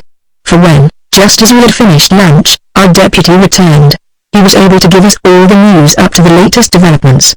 He had been fortunate enough to meet Detective Sergeant Rolls, who was watching the case for the police, and had learned from him that a body had been discovered among the debris, but that there was some mystery about its identity, as the tenant of the rooms was known to be away from home on a visit to Ireland. But it was not a mere matter of hearsay, for Polton had actually seen the body brought out on a stretcher and had followed it to the mortuary. You couldn't see what its condition was, I suppose? Said I. No, sir, he replied, regretfully. Unfortunately, it was covered up with a waterproof sheet. And as to the state of the ruins, did you find out how soon an examination of them will be possible? Yes, sir. I explained matters to the fire brigade officer and asked him when he would be able to make your inspection. Of course, everything is too hot to handle just now. They had the greatest difficulty in getting at the corpse, but the officer thought that by tomorrow morning they will be able to get to work, and he suggested that you might come along in the forenoon. Yes, said Thorndyke, that will do. We needn't be there very early, as the heavy material joists and beams and the debris of the roof will have to be cleared away before we shall be able to see anything. We had better make our visit to the mortuary first. It is possible that we may learn more from the body than from the ruins. At any rate, it is within our province, which the ruins are not. Judging from what I saw, said I, there will be mighty little for anyone to learn from the ruins. When the roof fell, it seemed to go right through to the basement. Will you want anything got ready, sir? Polton asked, a little anxiously. Thorndyke apparently noted the wistful tone, for he replied, I shall want you to come along with us, Polton, and you had better bring a small camera with the adjustable stand. We shall probably want photographs of the body, and it may be in an awkward position. Yes, sir, said Polton. I will bring the extension as well, and I will put out the things that you are likely to want for your research case. With this, he retired in undissembled glee, leaving us to discuss our arrangements. You will want authorities to examine the body and the ruins, said I. Shall I see to them? I have nothing special to do this afternoon. If you would, Jervis, it would be a great help, he replied. I have some work which I should like to finish up, so as to leave tomorrow fairly free. We don't know how much time our examinations may take. No, said I, especially as you seem to be taking the case quite seriously. But, my dear fellow, said he, we must. There may be nothing in it at all, but, in any case, we have got to satisfy Stalker and do our duty as medico-legal advisers to the Griffin. With this he rose and went forth about his business, while I, having taken possession of Stalker's letter, set out in quest of the necessary authorities. Chapter 11 The Ruins. In the medico-legal mind the idea of horror, I suppose, hardly has a place. It is not only that sensibilities tend to become dulled by repeated impacts, but that the emotions are, as it were, insulated by the concentration of attention on technical matters. Speaking, however, dispassionately, I must admit that the body which had been disinterred from the ruins of the burned house was about as horrible an object as I had ever seen. Even the coroner's officer, whose emotional epidermis might well have grown fairly tough, looked at that corpse with an undisguised shudder, while Mr. Polton, he was positively appalled. As he stood by the table and stared with bulging eyes at the dreadful thing, I surmised that he was enjoying the thrill of his life. He was in a very ecstasy of horror. To both these observers, I think, Thorndyke's proceedings imparted an added touch of gruesomeness, for my colleague, as I have hinted, saw in the hideous object nothing but a technical problem, and he proceeded in the most impassive and matter-of-fact way to examine it feature by feature and note down his observations as if he were drawing up an inventory. I need not enter into details as to its appearance. It will easily be imagined that a body which had been exposed to such intense heat that not only was most of its flesh reduced to mere animal charcoal, but the very bones, in places, were incinerated to chalky whiteness, was not a pleasant object to look on. But I think that what most appalled both Polton and the officer was the strange posture that it had assumed, a posture suggesting some sort of struggle, or as if the man had been writhing in agony or shrinking from a threatened attack. The body and limbs were contorted in the strangest manner, the arms crooked, the hands thrust forward, and the skeleton fingers bent like hooks. "Good Lord, sir," Polton whispered, "how the poor creature must have suffered. And it almost looks as if someone had been holding him down." "It really does," the coroner's officer agreed, "as if somebody was attacking him and wouldn't let him escape." "It does look rather horrid," I admitted, "but I don't think you need worry too much about the position of the limbs. This contortion is almost certainly due to shrinkage of the muscles after death, as the heat dried them. What do you think, Thorndyke?" "Yes," he agreed. "It is not possible to draw any conclusions from the posture of a body that has been burned to the extent that this has, and burned so unequally. You notice that, whereas the feet are practically incinerated, there are actually traces of the clothing on the chest, apparently a suit of pajamas, to judge by what is left of the buttons." At this moment the door of the mortuary opened to admit a newcomer, in whom we recognized Dr. Robertson, the divisional surgeon and an old acquaintance of us both. "I see," he remarked, as Thorndyke laid down his tape measure to shake hands, "that you are making your examination with your usual thoroughness." "Well," Thorndyke replied, "the relevant facts must be ascertained now or never. They may be of no importance, but one can't tell that in advance." "Yes," said Robertson, "that is a sound principle. In this case, I don't much think they are. I mean data in proof of identity, which are what you seem to be collecting. The identity of this man seems to be established by the known circumstances, though not so very clearly, I must admit." "That seems a little obscure," Thorndyke remarked. "Either the man's identity is known, or it isn't." The divisional surgeon smiled. "You're a devil for accuracy, Thorndyke," said he, "but you are quite right. We aren't here to make guesses. But the facts as to the identity appear to be pretty simple. From a statement of Mr. Green, the lessee of the house, it seems that the first floor rooms were let to a man named Gustavus Hare, who lived in them, and he was the only person resident in the house, so that, when the business premises closed down for the day and the employees went home, he had the place to himself." "Then," said Thorndyke, "do we take it that this is the body of Mr. Gustavus Hare?" "No," replied Robertson, "that is where the obscurity comes in. Mr. Hare has fortunately for him gone on a business visit to Dublin, but, as Mr. Green informs us, during his absence he allowed a cousin of his, a Mr. Cecil Moxdale, to occupy the rooms, or at least to use them to sleep in to save the expense of an hotel. The difficulty is that Moxdale was not known personally to Mr. Green, or to anybody else, for that matter. At present, he is little more than a name. But, of course, Hare will be able to give all the necessary particulars when he comes back from Ireland." "Yes," Thorndyke agreed, "but meanwhile there will be no harm in noting the facts relevant to the question of identity. The man may have made a will, or there may be other reasons for establishing proof of his identity independently of Hare's statements. I have made notes of the principal data, but I am not very happy about the measurements. The contorted state of the body makes them a little uncertain. I suggest that you and Jervis take a set of measurements each, independently, and that we compare them afterwards." Robertson grinned at me, but he took the tape measure without demur and proceeded quite carefully to take the principal dimensions of the contorted body and the twisted limbs, and, when he had finished, I repeated the measurements, noting them down in my pocketbook. Then we compared our respective findings, which were in substantial agreement, and Thorndyke copied them all down in his notebook. "When you came in, Robertson," said he, "we were discussing the posture of the body, and we had concluded that the contortion was due to shrinkage and had no significance. Do you agree?" "I think so. It is not an unusual condition, and I don't see what significance it could have." The cause of death is practically established by the circumstances. But it certainly is a queer posture. The head especially. The man looks as if he had been hanged. He does, Thorndyke agreed, and I want you to take a careful look at the neck. I noticed Jervis looking at it with a good deal of interest. Has my learned friend formed any opinion? The neck is certainly dislocated, I replied, and the odontoid process is broken.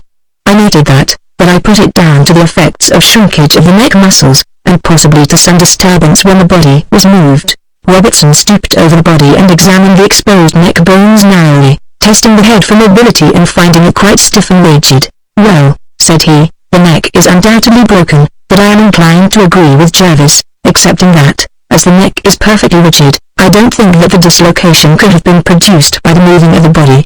I should say that it is the result of shrinkage. In fact, I don't see how else it could have been caused.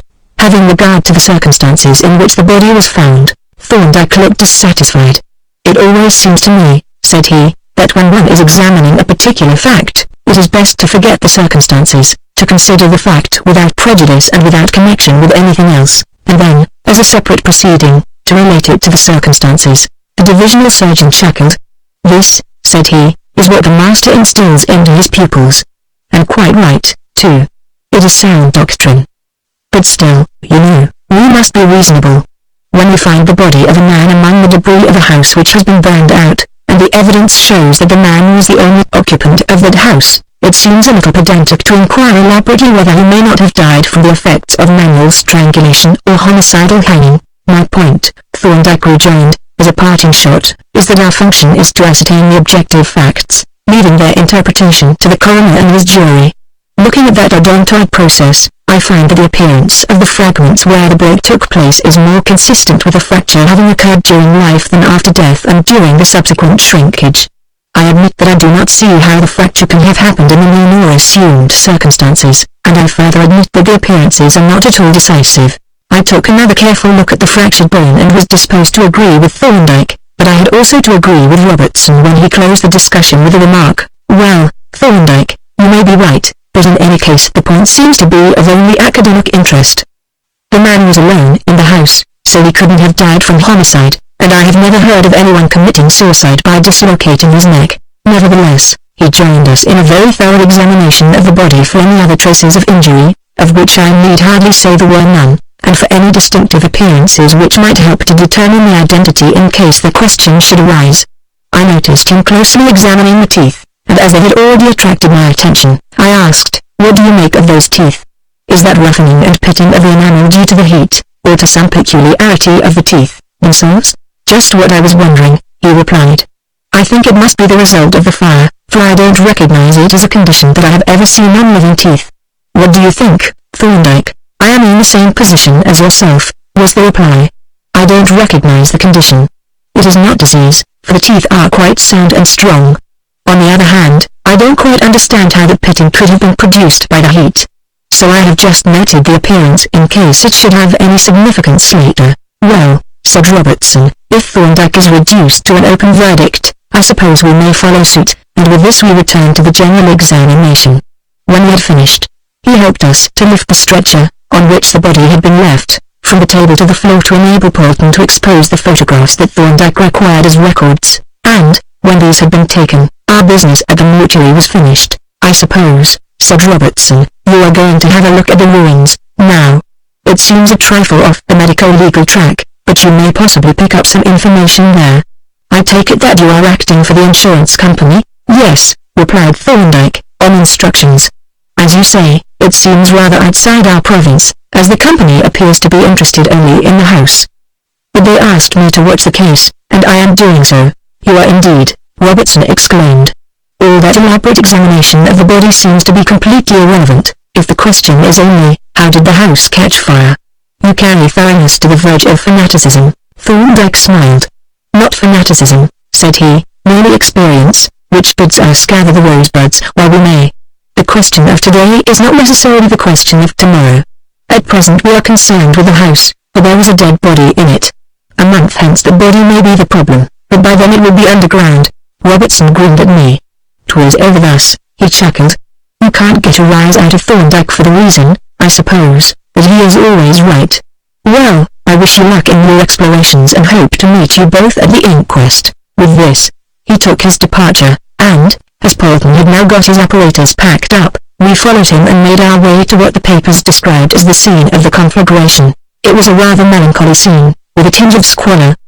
The street was still wet and muddy, but a small crowd stood patiently, regardless of the puddles, staring up at the dismal shell with its scorched walls and gaping windows, the windows that I had seen belch forth flames but which now showed only the cold light of day. A rough hoarding had been put up to enclose the ground floor, and at the wicket of this a savage corps officer stood on guard. To him Thorndyke addressed himself, producing his authority to inspect the ruins. "Well, sir," said the officer, "you'll find it a rough job, with mighty little to see and plenty to fall over. And it isn't over safe. There's some stuff overhead that may come down at any moment. Still, if you want to look the place over, I can show you the way down. Your people, I suppose," said Thorndyke, "have made a pretty thorough inspection. Has anything been discovered that throws any light on the cause or origin of the fire?"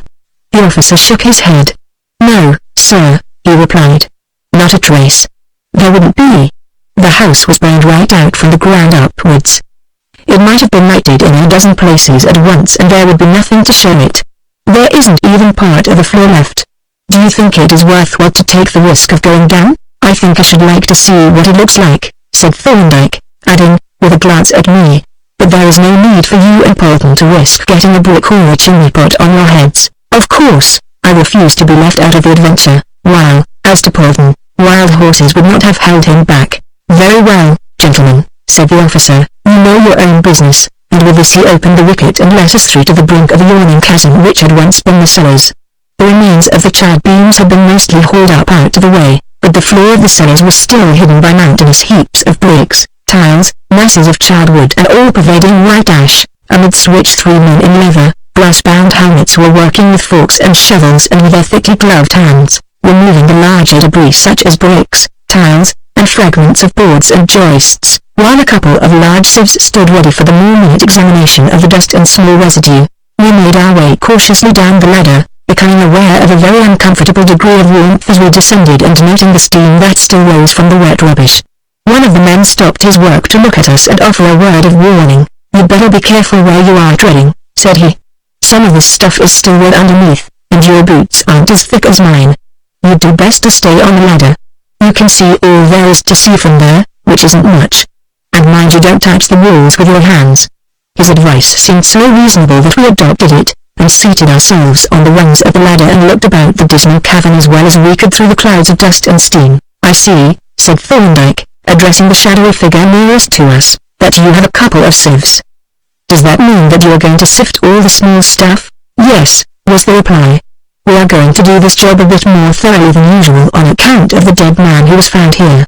The police want to find out all they can about him, and I think the insurance people have been asking questions.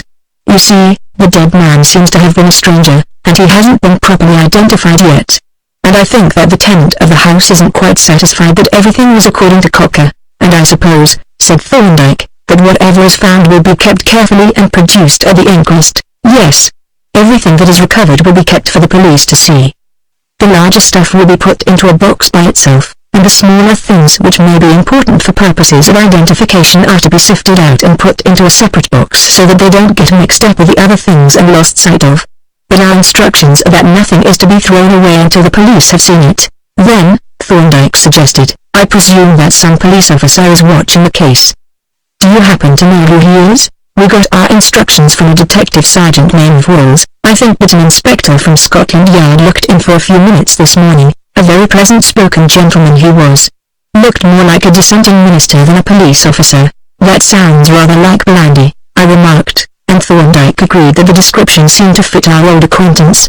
And so it turned out, for when, having finished our survey of the cellars, we retired up the ladder and came out of the wicket, we found Sergeant Walls and Inspector Blandy in conference with the officer who had admitted us. On observing us, Blandy removed his hat with a flourish and made demonstrations of joy. "Well, now," he exclaimed, "this is very pleasant. Dr. Jervis, too, and Mr. Polton with photographic apparatus. Quite encouraging. No doubt there will be some crumbs of expert information which a simple police officer may pick up." Thorndyke smiled a little wearily. Like me, he found Blandy's fulsome manner rather tiresome. but he replied amiably enough, "I am sure, Inspector, we shall try to be mutually helpful, as we always do. But at present I suspect that we are in much the same position, just observers waiting to see whether anything significant comes into sight." "That is exactly my position," Blandy admitted. "Here is a rather queer-looking fire and a dead man in the ruins. Nothing definitely suspicious, but there are possibilities. There always are when you find a dead body in a burned house. You have had a look at the ruins, sir. Did you find anything suggestive in them?" "Nothing whatever," Thorndyke replied, "nor do I think anyone else will. The most blatant evidences of fire-raising would have been obliterated by such total destruction. But my inspection was merely formal. I have no expert knowledge of fires, but, as I am watching the case for the Griffin Company, I thought it best to view the ruins." "Then," said Blandy with a slightly disappointed air, "you are interested only in the house, not in the body?" "Officially, that is so, but, as the body is a factor in the case, I have made an examination of it, with Dr. Robertson, and if you want copies of the photographs that Polton has just taken at the mortuary, I will let you have them." "But how good of you!" exclaimed Blandy. "Certainly, Doctor, I should like to have them. You see," he added, "the fact that this dead man was not the ordinary resident makes one want to know all about him and how he came to be sleeping in the house. I shall be most grateful for the photographs, and if there is anything that I can do—" "There is," Thorndyke interrupted. "I learn that you are, very wisely, making a thorough examination of the debris and passing the ashes through a sieve." "I am," said Blandy, "and what is more, the sergeant and I propose to superintend the sifting. Nothing from a pin upwards will be thrown away until it has been thoroughly examined. I suppose you would like to see the things that we recover?" "Yes," replied Thorndyke, "when you have finished with them, you might pass them on to me." Blandy regarded Thorndyke with a benevolent and slightly foxy smile, and, after a moment's pause, asked deferentially, "Was there anything in particular that you had in your mind, Doctor? I mean, any particular kind of article?" "No," Thorndyke replied. "I am in the same position as you are. There are all sorts of possibilities in the case. The body tells us practically nothing, so we can only pick up any stray facts that may be available, as you appear to be doing." This brought the interview to an end. Blandy and the sergeant disappeared through the wicket, and we went on our way homewards to see what luck Polton would have with his photographs. Chapter 12 Light on the Mystery. For the reader of this narrative, the inquest on the body that had been recovered from the burnt house will serve, as it did to me, to present the known facts of the case in a coherent and related Group A condition which had been made possible by the stable and mummified state of the corpse. For, as the body was now virtually incorruptible, it had been practicable to postpone the inquiry until the circumstances had been investigated by the police and the principal facts ascertained, at least sufficiently for the purpose of an inquest. When we arrived, the preliminaries had just been completed. The jury, having viewed the body, had taken their places and the coroner was about to open the proceedings. I need not report his brief address, which merely indicated the matters to be inquired into, but will proceed to the evidence. The first witness was Mr. Henry Budge, and he deposed as follows. On the 19th of April, about 2:45 in the morning, I started with my neighbour, James Place, to walk home from the house of a friend in Knoll Street, where we had been spending the previous evening playing cards. My way home to Macclesfield Street lay through Blinton Street, and Mr. Place walked that way with me. All the houses that we passed were in darkness with the exception of one in Blinton Street in which we noticed a light showing through the Venetian blinds of 2 of the windows. Mr. Place pointed them out to me, remarking that we were not the only late birds. That would be about 3 o'clock. Was the light like ordinary lamp, or electric light? The coroner asked. No. It looked more like firelight, rather red in colour and not very bright. Only just enough to make the windows visible. Will you look at this photograph of the house, in which the windows are marked with numbers, and tell us which were the ones that were lighted up? The witness looked at the photograph and replied that the lighted windows were those marked 8 and 9, adding that the one marked 7 seemed to be quite dark. That, said the coroner, is important as showing that the fire broke out in the bed-sitting room on the first floor. Number 7 is the window of the store or workroom. Yes. Well, we didn't take any particular notice.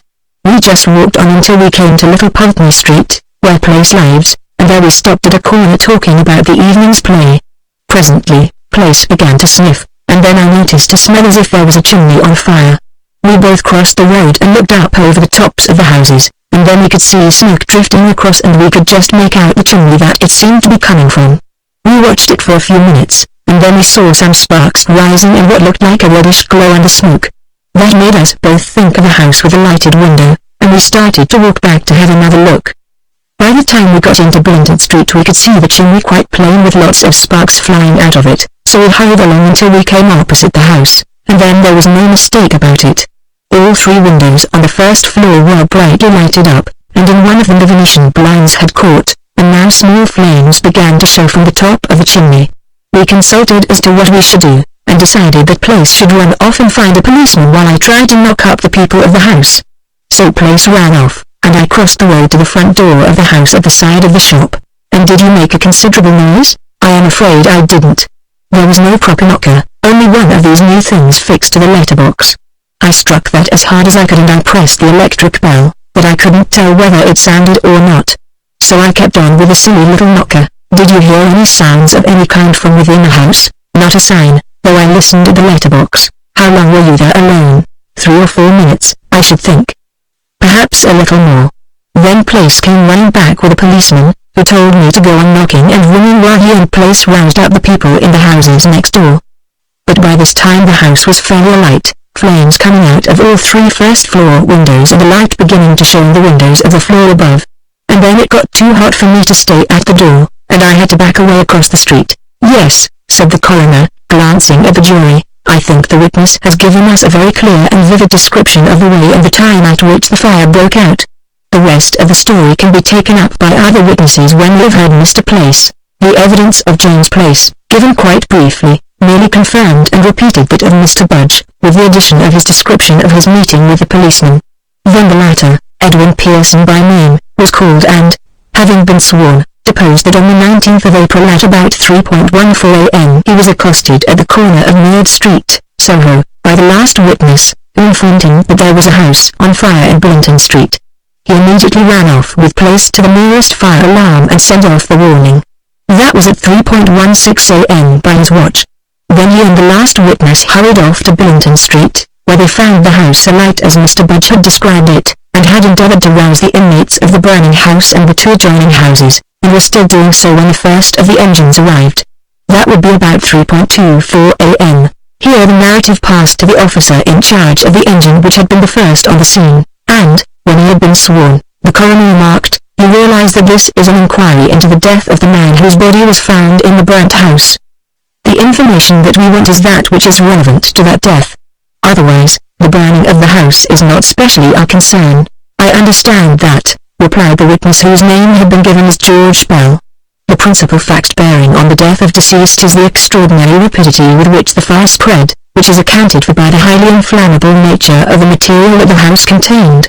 If deceased was asleep when the fire broke out, he might have been suffocated by the fumes without waking up. A mass of burning cellulose would give off volumes of poisonous gas. You have made an examination of the ruins. Did you find any evidence as to how the fire started? No. The ruins were carefully examined by me and by several other officers, but no clue to the origin of the fire could be discovered by any of us. There was nothing to go on. Apparently, the fire started in the first-floor rooms, and it would have been there that the clues would be found. But those rooms were completely destroyed. Even the floors had been carried away by the fall of the roof, so that there was nothing left to examine. Does it appear to you that there is anything abnormal about this fire? No. All fires are, in a sense, abnormal.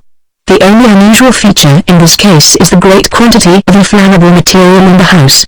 But the existence of that was known. You find nothing to suggest a suspicion of fire raising? The time, for instance, at which it broke out? As to the time, there is nothing remarkable or unusual in that. The beginning of a fire may be something which makes no show at first, a heap of soot behind a stove or a spark on some material which will smoulder but not burst into flame. It may go on smouldering for quite a long time before it reaches some material that is really inflammable.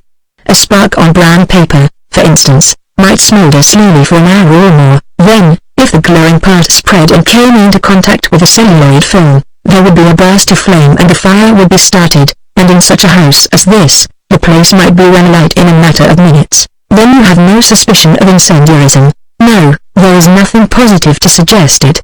Of course, it can't be excluded. There is simply no evidence either way. In what way might the fire have originated? The witness raised his eyebrows in mild protest, but he answered the rather comprehensive question without comment. There are a good many possibilities. It might have been started by the act of some person. That is possible in this case, as there was a person in the house. But there is no evidence that he started the fire. Then there is the electric wiring. Something might have occurred to occasion a short-circuit, a mouse or a cockroach connecting two wires. It is extremely uncommon with modern wiring, and in this case, as the fuses were destroyed, we can't tell whether it happened or not. And then there is the possibility of spontaneous combustion. That does occur occasionally. A heap of engineer's cotton waste soaked with oil will sometimes start burning by itself. So will a big bin of sawdust or a large mass of saltpeter. But none of these things are known to have been in this house. As to human agency, suppose this person had been smoking in bed? Well, that is a dangerous habit, but, after all, it would be only guesswork in this case. I have no evidence that the man was smoking in bed. If there is such evidence, then the fire might have been started in that way, though, even then, it would not be a certainty. This concluded Mr. Bell's evidence, and, when he had been allowed to retire, the coroner commented, as you will have observed, members of the jury, the expert evidence is to the effect that the cause of the fire is unknown, that is to say that none of the recognized signs of fire raising were found. But possibly we may get some light on the matter from consideration of the circumstances. Perhaps we had better hear what Mr. Green can tell us before we take the medical evidence.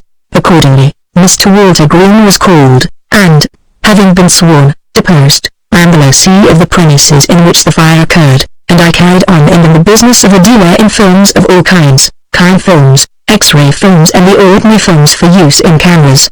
I do not manufacture, but I am the agent for several manufacturers, and I also deal to some extent in projectors and cameras, both kind and ordinary.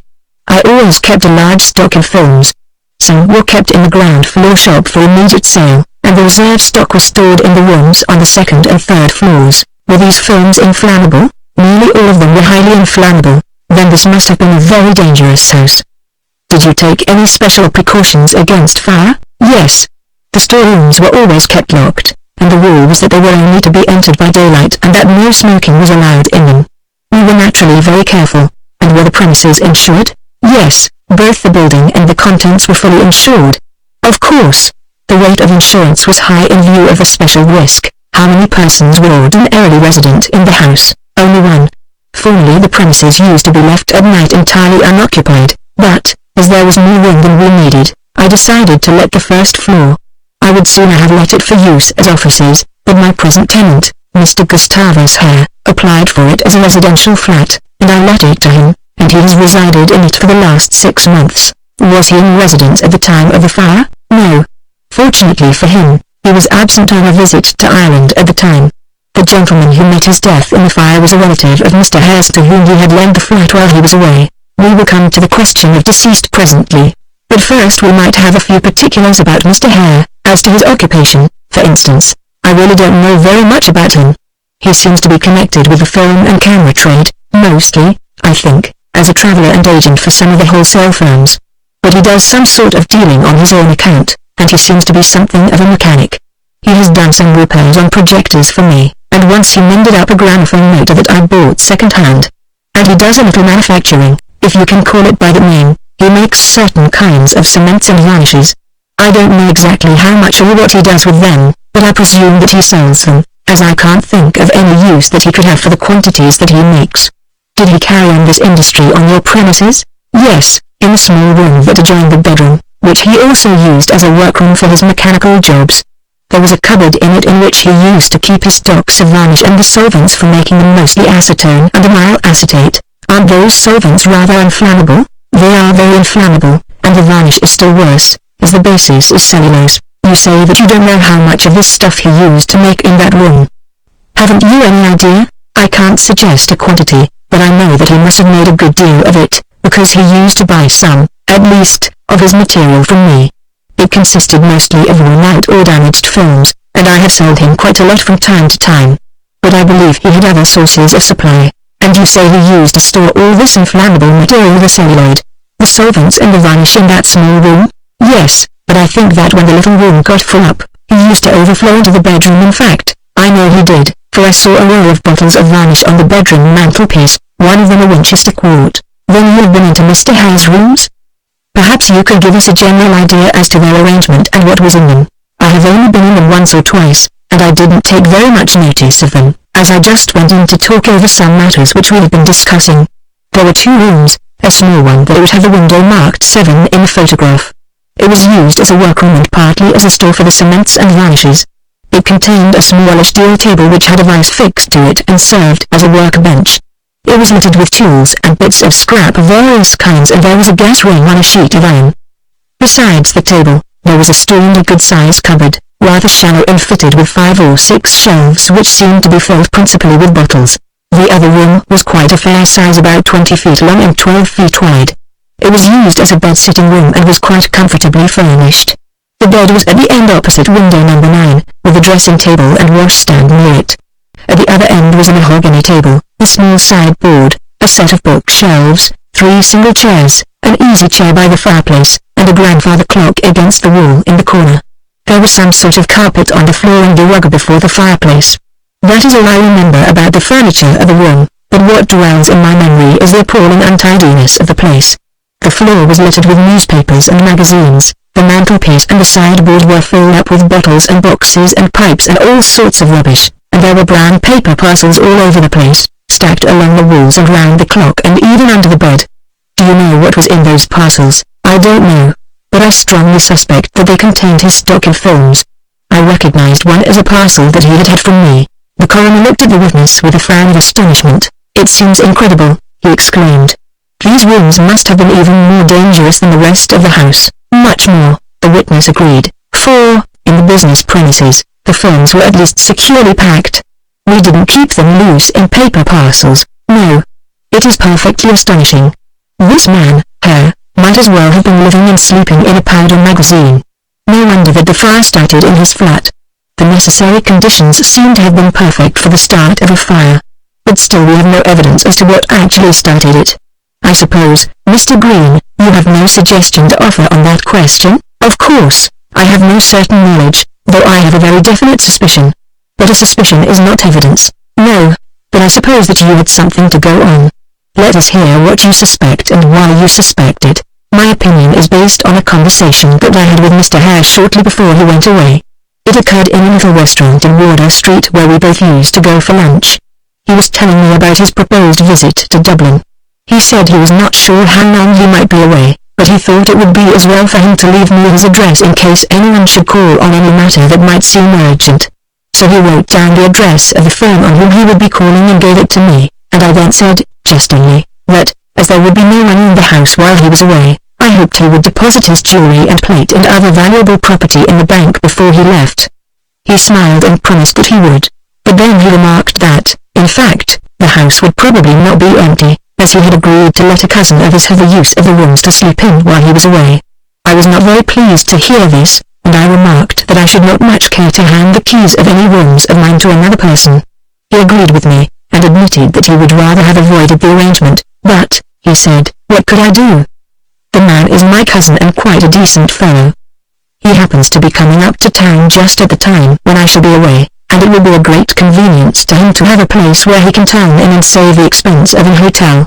He may not use the rooms after all, but if he does, I don't expect that you will see much of him, as he will only be coming to the rooms to sleep. His days will be occupied in various business calls. I must admit, he added, that I wish him at Halifax, but he asked me to let him have the use of the rooms, and I didn't feel that I could refuse. Well, I said, I should have refused. But he is your cousin, so I suppose you know all about him. Oh, yes, he replied, he is quite a responsible sort of man, and I have cautioned him to be careful. That struck me as a rather curious remark, so I said, how do you mean? What did you caution him about? And he replied, oh, I just cautioned him not to do himself too well in the matter of drinks in the evening, and I made him promise not to smoke in bed. Does he usually smoke in bed? I asked, and he replied, I think he likes to take a book to bed with him and have a read and a smoke before going to sleep. But he has promised solemnly that he won't. Well, I said, I hope he won't. It is a shockingly dangerous habit. He might easily drop off to sleep and let his cigarette fall on the bedclothes. He doesn't smoke cigarettes in bed, said Hare. He smokes a pipe. His favorite is a big French clay bowl in the form of a death's head with glass eyes and a cherrywood stem. He loves that pipe. But you need not worry, he has sworn not to smoke in bed. I was not very happy about the affair, but I didn't like to make a fuss, so I made no further objection. I think, said the coroner, that you ought to have forbidden him to lend the rooms. However, you didn't. Did you learn what this man's name was? Yes, I asked Mr. Hare, in case I should see the man and have occasion to speak to him. His name was Moxdale, Cecil Moxdale. Then we may take it that the body which is the subject of this inquiry is that of Cecil Moxdale. Did you ever see him? I think I saw him once. That would be just before 6 in the evening of the 14th of April. I was standing inside the doorway of my premises when Mr. Hare passed with another man, whom I assumed to be Mr. Moxdale from his resemblance to Mr. Hare. The two men went to the street door which is the entrance to Mr. Hare's staircase and entered together. Could you give us any description of Moxdale? He was a biggish man about 5 feet 9 or 10 with dark hair and a rather full dark moustache. That is all I noticed. I only took a passing glance at him. From what you said just now, the coroner suggested, I suppose we may assume that you connect the outbreak of the fire with this unfortunate man? I do, the witness replied. I have no doubt that he lit up his pipe notwithstanding his promise, and set his bedclothes on fire. That would account for everything, if you remember that there were a number of parcels under the bed which were almost certainly filled with inflammable films. Yes, the coroner agreed. Of course, it is only a surmise, but it is certainly a very probable one. And that, I suppose, Mr. Green, is all that you have to tell us? Yes, sir, was the reply. That is about all I know of the case. The coroner glanced at the jury and asked if there were any questions, and, when the foreman replied that there were none, the witness was allowed to retire when the depositions had been read and signed. There was a short pause, during which the coroner glanced at the depositions and, apparently, reflected on the last witness's evidence. I think, he said at length, that, before going further into the details of this deplorable affair, we had better hear what the doctors have to tell us. It may seem, having regard to the circumstances in which deceased met his death and the condition of the body, that the taking of medical evidence is more or less of a formality, but, still, it is necessary that we should have a definite statement as to the cause of death. We will begin with the evidence of the divisional surgeon, Dr. William Robertson. As his name was mentioned, our colleague rose and stepped up to the table, where the coroner's officer placed a chair for him. Chapter 13 The Facts and the Verdict. You have, I believe, said the coroner when the preliminary questions had been answered, made an examination of the body which is now lying in the mortuary? Yes, I examined that body very thoroughly. It appears to be that of a strongly built man about 5 feet 10 inches in height. His age was rather difficult to judge, and I cannot say more than that he was apparently between 40 and 50, but even that is not a very reliable estimate. The body had been exposed to such intense heat that the soft tissues were completely carbonized, and, in some parts, entirely burned away. Of the feet, for instance, there was nothing left but white incinerated bone. The jury, when viewing the body, were greatly impressed by the strange posture in which it lay. Do you attach any significance to that? No. The distortion of the trunk and limbs was due to the shrinkage of the soft parts under the effects of intense heat. Such distortion is not unusual in bodies which have been burned. Can you make any statement as to the cause of death? My examination disclosed nothing on which an opinion could be based. The condition of the body was such as to obliterate any signs that there might have been. I assume that deceased died from the effects of the poisonous fumes given off by the burning celluloid, that he was, in fact, suffocated. But that is not properly a medical opinion. There is, however, one point which I ought to mention. The neck was dislocated and the little bone called the odontoid process was broken. You mean, in effect, said the coroner, that the neck was broken. But surely a broken neck would seem to be a sufficient cause of death. It would be in ordinary circumstances, but in this case I think it is to be explained by the shrinkage. My view is that the contraction of the muscles and the soft structures generally displaced the bones and broke off the odontoid process. Can you say, positively, that the dislocation was produced in that way? No. That is my opinion, but I may be wrong. Dr. Thorndyke, who examined the body at the same time as I did, took a different view. We shall hear Dr. Thorndyke's views presently. But doesn't it seem to you a rather important point? No. There doesn't seem to me to be much in it. The man was alone in the house and must, in any case, have met his death by accident. In the circumstances, it doesn't seem to matter much what the exact, immediate cause of death may have been. The coroner looked a little dissatisfied with this answer, but he made no comment, proceeding at once to the next point. You have given us a general description of the man. Did you discover anything that would assist in establishing his identity? Nothing beyond the measurements and the fact that he had a fairly good set of natural teeth. The measurements and the general description would be useful for identification if there were any known person with whom they could be compared. They are not very specific characters, but if there is any missing person who might be the deceased, they might settle definitely whether this body could, or could not, be that of the missing person. Yes, said the coroner, but that is of more interest to the police than to us. Is there anything further that you have to tell us? No, replied the witness, I think that is all that I have to say. Thereupon, when the depositions had been read and signed, the witness retired and his place was taken by Thorndyke. You examined this body at the same time as Dr. Robertson, I think? The coroner suggested. Yes, we made the examination together, and we compared the results so far as the measurements were concerned. You were, of course, unable to make any suggestion as to the identity of deceased? Yes. Identity is a matter of comparison, and there was no known person with whom to compare the body. But I secured, and made notes of, all available data for identification if they should be needed at any future time. It was stated by the last witness that there was a dislocation of the neck with a fracture of the odontoid process. Will you explain that to the jury and give us your views as to its significance in this case? The odontoid process is a small peg of bone which rises from the second vertebra, or neck bone, and forms a pivot on which the head turns. When the neck is dislocated, the displacement usually occurs between the first and the second vertebra, and then, in most cases, the odontoid process is broken. In the case of deceased, the first and second vertebrae were separated and the odontoid process was broken. That is to say that deceased had a dislocated neck, or, as it is commonly expressed, a broken neck. In your opinion, was the neck broken before or after death? I should say that it was broken before death, that, in fact, the dislocation of the neck was the immediate cause of death. Do you say positively that it was so? No. I merely formed that opinion from consideration of the appearances of the structures. The broken surfaces of the odontoid process had been exposed to the fire for some appreciable time, which suggested that the fracture had occurred before the shrinkage. And then it appeared to me that the force required to break the process was greater than the shrinkage would account for. Still, it is only an opinion. Dr. Robertson attributed the fracture to the shrinkage, and he is as likely to be right as I am. Supposing death to have been caused by the dislocation, what significance would you attach to that circumstance? None at all, if the facts are as stated. If the man was alone in the house when the fire broke out, the exact cause of death would be a matter of no importance. Can you suggest any way in which the neck might have been broken in the circumstances which are believed to have existed? There are many possible ways. For instance, if the man was asleep and was suddenly aroused by the fire, he might have scrambled out of bed, entangled the bedclothes, and fallen on his head. Or again, he might have escaped from the bedroom and fallen down the stairs. The body was found in the cellar. There is no evidence as to where the man was when death took place. At any rate, you do not consider the broken neck in any way incompatible with accidental death? Not in the least, and, as I said before, Dr. Robertson's explanation may be the correct one. After all, would you agree that, for the purposes of this inquiry, the question as to which of you is right is of no importance? According to my present knowledge and belief, I should say that it is of no importance at all.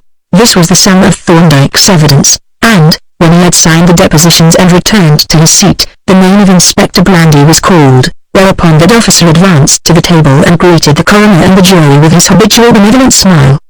He polished off the preliminaries with a readiness born of long experience and then, having, by the coroner's invitation, seated himself, he awaited the interrogation. I believe, Inspector, the coroner began, that the police are making certain investigations regarding the death of the man who is the subject of this inquiry. Having heard the evidence of the other witnesses, can you give us any additional facts? Nothing very material, Blandy replied. The inquiries which we are making are simply precautionary. A dead man has been found in the ruins of a burnt house, and we want to know who that man was and how he came to be in that house, since he was admittedly not the tenant of the premises. As far as our inquiries have gone, they have seemed to confirm the statement of Mr. Green that the man was the one referred to by Mr. Hare as Cecil Moxdale. But our inquiries are not yet complete. That, said the coroner, is a general statement. Could you give us the actual facts on which your conclusions are based? The only facts bearing on the identity of deceased have been obtained by an examination of various things found among the ashes of the burned house. The search was made with the greatest care, particularly that for the smaller objects which might have a more personal character. When the larger objects had been removed, the fine ash was all passed through sieves so that nothing should be overlooked. But everything that was found has been preserved for further examination if it should be necessary. "You must have got a rather miscellaneous collection," the coroner remarked. "Have you examined the whole lot?" "No. We have concentrated on the small personal articles, and these seem to have yielded all the information that we are likely to get, and have practically settled the question of identity. We found, for instance, a pair of cufflinks of steel, chromium-plated, on which the initials CM were engraved. We also found a clay pipe bowl in the form of a death's head which had once had glass eyes and still had the remains of the glass fused in the eye sockets. This had the initials CM scratched deeply on the undersurface of the bowl. It was a very significant discovery," the coroner remarked, "having regard to what Mr. Green told us. Yes, there was also a stainless steel plate which seemed to have belonged to an attaché case or suitcase and which had the initials CM engraved on it, and a gold watch, of which the case was partly fused, but on which we could plainly make out the initials GH, the coroner repeated. "That, then, would be Mr. Hare's watch. Isn't that rather odd?" "I think not, sir," replied Blandy. "These were Mr. Hare's rooms, and they naturally contained articles belonging to him. Probably he locked up this valuable watch before going on his travels. Did you find any other things belonging to him?" "Nothing at all significant. There was a vise and some tools and the remains of an 8-day clock which apparently belonged to him, and there were some other articles that might have been his, but they were mixed up with the remains of projectors and various things which had probably come from the shop or the stores above. But the small personal articles were the really important ones.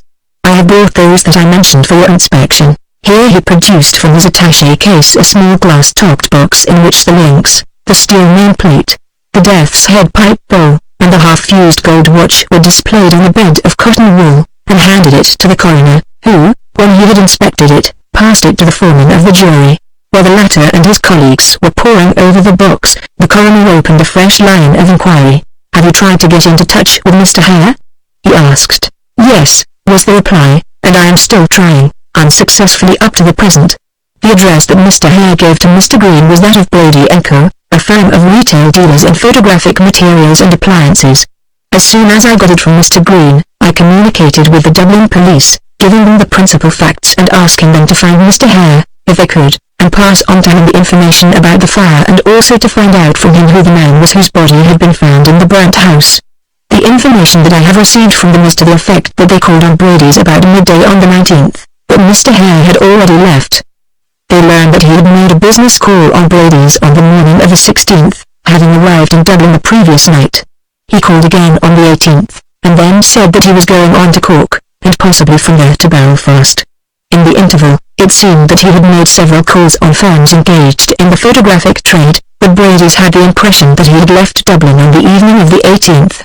That is all that I have been able to discover so far, but there should be no great difficulty in tracing Mr. Hare, and even if it should not be possible, he will probably be returning from Ireland quite soon, and then he will be able to give us all the particulars that we want about this man, Cecil Moxdale, if that is his name." "Yes," said the coroner, "but it will be too late for this inquiry. However, there doesn't seem to be any great mystery about the affair. The man's name was given to us by Mr. Green, and the identity seems to be confirmed by the initials on the articles which were recovered from the ruins, particularly the pipe, which had been described to us by Mr. Green as belonging to Cecil Moxdale. We know practically nothing about the man, but still we know enough for the purpose of this inquiry. It might be expedient to adjourn the proceedings until fuller particulars are available, but I hardly think it is necessary. I suppose, Inspector, you have nothing further to tell us?" "No, sir," replied Blandy.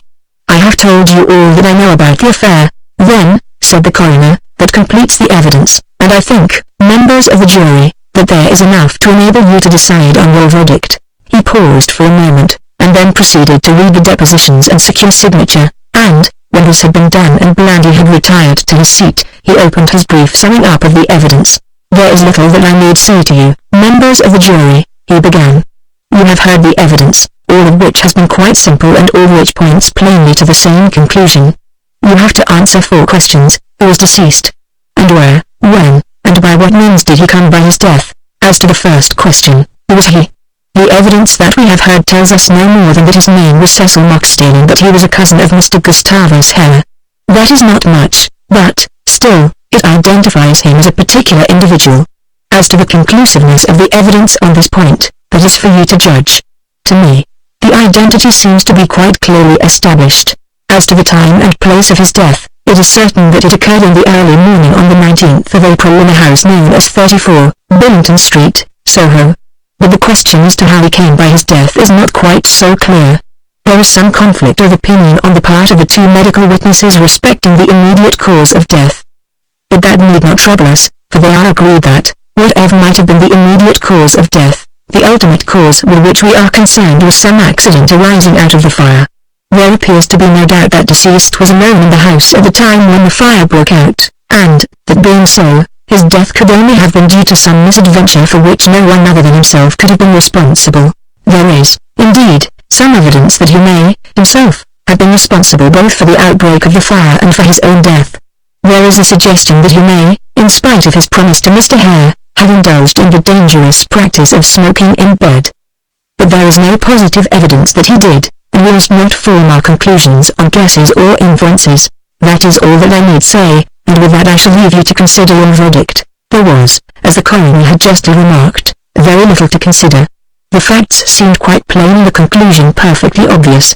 And that was evidently the view of the jury, for they gave the matter but a few minutes' consideration, and then returned a verdict to the effect that the deceased, Cecil Moxdale, had met his death by misadventure due to the burning of the house in which he was sleeping. Yes, the coroner agreed, which is the obvious conclusion. I shall record a verdict of death by misadventure. On this, the court rose, and, after a few words with the coroner and Robertson, Thorndyke and I, accompanied by Polton, who had been specially invited to attend, took our departure and shaped a course for King's Bench Walk. Chapter 14. A visit from Inspector Blandy. With the close of the inquest, our connection with the case of the burnt house in Billington Street and Cecil Moxdale, deceased, seemed to have come to an end. No points of doubt or interest had arisen, or seemed likely to arise hereafter. We appeared to have heard the last of the case, and, when Thorndyke's notes and Polton's photographs had been filed, we wrote it off as finished with. At least, I did. But later events suggested that Thorndyke had kept it in mind as a case in which further developments were not entirely impossible. My view of the case was apparently shared by Stalker, for when, being in the city on other business, we dropped in at his office, he expressed himself to that effect. An unsatisfactory affair from our point of view, he commented, but there was nothing that we could really boggle at. Of course, when an entire insured stock is destroyed, you have to be wary. A trader who has a redundant or obsolete or damaged stock can make a big profit by burning the whole lot out and recovering the full value from the insurance society. But there doesn't seem to be anything of that kind. Green appears to be perfectly straight.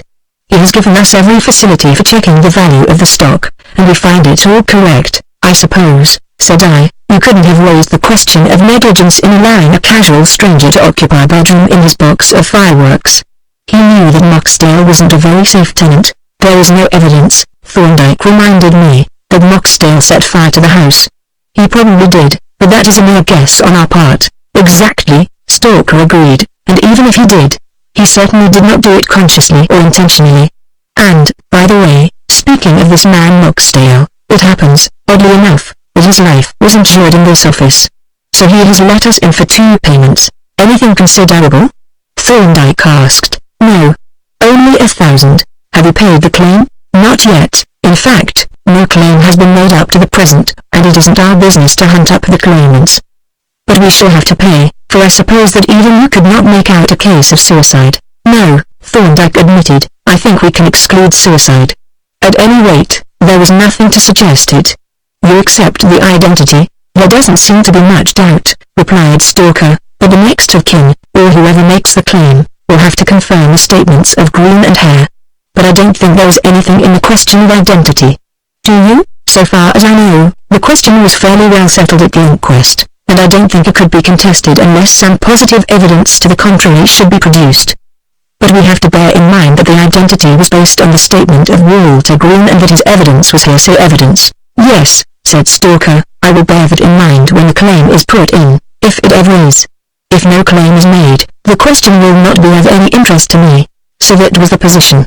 Stalker was not interested and, consequently, we, as his agents, had no further interest in the case, and, so far as I was concerned, it had passed into complete oblivion when my recollection of it was revived by Thorndyke. It was at breakfast time a week or 2 after our conversation with Stalker that my colleague, who was, according to his habit, glancing over the legal notices in the Times, looked up at me and remarked, "Here is a coincidence in a small way. I don't remember having ever met with the name of Moxdale until we attended the late inquest. It certainly is not a common name." "No," I agreed, "I don't think I ever heard it excepting in connection with Cecil Moxdale deceased. But what is the coincidence?" "Here is another Moxdale, also deceased," he replied, handing me the paper and indicating the paragraph. It was an ordinary solicitor's notice beginning, "Re. Harold Moxdale deceased, who died on the 3rd of April 1936 inches, and calling on creditors and others to make their claims by a certain specified date, of no interest to me apart from the mere coincidence of the name." Nor did Thorndyke make any further comment, though I observed that he cut out the notice, and, having fixed it with a dab of paste to a sheet of paper, added it to the collection of notes forming the Moxdale dossier. Then, once more, the case seemed to have sunk into oblivion, but a few days later it was revived by no less a person than Inspector Blandy, and the manner of its revival was characteristic of that extremely politic gentleman. It was about 8:30 one evening when, after an early dinner, Thorndyke, Polton and I were holding a sort of committee meeting to review and reclassify the great collection of microscope slides of hairs, fibers and other comparison specimens which had accumulated in the course of years. We had just finished the first of the new cabinets and were labeling the drawers when an unfamiliar knock, of an almost apologetic softness, was executed on the small brass knocker of the inner door. "Confound it!" I exclaimed, impatiently. "We ought to have shut the oak. Who the deuce can it be?" The question was answered by Polton, who, as he opened the door and peered out, stepped back and announced, "Inspector Blandy." We both stood up, and Thorndyke, with his customary suavity, advanced to greet the visitor and offer him a chair. "Pray, gentlemen," exclaimed Blandy, casting an inquisitive glance over the collection on the table, "do not let me disturb you, though, to be sure, I can see that I am disturbing you. But the disturbance may be only of the briefest. I have come very improperly, without an appointment, merely to tender apologies and to make all too tardy amends. When I have done that, I can go, and leave you to pursue your investigations." "They are not investigations," said Thorndyke. "We are just going over our stock of test specimens and rearranging them." "But what do you mean by apologies and reparations?" "We have no grievance against you." "You are kind enough to say so," replied Blandy, "but I am, nevertheless, a defaulter. I made a promise and have not kept it. Mea culpa." He tapped his chest lightly with his knuckles and continued, "When I had the pleasure of meeting you in the ruins of the Brand House, I promised to let you have an opportunity of examining the various objects that were retrieved from the debris. This evening, it suddenly dawned on me that I never did so. I was horrified, and, in my impulsive way, I hurried, without reflection, to seek your forgiveness and to make such amends as were possible." "I don't think, Blandy," said Thorndyke, "that the trifling omission mattered. We seemed to have all the information that we wanted." "So we did, but perhaps we were wrong. At any rate, I have now brought the things for you to see, if they are still of any interest. It is rather late, I must admit." "Yes, by Jove," I agreed. "It is the day after the fair. But what things have you brought, and where are they?" "The exhibits which you saw at the inquest, I have here in my attaché case. If you would like me to leave them with you for examination at your leisure, I can do so, but we shall want them back. The other things are a box in my car, and, as we have finished with them, you can dispose of them as you please when you have examined them, if you think the examination worthwhile. I take it," said Thorndyke, "that you have been through them pretty thoroughly. Did you find anything in any way significant?" The inspector regarded Thorndyke with a queer, benevolent smile as he replied, "Not significant to me, but who knows what I may have overlooked. I could not bring to bear on either your intellect, your encyclopedic knowledge, or your unrivaled means of research." Here he waved his hand towards the table and seemed to bestow a silent benediction on the microscopes and the trays of slides. "Perhaps," he concluded, "these simple things might have for you some message which they have withheld from me." As I listened to Blandy's discourse, I found myself speculating on the actual purpose of his visit. He could not have come to talk this balderdash or to deliver the box of trash that he had brought with him. What object, I wondered, lay behind his manoeuvres? Probably it would transpire presently, but, meanwhile, I thought it as well to give him a lead. "It is very good of you, Blandy," said I, "to have brought us these things to look at, but I don't quite see why you did it. Our interest in the affair ended with the inquest, and I take it that yours did too." "Or didn't it?" "It did not," he replied. "We were then making certain inquiries through the Irish police, and we have not yet obtained the information that we were seeking. The case is still incomplete. Do you Thorndyke asked, "that Mr. Hare has not been able to tell you all that you wanted to know? We have not been able to get into touch with Mr. Hare, which is a rather remarkable fact, and becomes still more remarkable as the time passes and we get no news of him." "In effect, then," said Thorndyke, "Mr. Hare has disappeared. Have you taken any special measures to trace him?" "We have taken such measures as were possible," replied Blandy. "But we are in a difficult position. We have no reliable description of the man, and, if we had, we could hardly proceed as if we were trying to trace a wanted man. It is curious that he should not have turned up in his usual places of resort, but there is nothing incriminating in the fact. We have no reason to suppose that he is keeping out of sight. There is nothing against him. No one could suspect him of having had any hand in starting the fire, as he was not there and another man was. But still, it is a little mysterious. It makes one wonder whether there could have been something that we overlooked." "Yes," Thorndyke agreed. "There does certainly seem to be something a little queer about the affair. As I understand it, Hare went away with the stated intention of making a short visit to Dublin. He was known to have arrived there on a certain day and to have made 2 calls at a business house. He is said to have announced his intention to go on to Belfast, but it is not known whether he did, in fact, go there. Nothing at all is known as to his movements after he had left the dealer's premises. From that moment, no one, so far as we know, ever saw him again." "Isn't that the position?" "That is the position exactly, sir," replied Blandy, "and a very curious position it is if we remember that Hare was a man engaged in business in London and having a set of rooms for containing his household goods and personal effects. Before the fire, I remarked. There wasn't much left of either after the flare-up. He hadn't any home then to come back to, but, sir," Blandy objected, "what reason is there for supposing that he knew anything about the fire? He was somewhere in Ireland when it happened. But a fire in a London by-street isn't likely to be reported in the Irish papers." "No," I admitted, "that is true, and it only makes the affair still more queer."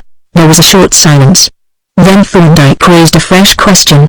"By the way, Inspector," said he, "there was a legal notice in the Times a few days ago referring to a certain Moxdale deceased. Did you happen to observe it?" "Yes, my attention was called to it by one of my colleagues, and, on a chance that there might be some connection with the other Moxdale deceased, I called on the solicitors to make a few inquiries. They are quite a respectable firm, Home, Cronner, and Home of Lincoln's Inn. They were as helpful as they could be, but they didn't know much about the parties.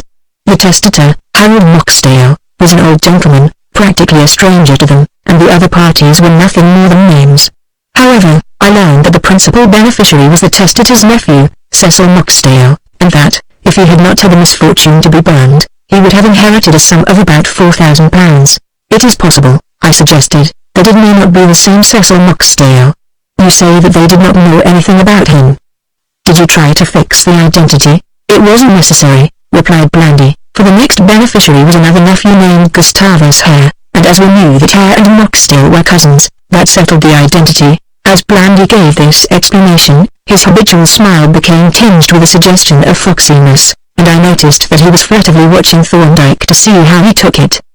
But there was no need, for my colleague made no secret of his interest. "Did you learn whether these 2 bequests were in any way mutually dependent?" he asked. Blandy beamed on him almost affectionately. It was evident that Thorndyke's reactions were those that had been desired. "A very pertinent question, sir," he replied. "Yes, the 2 bequests were mutually contingent. The entire sum to be divided between the 2 nephews was about £6,000. Of this, £4,000 went to Cecil and £2,000 to Gustavus. But it was provided that if either of them should predecease the testator, the whole amount should go to the survivor." "My word, Blandy!" I exclaimed. "This puts quite a new complexion on the affair. As Harold Moxdale died, if I remember rightly, on the 30th of April, and Cecil died on the 19th of the same month, it follows that the fire in Blinton Street was worth £4,000 to Mr. Gustavus Hare. A decidedly illuminating fact." Blandy turned his benign smile on me. "Do you find it illuminating, sir?" said he. "If you do, I wish you would reflect a few stray beams on me." Thorndyke chuckled, softly. "I am afraid, Jervis," said he, "that the inspector is right. This new fact is profoundly interesting, even rather startling. But it throws no light whatever on the problem. It establishes a motive," I retorted. "But what is the use of that?" he demanded. "You, as a lawyer, know that proof of a motive to do some act is no evidence, by itself, that the person who had the motive did the act. Hare, as you imply, had a motive motive for making away with Moxdale. But before you could even suggest that he did actually make away with him, you would have to prove that he had the opportunity and the intention, and even that would carry you no farther than suspicion.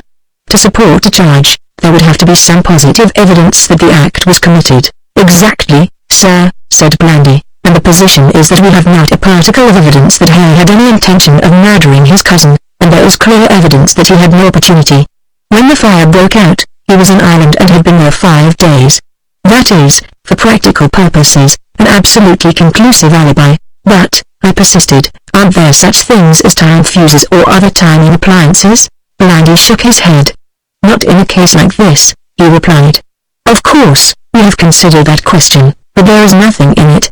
In the case of a man who wants to set fire to a lock-up shop or empty premises, it is possible to use some such appliance, a time fuse, or a candle set on some inflammable material, or an alarm clock to give him time to show himself a few miles away and establish an alibi, and even then the firemen usually spot it.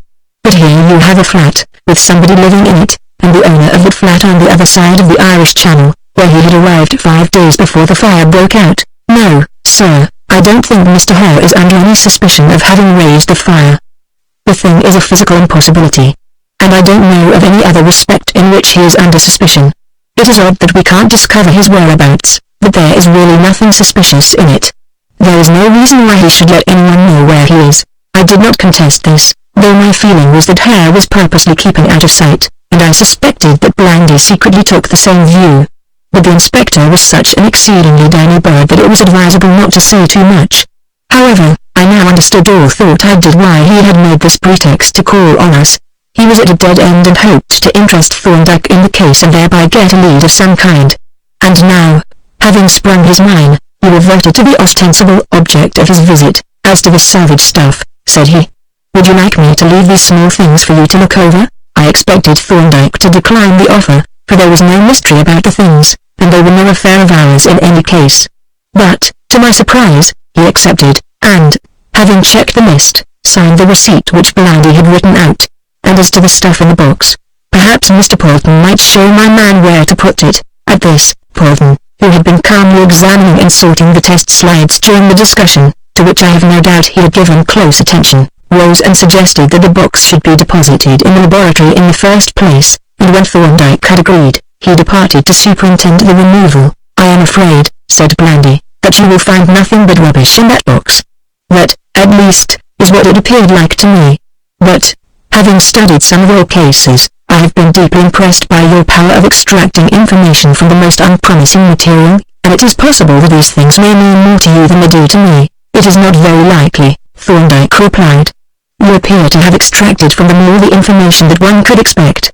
They have conveyed to you the fact that Cecil Moxdale was apparently the occupant of the rooms at the time of the fire, and that is probably all that they had to tell. It is all they had to tell me, said Blandy, rising and picking up his attaché case, and it is not all that I want to know. There is still the problem of how the fire started, and they throw no light on it at all. You have got the clay pipe, I suggested. Doesn't that tell the story? He smiled at me with amiable reproach as he replied, we don't want the material for plausible guesses. We want facts, or at least a leading hint of some kind, and I still have hopes that you may hit on something suggestive. You are more optimistic than I am, replied Thorndyke, but I shall work over the material that you have brought, and, if it should yield any facts that are not already known to you, I promise to let you have them without delay. Blandy brightened up appreciably at this, and, as he turned to depart, he expressed his gratitude in characteristic terms. That, sir, is most generous of you. It sends me on my way rejoicing in the consciousness that my puny intelligence is to be reinforced by your powerful intellect and your encyclopedic knowledge.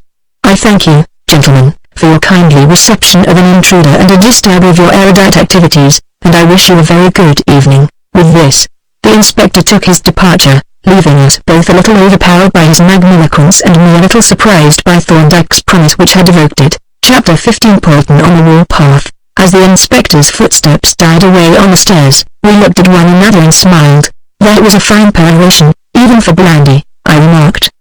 But haven't you rather misled the poor man? He is evidently under the delusion that he has harnessed you firmly to his chariot. I only promised to look over his salvage, which I am quite ready to do for my own satisfaction. I don't quite see why.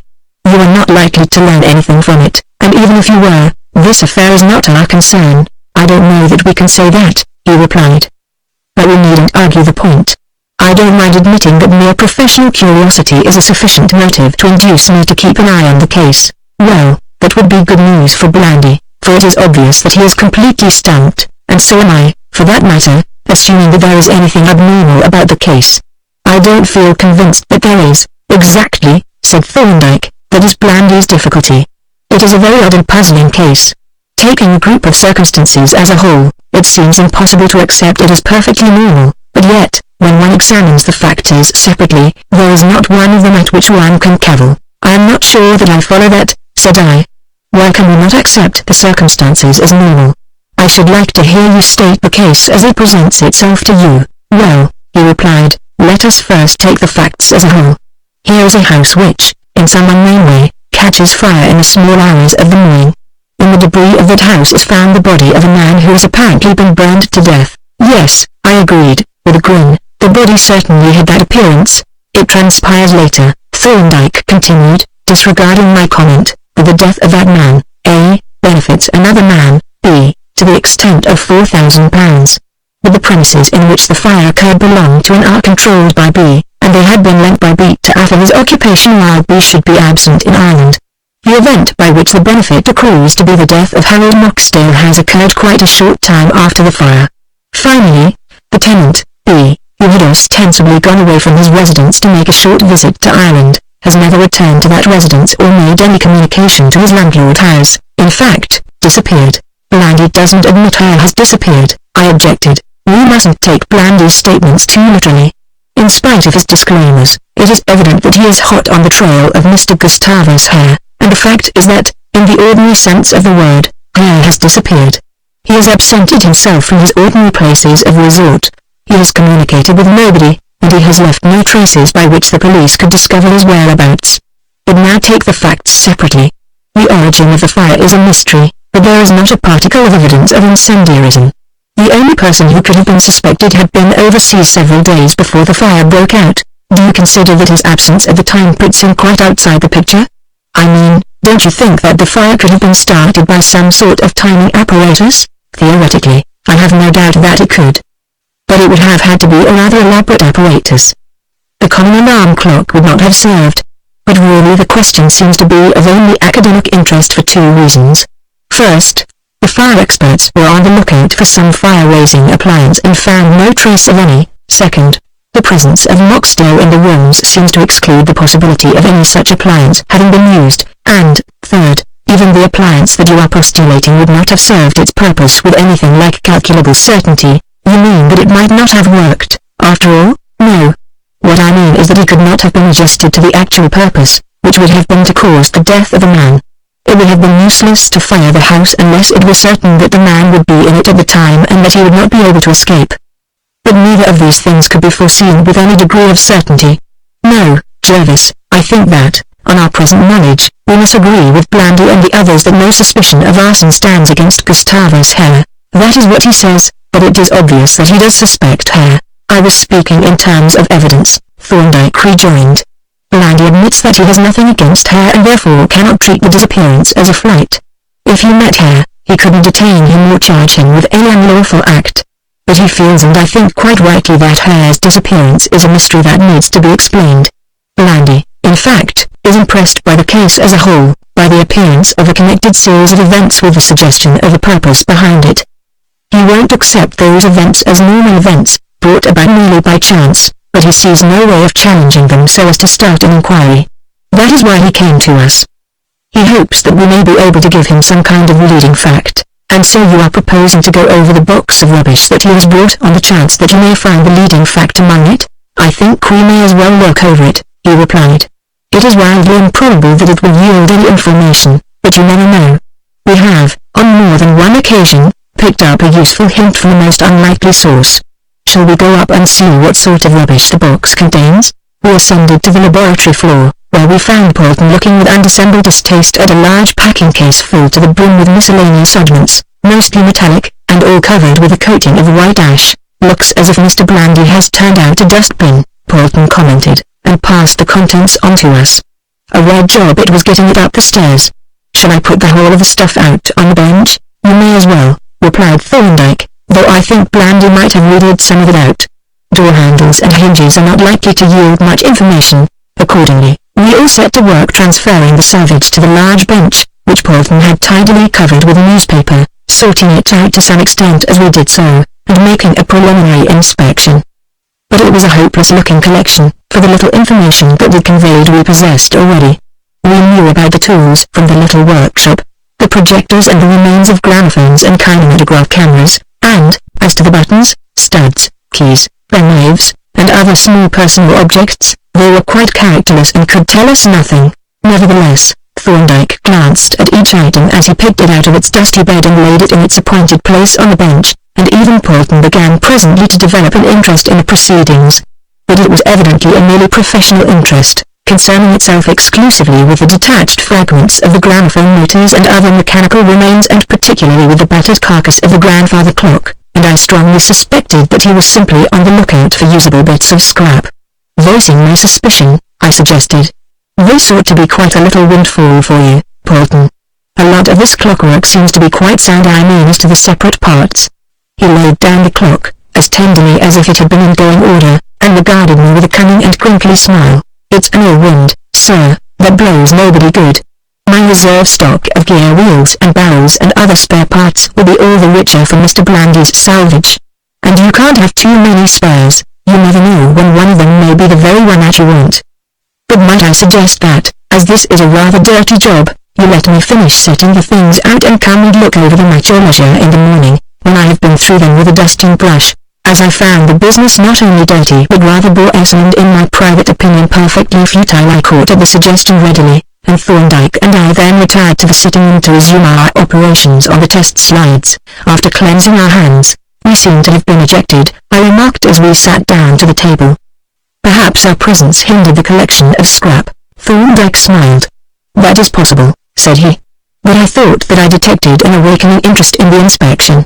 At any rate, it will be as well to let him sort out the oddments before we go through them. He is a good observer, and he might notice things that we should overlook and draw our attention to them. You don't really expect to get any information out of that stuff, do you?" I asked. "No," he replied. "The inspection is little more than a formality, principally to satisfy Blandy. Still, Jervis, we have our principles, and one of them, and a very important one, is to examine everything, no matter how insignificant. This won't be the first rubbish heap that we have inspected, and it may be that we shall learn something from it, after all." Thorndyke's suggestion of an awakening interest on Polton's part was curiously confirmed on the following day and thereafter. For, whereas I made my perfunctory inspection of the rubbish and forthwith literally washed my hands of it, and even Thorndyke looked it over with little enthusiasm, Polton seemed to give it a quite extraordinary amount of attention. By degrees, he got all the mechanical oddments sorted out into classified heaps, and once I found him with a small sieve, carefully sifting the ash and dirt from the bottom of the box. And his interest was not confined to the contents of that unclean receptacle, for, having been shown the gold watch which the inspector had left with us, he skillfully prized it open and examined its interior through his eyeglass with the most intense concentration. Moreover, I began to notice something new and unusual in his manner and appearance, a suggestion of suppressed excitement and a something secret and conspiratorial in his bearing. I mentioned the matter to Thorndyke, but, needless to say, he had noticed it and was waiting calmly for the explanation to transpire. We both suspected that Polton had made some sort of discovery, and we both felt some surprise that he had not communicated it at once. And then, at last, came the disclosure, and a most astonishing one it was. It occurred a few mornings after Blandy's visit, when Thorndyke and I, happening to go up together to the laboratory, found our friend at the bench, poring over one of the heaps of mechanical fragments with a pair of watchmaker's tweezers in his hand. "Well, Polton," I remarked, "I should think that you have squeezed the inspector's treasures nearly dry." He looked up at me with his queer, crinkly smile and replied, "I'm rather afraid that I have, sir. And now, I suppose, you know all about it?" "I wouldn't say that, sir, but I know a good deal more than when I started. But I don't know all that I want to know." "Well," I said, "at any rate, you can tell us who set fire to that house." "Yes, sir," he replied, "I think I can tell you that, without being too positive." I stared at him in astonishment, and so did Thorndyke. For Polton was no jester, and, in any case, was much too well-mannered to let off jokes at his principals. "Then," said I, Tell us. Who do you say it was? I say that it was Mr. Hare, he replied with quiet conviction. But, my dear Polton, I exclaimed. Mr. Hare was in Dublin when the fire broke out, and had been there 5 days. You heard the inspector say that it was impossible to suspect him. It isn't impossible for me, said Polton. He could have done it quite well if he had the necessary means. And I am pretty sure that he had the means. What means had he? I demanded. Well, sir, he replied, he had an 8-day-long case clock. Of course, we knew that. The clock had been mentioned at the inquest. Nevertheless, Polton's simple statement impinged on me with a quite startling effect, as if some entirely new fact had emerged. Apparently it impressed Thorndyke in the same way, for he drew a stool up to the bench and sat down beside our mysterious little friend. Now, Polton, said he, there is something more than that. Tell us all about it. Polton crinkled nervously as he pondered the question. It is rather a long and complicated story, he said, at length. But I had better begin with the essential facts. This clock of Mr. Hare's was not quite an ordinary clock. It had a calendar movement of a very unusual kind, quite different from the simple date disc which most of these old clocks have. I know all about that movement because it happens that I invented it and fitted it to a clock, and I am practically certain that this is the very clock. However, that doesn't matter for the moment, but I must tell you how I came to make it and how it worked. In those days, I was halfway through my time as apprentice, and I was doing some work for a gentleman who made philosophical instruments. His name was Parrish. Now, Mr. Parrish had a clock of this kind, what they call a grandfather nowadays, and it had the usual disc date in the dial. But that was no use to him because he was rather nearsighted. What he wanted was a calendar that would show the day of the week as well as the date, and in good big characters that he could read when he was sitting at his writing table, and he asked me if I could make one. Well, of course, there was no difficulty. The simple calendar work that is sometimes fitted to watches would have done perfectly. But he wouldn't have it because it works rather gradually. It takes a few minutes at least to make the change. But, said I, surely that is of no consequence.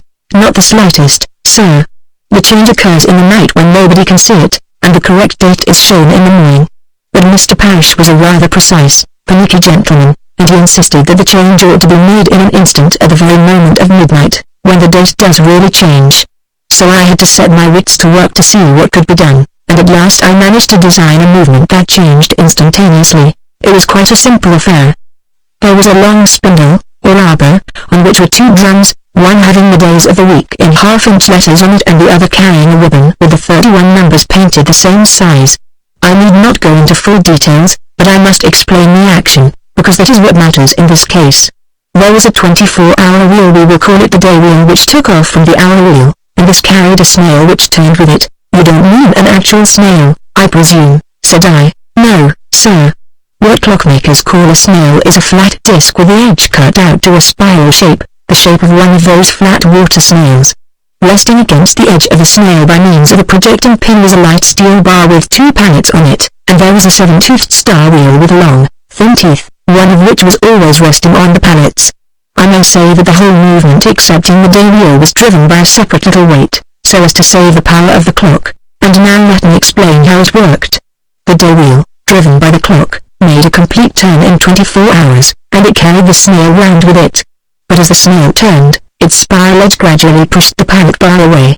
A tooth of the star wheel was resting on the upper pallet, but when the snail had nearly completed its turn, it had pushed the bar so far away that the tooth slipped off the upper pallet onto the lower one, which was quite close underneath.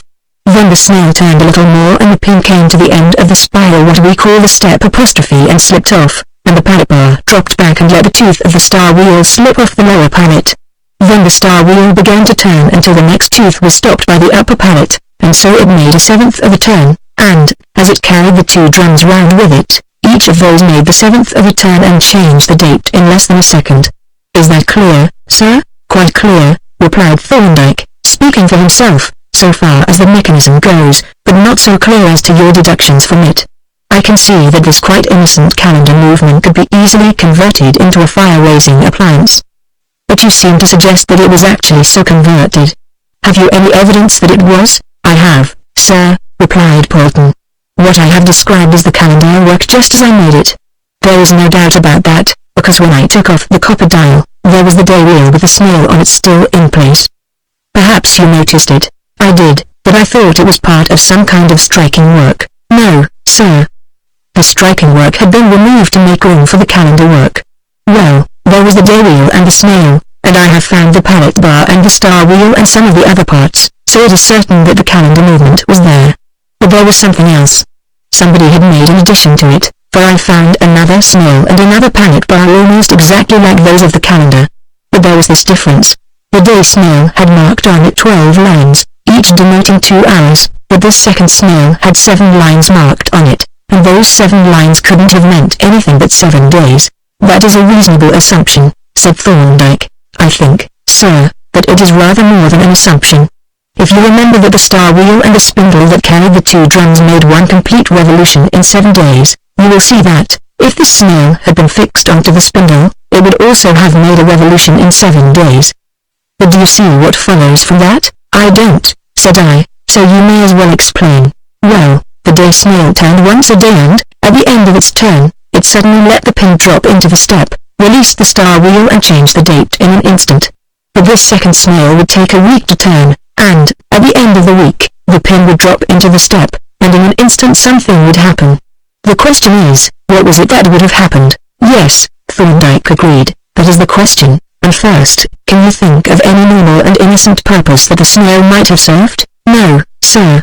I have considered that question, and I can't find any answer.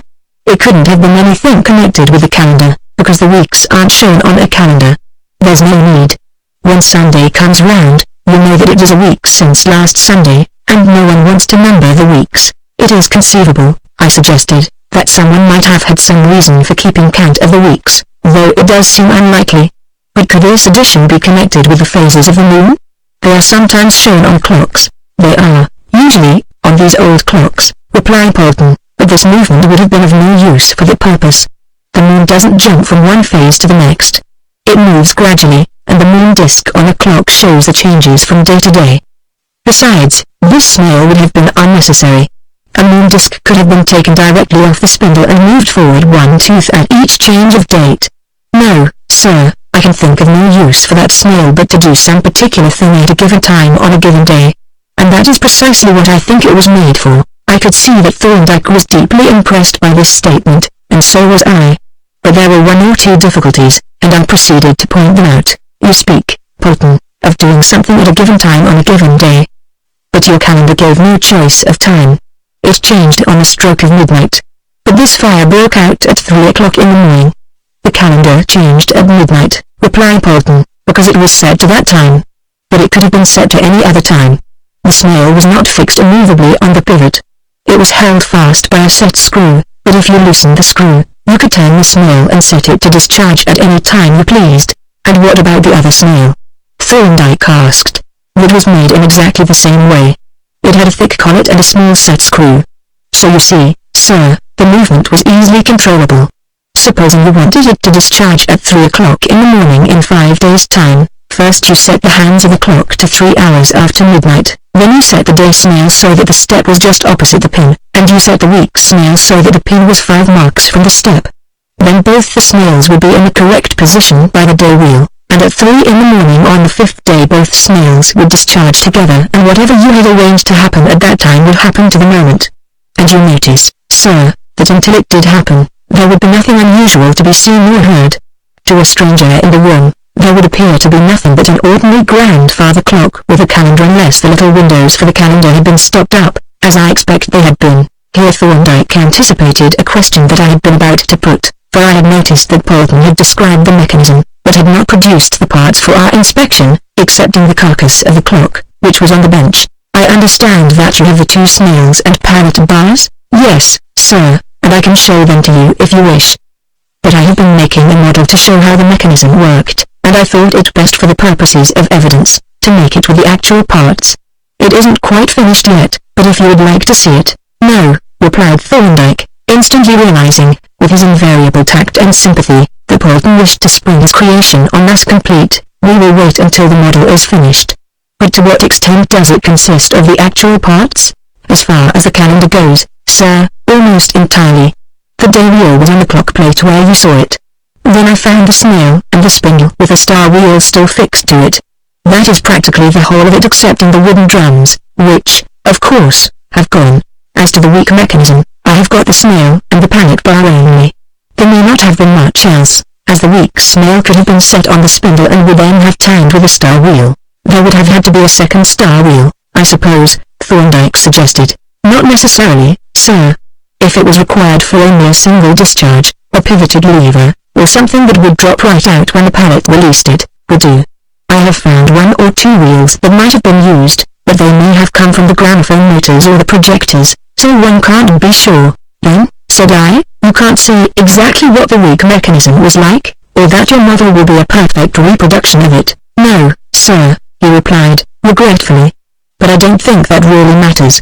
If I produce a model, made from the parts found in the ruins, that would be capable of starting a fire, that would dispose of the question of possibility. Yes, said Thorndyke, I think we must admit that.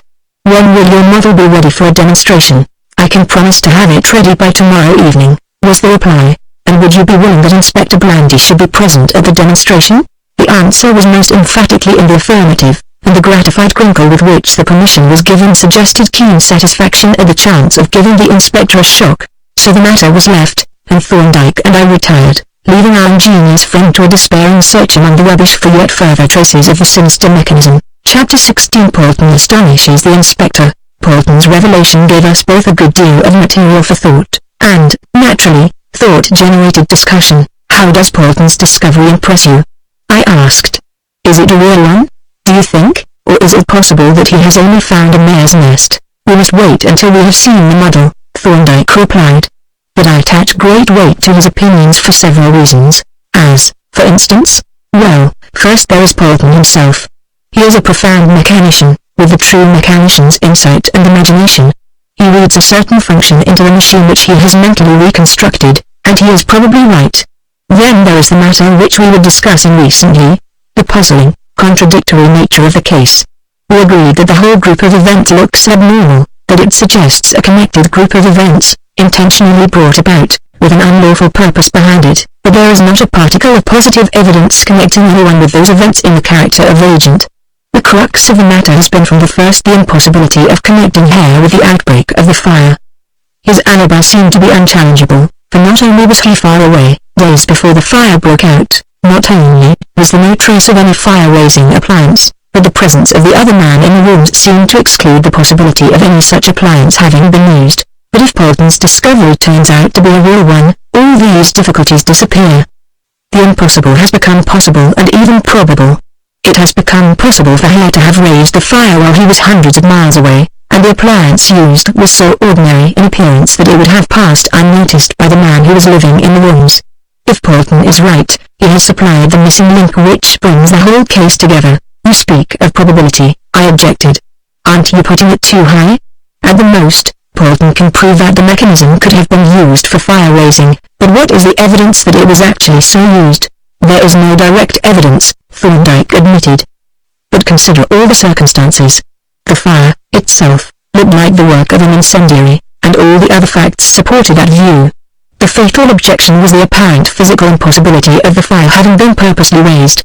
But Polton's discovery, if we accept it provisionally, removes the impossibility. Here is a mechanism which could have been used to raise the fire, and for which no other use can be discovered. That, I say, establishes a probability that it was so used, and that probability would remain even if it could be proved that the mechanism had some legitimate function. Perhaps you are right, said I. At any rate, I think Blandy will agree with you. Is he coming to the demonstration? Yes. I notified him and invited him to come. I couldn't do less, and, in fact, though I have no great love for the man, I respect his abilities. He will be here punctually at 8 o'clock tonight. In effect, the inspector was more than punctual, for he turned up, in a state of undisguised excitement, at 7:30. I need not repeat his adulatory greeting of my colleague nor the latter's disclaimer of any merit in the matter. But I noted that he appeared to be genuinely grateful for Thorndyke's help and much more frank and open in his manner than he had usually been. As the demonstration had been arranged for 8, we occupied the interval by giving him a general outline of the mechanism while he fortified himself with a glass of sherry, which Thorndyke had, in some way, ascertained to be his particular weakness, and listened with intense attention. At 8 o'clock, exactly, by Polton's newly completed regulator, the creator of that incomparable timekeeper appeared and announced that the model was ready for inspection, and we all, thereupon, followed him up to the laboratory floor. As we entered the big workroom, Blandy cast an inquisitive glance round at the appliances and apparatus that filled the shelves and occupied the benches. Then he espied the model, and, approaching it, gazed at it with devouring attention. It was certainly an impressive object, and at the first glance I found it a little confusing, and not exactly what I had expected, but as the demonstration proceeded, these difficulties disappeared. Before I start the movement, Polton began, I had better explain one or two things. This is a demonstration model, and it differs in some respects from the actual mechanism. That mechanism was attached to an 8-day clock, and it moved once in 24 hours. This one moves once in an abbreviated day of 30 seconds. Good gracious! Exclaimed Blandy. How marvelous are the powers of a horologist! But I am glad that it is only a temporary arrangement. At that rate, we should all be old men in about 20 minutes. Well, sir, said Polton, with an apologetic and crinkly smile, you wouldn't want to stand here for 5 days to see it work. But the calendar movement is exactly the same as that in Mr. Howe's clock. In fact, it is made from the actual parts that I found in your box, excepting the 2 wooden drums and the ratchet pulley that carries the cordon weight. Those I had to supply, but the spindle that carries the drums, I found with a star wheel on it. As we haven't got the clock, I have made a simple little clock to turn the snail, like those that are used to turn an equatorial telescope. You can ignore that. But the rest of the movement is driven by this little weight, just as the original was. Then, as to the addition that someone had made to the calendar, I have fixed the week's snail to the end of the spindle. I don't suppose that is how it was done, but that doesn't matter. This shows how the snail and pallet bar worked, which is the important point. And what is that contraption in the bowl? Asked Blandy. That, Polton replied a little evasively, you can disregard for the moment. It is a purely conjectural arrangement for starting the fire. I don't suggest that it is like the one that was used. It is merely to demonstrate the possibility. Exactly, said Blandy. The possibility is the point that matters. Well, Polton continued, that is all that I need explain. I have fitted the little clock with a dial in one hand so that you can follow the time, and, of course, the day of the week and the day of the month are shown on the 2 drums. And now we can set it going. You see that the day drum shows Sunday and the date drum shows the 1st, and the hand on the dial shows just after 3 o'clock, so it has just turned 3 o'clock on Sunday morning. And, if you look at the week's snail, you will see that it is set to discharge on the 5th day, that is, at 3 o'clock on Friday morning. And now here goes. He pulled up the little weight by its cord and released some sort of stop. Forthwith the little conical pendulum began to gyrate rapidly, and the single hand to travel round the dial, while Polton watched it ecstatically and chanted out the events as they occurred. 6 a.m., 9 a.m., 12 noon, 3 p.m., 6 p.m., 9 p.m., midnight. Here he paused with his eye on the dial, and we all watched expectantly as the hand moved swiftly towards the figure 3. As it approached there was a soft click accompanied by a slight movement of the 2 drums. Then the hand reached the figure and there was another click, and, immediately, the 2 drums turned, and Sunday, the 1st, became Monday, the 2nd. So the rather weird-looking machine went on. The little pendulum gyrated madly, the hand moved rapidly round the dial, and at each alternate 3 o'clock there came the soft click, and then the 2 drums moved together and showed a new day. Meanwhile, Polton continued to chant out his announcements rather unnecessarily, as I thought, for the thing was obvious enough. Tuesday, the 3rd, Wednesday, the 4th, Thursday, the 5th, 6 a.m., 9 a.m., noon, 3 p.m., 6 p.m., 9 p.m., midnight. Now, look out for Friday morning. I think we were all as excited as he was, and we gazed at the dial with the most intense expectancy as the hand approached the figure, and the first warning click sounded. Then the hand reached the hour mark, and, immediately, there was a double click, followed by a faint whirring sound, and suddenly a cloud of white smoke shot up from the bowl and was instantly followed by a sheet of flame. My word! Exclaimed Blandy, there's no nonsense about that. Would you mind showing us how that was done, Mr. Polton? It was quite a simple and crude affair, Polton replied, apologetically, but, you see, I am not a chemist. The simpler, the better, said Blandy, for it was quite effectual. I wish you had shown it to us before you let it off. That's all right, sir, said Polton. I've got another ready to show you, but I thought I would like you to see how it worked before I gave you the details. Quite right, too, Polton, said I. The conjurer should always do the trick first, and not spoil the effect by giving the explanation in advance. But we want to see how it was done. Now, with a crinkly smile of satisfaction, Polton went to a cupboard, from which he brought out a second enamel-dime bowl, and, with the greatest care, carried it across to the bench. "It is quite a primitive arrangement, you see," said he. "I have just put a few celluloid films in the bowl, and on the top one I have put a ring of this powder, which is a mixture of loaf sugar and chlorate of potash, both finely powdered and thoroughly stirred together. In the middle of the ring is this little wide-mouthed bottle, containing a small quantity of strong sulfuric acid. Now, as soon as any of the acid touches the mixture, it will burst into flame, so all that is necessary to start the fire is to capsize the bottle and spill the acid on the chlorate mixture. You see how I did that. When the escapement discharged, it released the smaller wheel, which was driven by a separate spring, and the wheel then began to spin and wind up this thin cord, the other end of which was attached to this spindle carrying this long wire lever.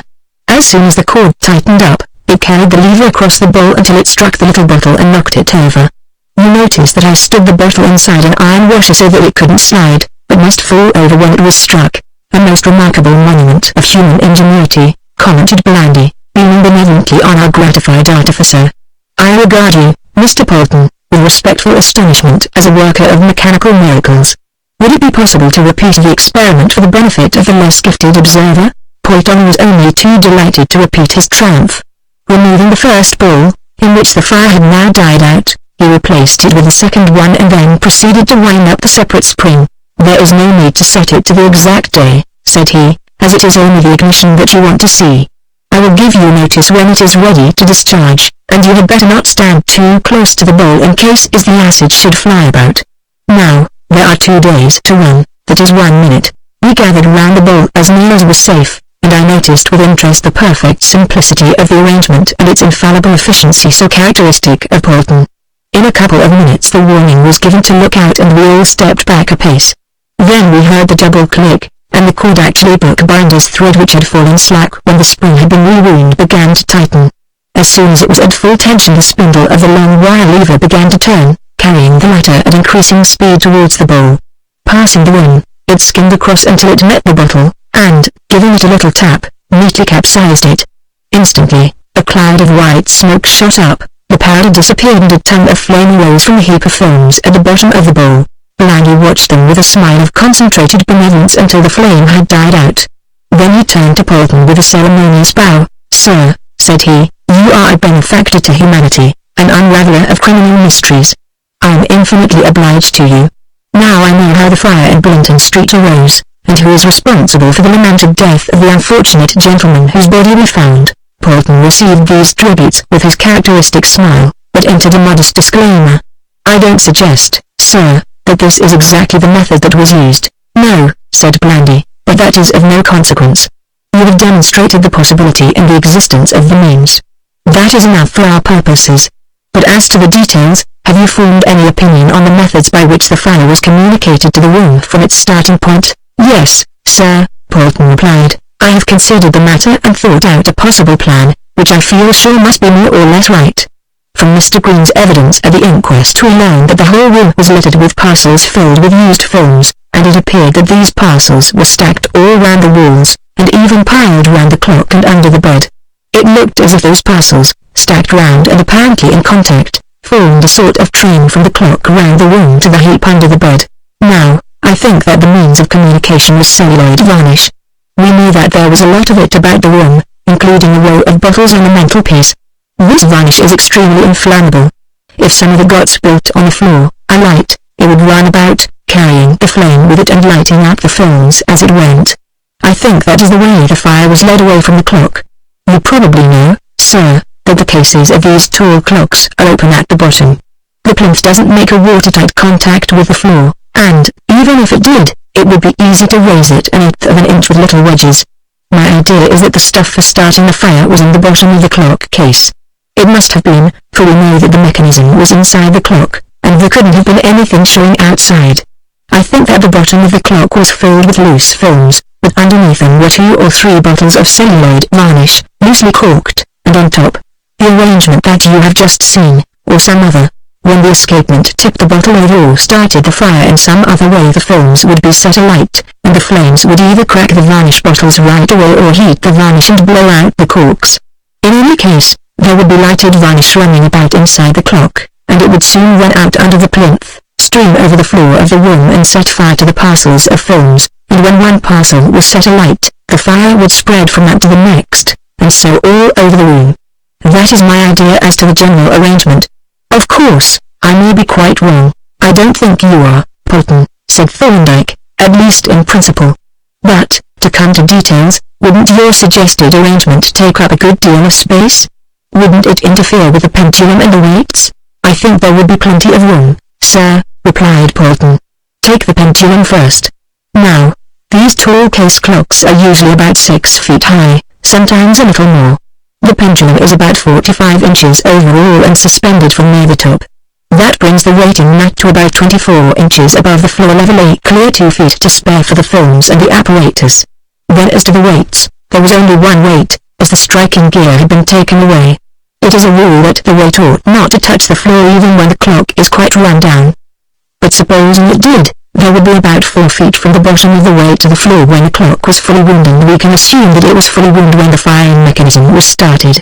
As the fall per day would be not more than 7 inches, the weight would be 13 inches from the floor at the end of the 5th day, or at 3 a.m. on the 5th day, 20 inches. That leaves plenty of room in any case. But you have to remember that the weight, falling straight down, occupies a space of not more than 4 inches square. All round that space there will be the full 2 feet or even more at the sides, keeping clear of the pendulum. I don't think, sir, that the question of space raises any difficulty. I agree with you, Polton, said Thorndyke. You have disposed of my objection completely. What do you say, Inspector? The inspector smiled benignly and shook his head. What can I say? He asked. I am rendered almost speechless by the contemplation of such erudition, such insight, and such power of mental synthesis. I feel a mere dilettante. Thorndyke smiled appreciatively. We are all gratified, said he, by your recognition of Mr. Polton's merits. But, compliments apart, how does his scheme strike you? It strikes me, replied Blandy, subsiding into a normal manner, accepting his smile, which was of the kind that won't come off, as supplying an explanation that is not only plausible but is probably the true explanation. Mr. Polton has shown that our belief that it was impossible for Mr. Hare to have raised the fire was a mistaken belief, that the raising of the fire was perfectly possible, that the means and appliances necessary for raising it were there, and that those means and appliances could have no other purpose. From which we are entitled to infer that those means were so used, and that the fire was actually raised, and was raised by Mr. Gustavus Hare. Yes, Thorndyke agreed. I think that is the position, and with that we retire, temporarily, at any rate, and the initiative passes to you. Mr. Hare is a presumptive fire-raiser. But he is your Hare, and it is for you to catch him, if you can. Chapter 17 Further Surprises. The air of finality with which Thorndyke had, so to speak, handed the baby back to Inspector Blandy might have been deceptive, but I don't think it even deceived the inspector. Certainly it did not deceive me. Never had I known Thorndyke to resign from an unsolved problem, and I felt pretty certain that he was at least keeping this particular problem in view, and, in his queer, secretive way, trying over the various possible solutions in his mind. This being so, I made no pretense of having dismissed the case, but took every opportunity of discussing it, not only with Thorndyke but especially with Polton, who was the actual fountain of information. And there were, about this time, abundant opportunities for discussion, for we were still engaged, in our spare time, in the great work of rearranging and reading out our large collection of microscopical slides for which Polton had recently made a new set of cabinets. Naturally, the artist assisted us in sorting out the specimens, and it was in the intervals of these activities that I endeavored to fill in the blanks of my knowledge of the case. I have been thinking, I remarked on one of these occasions, of what you told us, Polton, about that clock of Mr. Hare's. You are of opinion that it is actually the clock to which you fitted the calendar for Mr. Parrish. I don't know that it is a point of any importance, but I should like to know what convinces you that this is the identical clock, and not one which might have been copied from yours, or invented independently. My principal reason for believing that it is the same clock is that it is made from the same kind of oddments of material that I used. For instance, I made the pallet bar from an old hacksaw blade which I happened to have by me. It was not specially suitable, and an ordinary clockmaker would almost certainly have used a strip of brass. But the pallet bar of this clock has been made from a hacksaw blade. He paused and seemed to reflect for a while. Then he continued, but there is another point, and the more I have thought about it the more it has impressed me. Mr. Parrish had a nephew who lived with him and worked as a pupil in the workshop, a lad of about my own age or a little younger. Now this lad's name was Hare, and he was always called Gus. I supposed at the time that Gus stood for Augustus, but when I heard at the inquest the name of Gustavus Hare, I wondered if it might happen to be the same person. You can't judge by a mere similarity of names, since there are so many people of the same name. But when I saw this clock, I thought at once of Gus Hare. For he was in the workshop when I made the calendar, and he watched me as I was working on it and got me to explain all about it, though the principle on which it worked was obvious enough to any mechanic. Should you describe Gus Hare as a mechanic? I asked. Yes, of a sort, Polton replied. He was a poor workman, but he was equal to a simple job like the making of this calendar, especially when he had been shown, and certainly to the addition that had been made to it. And what sort of fellow was he morally, I mean? Polton took time to consider this question. At length, he replied, it is not for me to judge any man's character, and I didn't know very much about him. But I do know this as a fact, that on a certain occasion when I was making a new key for Mr. Parrish's cash drawer to replace one which was broken, Gus pinched a piece of my molding wax and took a squeeze of the broken key, and that, later, Mr. Parrish accused me of having opened that drawer with a false key and taken money from it. Now, I don't know that Gus made a false key and I don't know that any money was actually stolen, but when a man takes a squeeze of the key of another man's cash drawer, he lays himself open to a reasonable suspicion of an unlawful intention. Yes, indeed, said I. A decidedly fishy proceeding, and from what you have just told us, it looks as if you were right, as if the clock were the original clock and the Mr. Gustavus Hare the original Gus, though it is not quite clear how Mr. Parrish's clock came into his possession. I don't think, sir, said he, that it is difficult to imagine.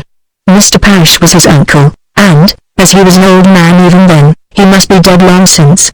The clock must have gone to someone, and why not to his nephew? Yes, I agreed, that is reasonable enough. However, we don't know for certain, and, after all, I don't see that the identity of either the clock or the man is of much importance. What do you think, Thorndyke? My colleague removed his eye from the microscope, and, laying the slide in its tray, considered the question. At length, he replied, the importance of the point depends on how much Polton remembers. Blandy's difficulty at the moment is that he has no description of Gustavus Hare sufficiently definite for purposes of identification. Now, can we supply that deficiency? What do you say, Polton? Do you think that if you were to meet Gus Hare after all these years you would recognize him? I think I should, sir, was the reply.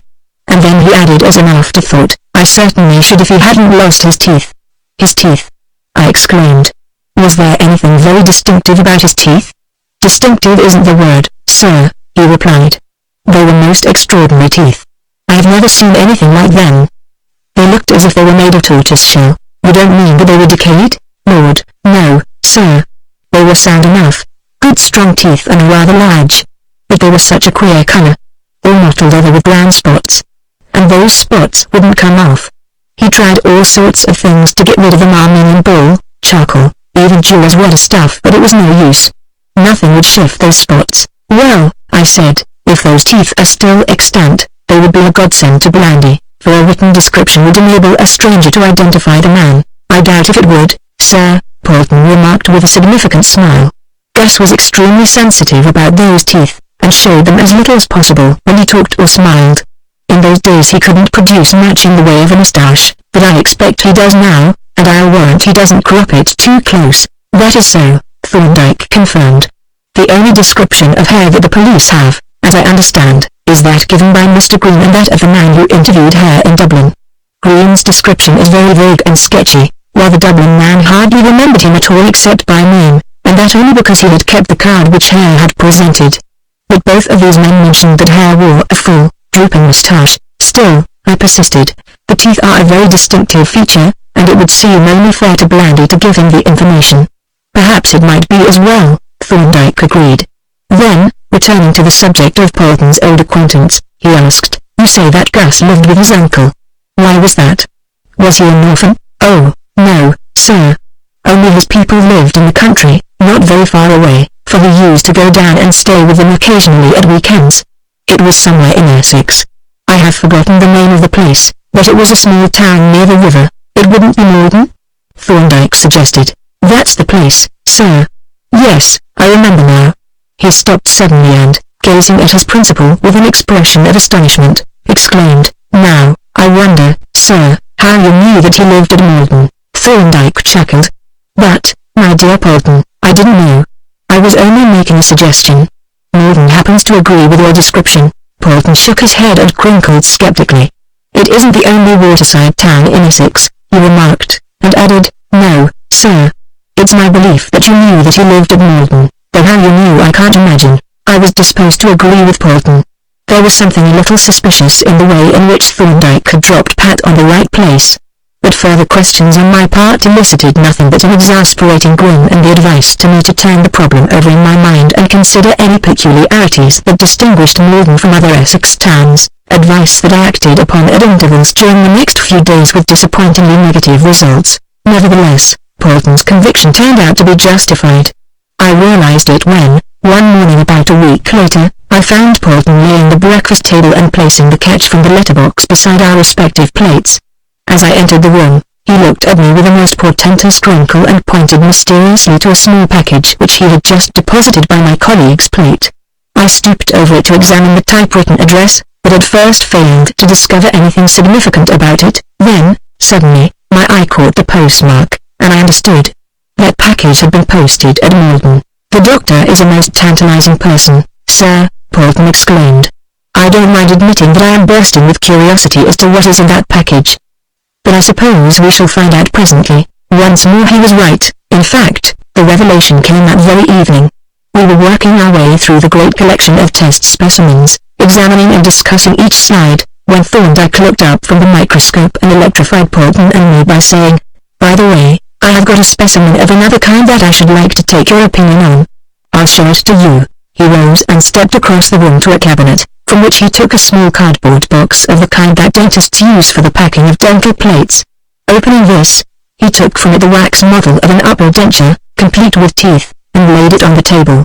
There was a moment's silence as we both gazed at it in astonishment, and Thorndyke regarded us with a quizzical smile. Then Polton, whose eyes seemed ready to drop out, exclaimed, God bless my soul. Why, they are Mr. Hare's teeth. Thorndyke nodded. Good, said he. You recognize these teeth as being similar to those of Gus Hare? They aren't similar, said Polton. They are identically the same. Of course, I know that they can't actually be his teeth, but they are absolutely the same in appearance, the same white, chalky patches, the same brown stains, and the same little blackish-brown specks. I recognized them in a moment, and I have never seen anything like them before or since. Now, I wonder how you got hold of them. Yes, said I, that is what I have been wondering. Perhaps the time has come for the explanation of the mystery. There is not much mystery, he replied. These teeth are examples of the rare and curious condition known as mottled teeth, of which perhaps the most striking feature is the very local distribution. It is known in many different places, and has been studied very thoroughly in the United States, but wherever it is met with it is confined to a quite small area, though within that area it affects a very large proportion of the inhabitants, so large that it is almost universal. Now, in this country, the most typically endemic area is Morden, and, naturally, when Polton described Gus Hare's teeth and told us that Gus was a native of Essex, I thought at once of Morden. I wonder, sir, said Polton, what there is about Morden that affects people's teeth in this way. Has it been explained? Yes, Thorndyke replied. It has been found that wherever mottled teeth occur, the water from springs and wells contains an abnormal amount of fluorine, and the quantity of the fluorine seems to be directly related to the intensity of the mottling. Mr. Ainsworth, whose admirable paper in the British Dental Journal is the source of my information on the subject, collected samples of water from various localities in Essex, and analysis of these confirmed the findings of the other investigators. Wood from Morden contained a very large amount of 5 parts per million. And how did you get this specimen? I asked. I got into touch with a dental surgeon who practices in Morden and explained what I wanted. He was most kind and helpful, and, as he has taken an interest in mottled teeth and carefully preserved all his extractions, he was able to supply me not only with this model to produce in court if necessary, but with a few spare teeth for experiments such as section cutting. You seem to have taken a lot of trouble, I remarked, but I don't quite see why. It was just a matter of verification, he replied. Polton's description was clear enough for us as we know Polton, but for the purposes of evidence, the actual identification on comparison is infinitely preferable. Now we may say definitely that Gus Hare's teeth were true mottled teeth, and if Gus Hare and Gustavus Hare are one and the same person, as they appear to be, then we can say that Mr. Hare has mottled teeth. But, I objected, does it matter to us what his teeth are like? Said he, that remains to be seen. But if it should turn out that it does matter, we have the fact, and are we going to pass the fact on to Blindy? It seems to be more his concern than ours, I think, he replied, that, as a matter of principle, we ought to, though I agree with Polton that the information will not be of much value to him. Perhaps we might invite him to drop in and see the specimen and take Polton's depositions. Will you communicate with him? I undertook to convey the invitation, and when the specimen had been put away in the cabinet, we dismissed the subject of mottled teeth and returned to our task of revision. But that invitation was never sent, for, on the following morning, the inspector forestalled it by ringing us up on the telephone to ask for an interview, he having, as he informed us, some new and important facts which he would like to discuss with us. Accordingly, with Thorndyke's concurrence, I made an appointment for that evening, which happened to be free of other engagements. It was natural that I should speculate with some interest on the nature of the new facts that Blindy had acquired. I even attempted to discuss the matter with Thorndyke, but he, I need not say, elected to postpone discussion until we had heard the facts. Polton, on the other hand, was in a twitter of curiosity, and I could see that he had made up his mind by hook or by crook to be present at the interview, to which end, as the hour of the appointment drew near, he first placed an easy chair for the inspector, flanked by a small table furnished with a decanter of sherry and a box of cigarettes, and then covered the main table with a portentous array of microscopes, slide trays, and cabinets. Having made these arrangements, he seated himself opposite a microscope and looked at his watch, and I noticed thereafter that the watch got a good deal more attention than the microscope. At length, punctually to the minute, the inspector's modest rat-tat sounded on the knocker, and Polton, as if actuated by a hidden spring, shot up from his chair like a jack-in-the-box and tripped across to the door. Throwing it open, with a flourish, he announced Inspector Blindy, whereupon Thorndyke and I rose to receive our guest, and, having installed him in his chair, filled his glass and opened the cigarette box while Polton stole back to his seat and glued his eye to the microscope. My first glance at the inspector as he entered assured me that he expected to spring a surprise on us. But I didn't intend to let him have it all his own way. As he sipped his sherry and selected a cigarette from the box, I anticipated his offensive and took the initiative.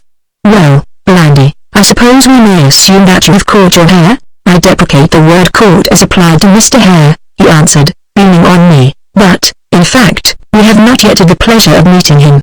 It is difficult to trace a man of whom one has no definite description. Said I, that is where we are going to help you. We can produce the magic touchstone which would identify the man instantly. Here I took the denture box from the table, where it had been placed in readiness, and, having taken out the model, handed it to him.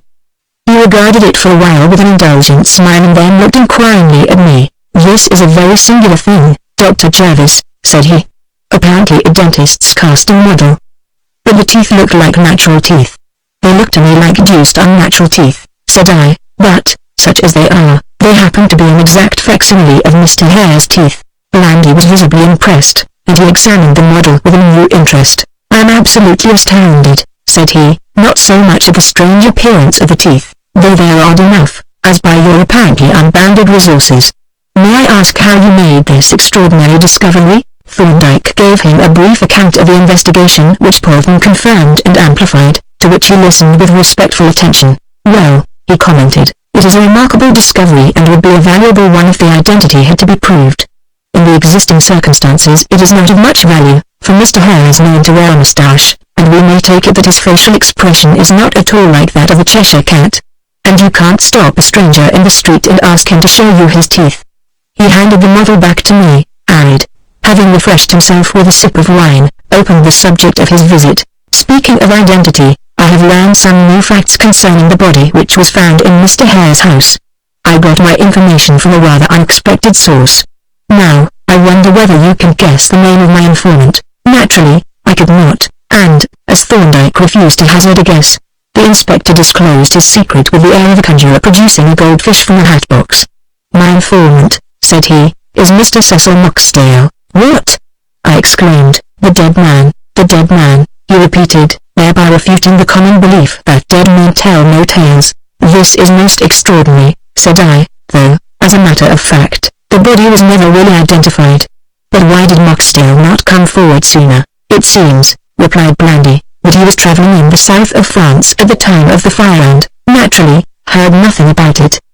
He has only just returned, and, in fact, would not have come back so soon but for the circumstance that he happened to see a copy of the Times in which the legal notice appeared in connection with his uncle's death. Then I take it, said Thorndyke, that he made his first appearance at the solicitor's office. Exactly, replied Blandy. And there he learned about his supposed death, and the solicitors communicated with me. I had left them my address and asked them to advise me in the case of any new developments. There was a short pause, during which we all considered this new development. Then Thorndyke commented, "The reappearance of Moxdale furnishes conclusive negative evidence as to the identity of the body." Could he give any positive evidence? Nothing that you could call evidence, replied Blandy. Of course, he knows nothing. But he has done a bit of guessing, and there may be something in what he says, as to the identity of the body? Thorndyke asked. Yes. He thinks it possible that the dead man may have been a man named O'Grady. The relations between Hare and O'Grady seem to have been rather peculiar, intimate but not friendly. In fact, Hare appears to have had an intense dislike for the other man, but yet they seem to have associated pretty constantly, and Moxdale has a strong impression that O'Grady used to touch Hare for a loan now and again, if they were really loans. Moxdale suspects that they were not. In short, to put it bluntly, he suspects that Hare was being blackmailed by O'Grady. No details, I suppose? No. It is only a suspicion. Moxdale doesn't know anything and he doesn't want to say too much, naturally, as Hare is his cousin. But how does this bear on the identity of the body? Doesn't it seem to you to have a bearing? The blackmailing, I mean, if it can be established. Blackmailers have a way of dying rather suddenly, but, I objected, it hasn't been established.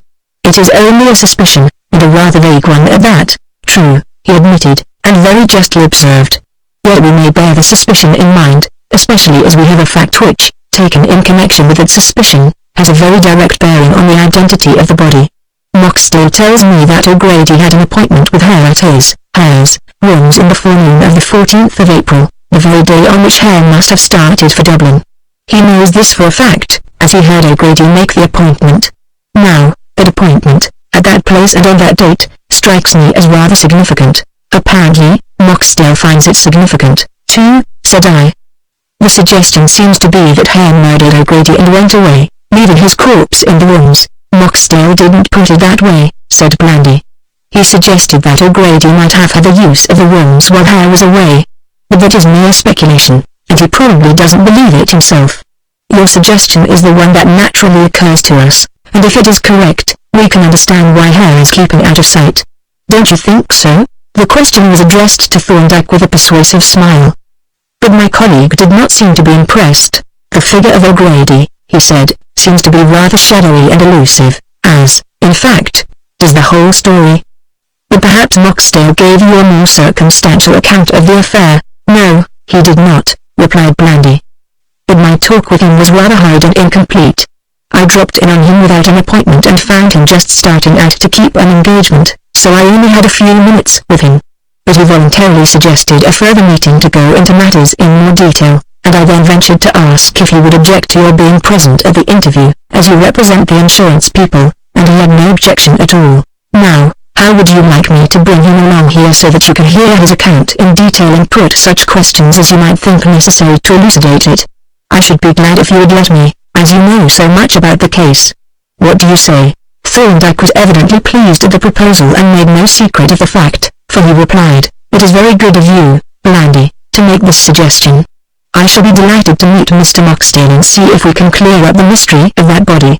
Does your invitation include Jervis?" "Of course it does," Blandy replied, heartily, as he is a party to the inquiry, and Mr. Polton, too, for that matter, seeing that he discovered the crucial fact.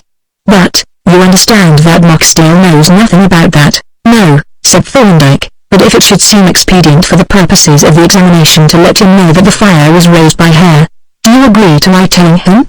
The inspector looked a little dubious. "We don't want to make any unnecessary confidences," said he. "But, still, I think I had better leave it to your discretion to tell him anything that may help the inquiry." Thorndyke thanked him for the concession, and, when one of 2 dates had been agreed on for the interview, the inspector took his leave, wreathed in smiles and evidently well satisfied with the evening's work. Chapter 18. Thorndyke administers a shock. "I wonder, sir," said Polton, As the hour approached for the arrival of our two visitors, how we had better arrange the room. Don't want it to look too much like a committee meeting. But there's rather a lot of us for a confidential talk. It isn't so particularly confidential, I replied. If there are any secrets to be revealed, they are not Moxdale's. He didn't pose as a dead man. The deception was hers. That's true, sir, Polton rejoined with evident relief. Still, I think I won't make myself too conspicuous, as he may regard me as an outsider.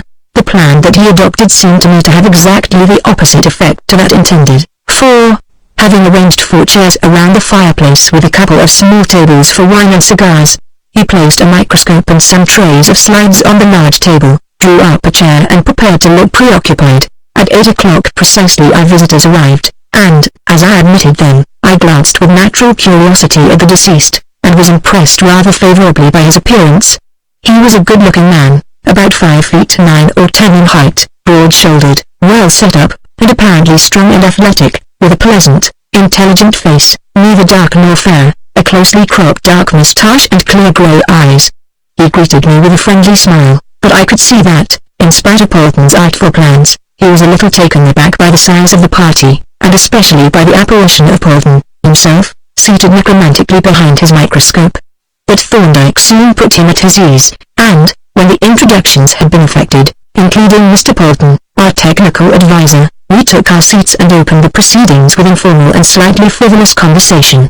We should seem to be quite old acquaintances, Mr. Moxdale, said Thorndyke, seeing that I have had the honour of testifying to a coroner's jury as to the cause of your death. But that sort of acquaintanceship is rather one-sided. Yes, Moxdale agreed, it is a queer position.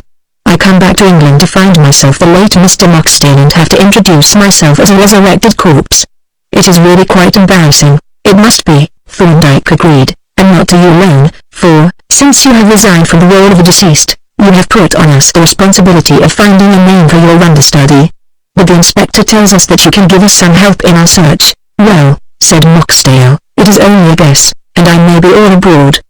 But there was someone in that house when it was burned, and, as I was not that someone, I naturally asked myself who he could have been. I happen to know of one person who might have been there, and I don't know of any other. That's the position. Perhaps there isn't much in it, after all. A vulgar saying, Blandy remarked, has it that half a loaf is better than no bread.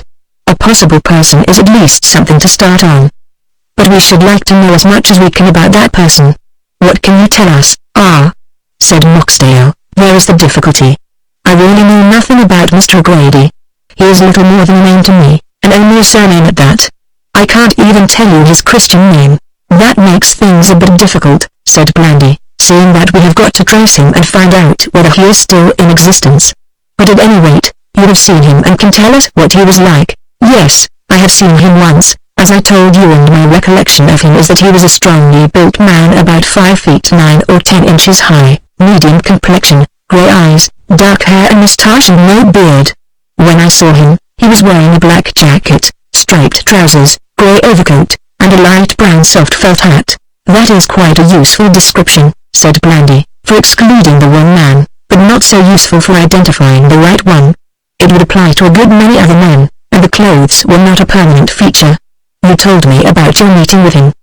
Perhaps you wouldn't mind repeating the account for Dr. Thorndyke's benefit. It was a chance meeting, said Moxdale. I happened to be in the neighbourhood of Soho one day about lunchtime, and it occurred to me to drop in at a restaurant that Hare had introduced me to, Moroni's in Wardour Street. I walked down to the further end of the room and was just looking for a vacant table when I caught sight of Hare, himself, apparently lunching with a man who was a stranger to me. As Hare had seen me, I went up to him and shook hands, and then, as I didn't know his friend, was going off to another table when he said, Don't go away, Cecil. Come and take a chair at this table and let me introduce you to my friend, O'Grady. You've heard me speak of him and he has heard me speak of you. Accordingly, as O'Grady stood up and offered his hand, I shook it and sat down at the table and ordered my lunch, and in the interval before it arrived we chatted about nothing in particular, especially O'Grady, who was very fluent and had a rather pleasant, taking manner.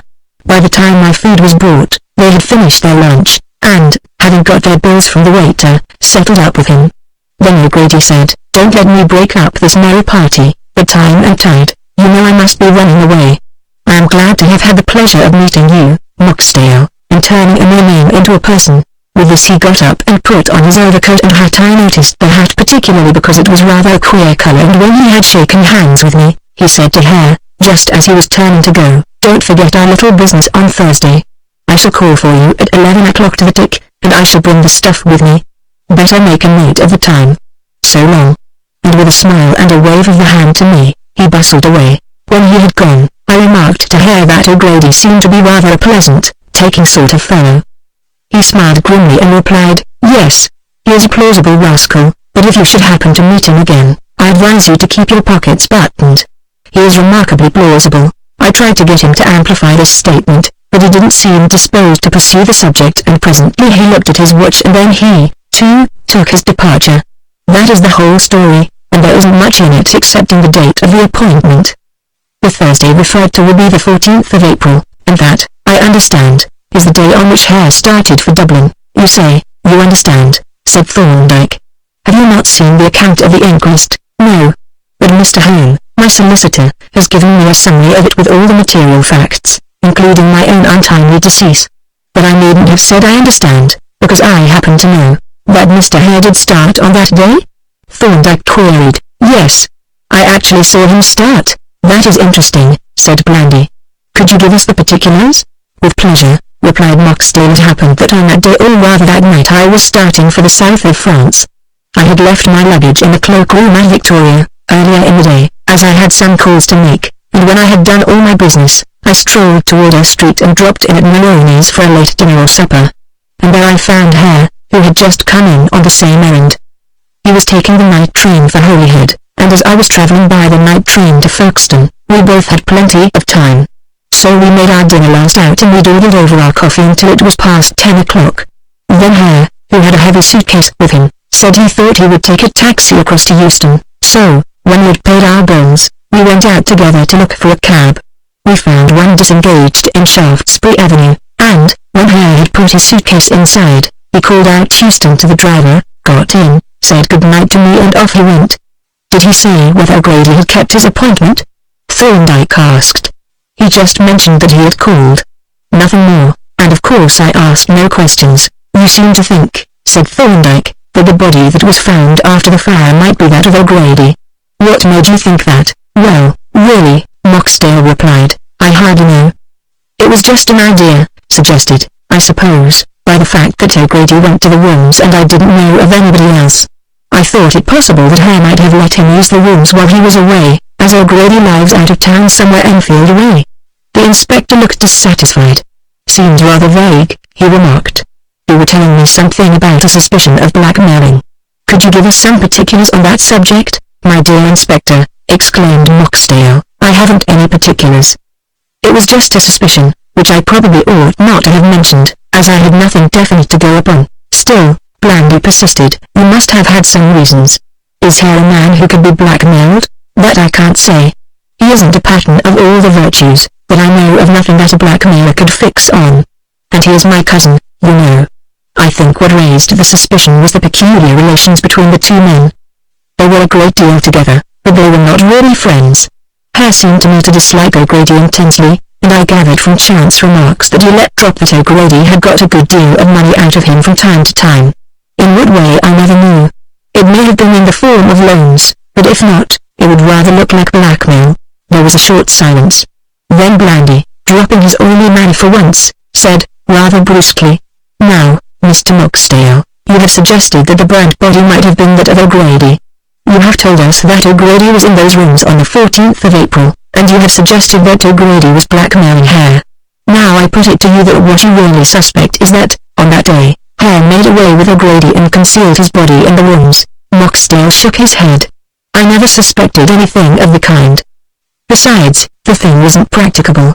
Is it likely that he would have gone off to Ireland leaving the body in his rooms? You are not forgetting the fire, Blandy reminded him. I don't see that the fire has anything to do with it. Hare couldn't foresee that someone would set his rooms on fire at that particularly opportune moment. But that is precisely what he did foresee, said Thorndyke. That fire was not an accident. It was carefully prepared and started by a timing mechanism on a prearranged date. That mechanism was discovered and reconstructed by our colleague, Mr. Polton. The statement was, no doubt, a startling one, but its effect on Moxdale was beyond what I should have expected. He could not have looked more horrified if he had been accused of setting the mechanism himself. So you see, Thorndyke continued, that Hare is definitely implicated, and, in fact, the police are prepared to arrest him on charges connected with both the fire and the body. Yes, said the inspector, but the trouble is that we have no photograph or any sufficient description by which to identify him. Speaking of identification, said Thorndyke, we learned that his teeth are rather peculiar in appearance. Can you tell us anything about them? Moxdale looked distinctly uncomfortable at this question, though I could not imagine why. However, he answered, somewhat hesitatingly, yes, they are rather queer-looking teeth, as if they were stained by tobacco. But it isn't tobacco staining, because I remember that they were just the same when he was a boy. Having given this answer, he looked from Blandy to Thorndyke, and, as neither asked any further question, he remarked, cheerfully, well, I think you have squeezed me pretty dry, unless there is something else that you would like me to tell you. There was a brief silence. Then Thorndyke said in a very quiet, matter-of-fact tone, there is one other question, Mr. Moxdale. I have my own opinion on the subject, but I should like to hear your statement. The question is, what made you go to Dublin after you had killed Mr. Hare? A deathly silence followed the question. Moxdale was thunderstruck. But so were we all. Blandy sat with dropped jaw, staring at Thorndyke, and Polton's eyes seemed ready to start from their sockets. At length, Moxdale, pale as a corpse, exclaimed in a husky voice, I don't understand you, sir. I have told you that I saw Mr. Hare start in a taxi for Euston. Yes, Thorndyke replied. But at the moment when you saw Mr. Hare get into the cab, his dead body was lying in his rooms. Moxdale remained silent for some moments. He seemed completely overwhelmed, and, watching him, I saw that abject terror was written in every line of his face. But he made one more effort. I assure you, sir, he said, almost in a whisper, that you have made some extraordinary mistake. The thing is monstrous. You're actually accusing me of having murdered my cousin. Not at all, replied Thorndyke. I said nothing about murder. I referred simply to the physical fact that you killed him. I did not suggest that you killed him feloniously. I am not accusing you of a crime. I merely affirm an act. Moxdale looked puzzled and yet somewhat reassured by Thorndyke's answer. But he was still evasive. It seems, said he, that it is useless for me to repeat my denial. It is, Thorndyke agreed. What I suggest is that you give us a plain and truthful account of the whole affair. Moxdale looked dubiously at the inspector and said in a half-interrogative tone, if I am going to be charged with having compassed the death of my cousin, it seems to me that the less I say, the better. The inspector, thus appealed to, suddenly recovered his self-possession, even to the resumption of his smile, and I could not but admire the quickness with which he had grasped the position. As a police officer, he said, I am not permitted to advise you. I can only say that if you choose to make a statement you can do so, but I have to caution you that any statement that you may make will be taken down in writing and may be used in evidence against you. That doesn't sound very encouraging, but I may remind you that you are, at present, not charged with any offense, and that a statement made voluntarily in advance is more effective than the same statement made in answer to a charge. And I, said Thorndyke, not being a police officer, may go further and suggest that a statement may possibly obviate the necessity for any charge at all. Now, come, Mr. Moxdale, he continued, persuasively, taking from his pocket a foolscap envelope, I will make you a proposal. In this envelope is a signed statement by me setting forth briefly my reconstruction, from evidence in my possession, of the circumstances of Mr. Hare's death. I shall hand this envelope to the inspector. Then I suggest that you give us a straightforward account of those circumstances. When he has heard your account, the inspector will open the envelope and read my statement. If our two statements agree, we may take it that they are both true. If they disagree, we shall have to examine the discrepancies. What do you say? I advise you, strongly, to give us a perfectly frank statement. The persuasive and even friendly tone in which Thorndyke spoke evidently made a considerable impression on Moxdale, for he listened attentively with a thoughtful eye on the speaker, and when Thorndyke had finished he reflected a while, still keeping his eyes fixed on my colleague's face. At length, having made up his mind, he said, with something like an air of relief, very well, sir, I will take your advice.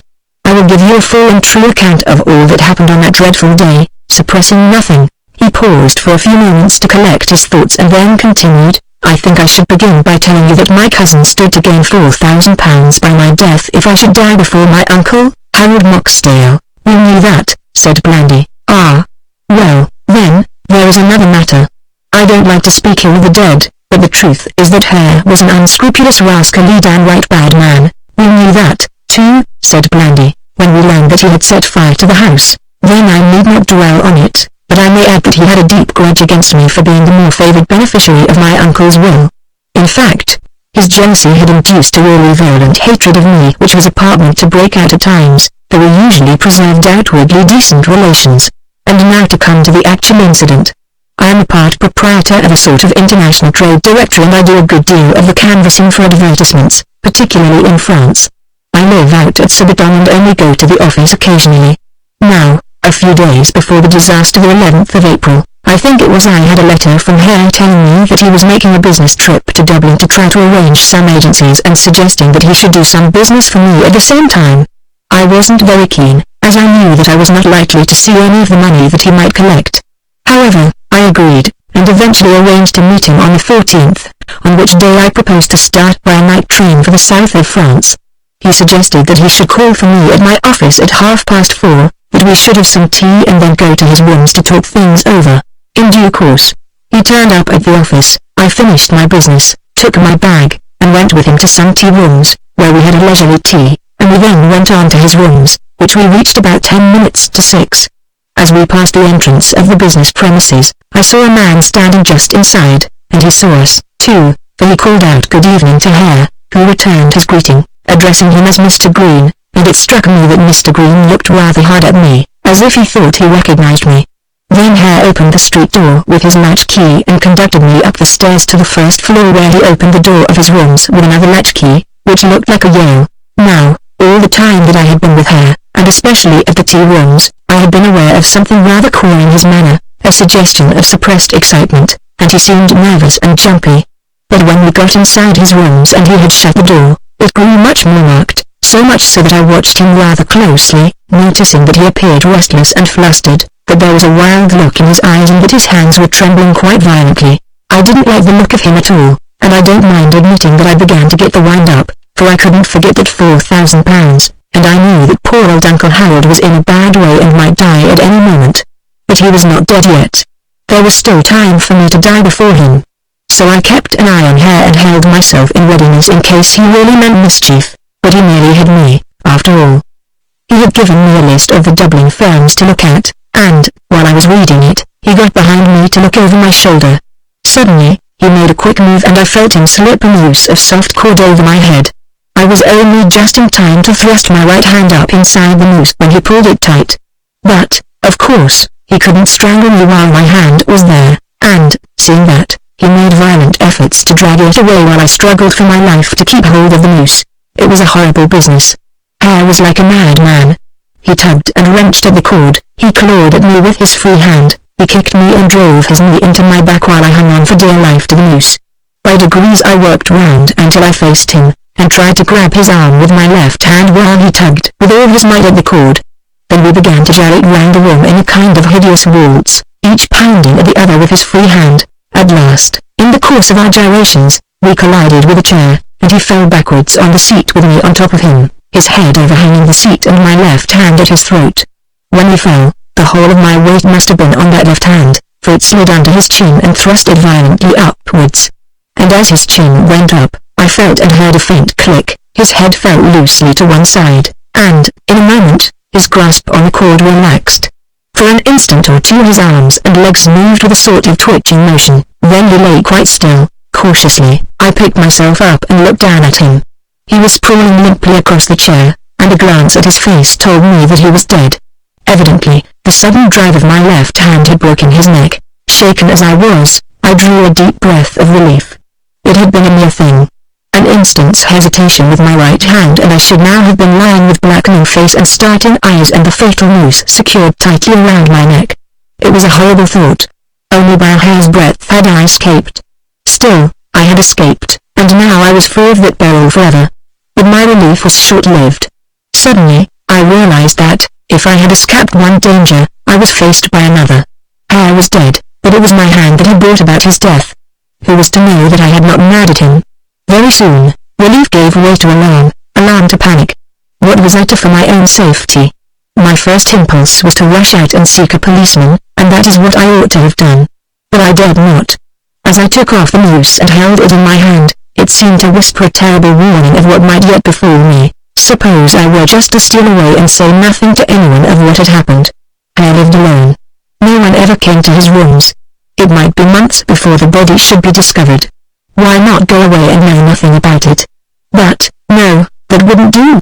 Mr. Green had seen me enter the rooms and perhaps he knew who I was. When the body was found, he would remember that I had been with Hare the last time he was seen alive. I sat down with my back to the corpse and thought hard, trying to decide what I should do. But for a while I could think of no reasonable plan.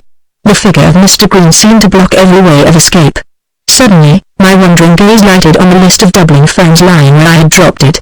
I looked at it idly for a few moments, then, in a flash, I saw a way of escape. Hare had intended, so he had told me to start for Ireland that very night. Well, he should start by proxy. The people whom he was going to call on were strangers, for he had never been in Dublin before. I would make those calls for him, announcing myself by his name and presenting his card. Thus Hare would make an appearance in Dublin, and that appearance could be cited as evidence that he was alive on that day. Then, when at some later date, his body should be found, it would be beyond question that he must have died at some time after his return from Ireland. My connection with his death would have disappeared and I could snap my fingers at Mr. Green. As soon as the scheme was clear in my mind I set to work to execute it, and as I worked, I thought out the details. First I stripped the corpse and dressed it in the pajamas from the bed. Then, having thrown the bedclothes into disorder, I placed the body half in the bed, half outside, with the head bent sideways and resting on the floor. The obvious suggestion would be that he had fallen out of bed and broken his neck, a mere accident implicating nobody. When I had folded his clothes and put them away tidily on a chair, I looked at my watch. It was barely 6:20. The whole of this horrid drama had been played out in less than half an hour. I sat down to rest a while, for it had been a strenuous affair while it lasted, and looked about the room to see that I was leaving no traces, but there were none, excepting my bag, and that I should take away with me. The Venetian blinds were lowered. I had noticed that when he came in, and I decided to leave them so, as that was probably how Hare was accustomed to leave them when he went away. So I sat and thought out the rest of my plan. The place was strangely quiet, for, by now Mr. Green and his people had apparently shut up their premises and gone away, and there was not a sound in the room save the solemn tick of a big clock in the corner. Presently I rose and began, at my leisure, to complete my preparations. There was no need for hurry. It was now only 6:30 by the big clock, and I knew that the Holyhead Express did not leave Euston until 8:45. I looked over an open bureau and took from it a few of Hare's business cards and a little sheaf of his billheads. When I had stowed these in my bag, I had finished, and as all was still quiet, I picked up the bag, turned away with a last, shuddering glance at the grotesque figure that sprawled over the side of the bed, let myself out as silently as I could, and stole softly down the stairs. I need not follow the rest of my proceedings in detail. I caught my train and duly arrived in Dublin about 7 o'clock the next morning. I went to a small private hotel, Connolly's, where I wrote in the visitor's book, G. Hare, Billington Street, London, and when I had washed and shaved and had breakfast, I went out and made the first of my calls, Brady & Co., where I stayed quite a long time gossiping with the manager. We didn't complete any definite transaction, but I left one of Hare's cards with some particulars written on the back. I made 2 more calls on that day, the 15th, and, during the next 3 days I visited several other firms, always leaving one of Hare's cards. I stayed in Dublin until the 18th, which I thought was long enough to give the proper impression of a business tour, and, in the evening of that day, just before closing time, I made a second call at Brady's, to impress myself on the manager's memory. Then, having already settled up at the hotel, I went straight to the station and called the 7.50 train which runs in connection with the Holyhead Express. I arrived at Euston in the early morning, about 5:55, and took a taxi straight across to Victoria, where, after a wash and a leisurely breakfast, I called the 9 o'clock Continental train, embarking at Folkestone about 11. After that I followed my usual route and went about my ordinary business, canvassing the Bordeaux district for mules. But I didn't complete the tour, for it happened that in an hotel at Bordeaux I came across a rather out-of-date copy of the Times, and, glancing through the legal notices, I was startled to see that of home, Crean and Home, announcing the death of my uncle. As this was some weeks old, I thought I had better pack up and start for home at once to get into touch with the solicitors, but I had to go warily, for I didn't know what might have happened while I had been abroad. Had Hare's body been discovered? And, if so, what had been done about it? These were questions that would have to be answered before I could safely present myself at Holmes' office. I thought about it during the journey and decided that the first thing to do was to go and have a look at the house and see whether the Venetian blinds were still down, and if they were not, to try to pick up some information in the neighborhood.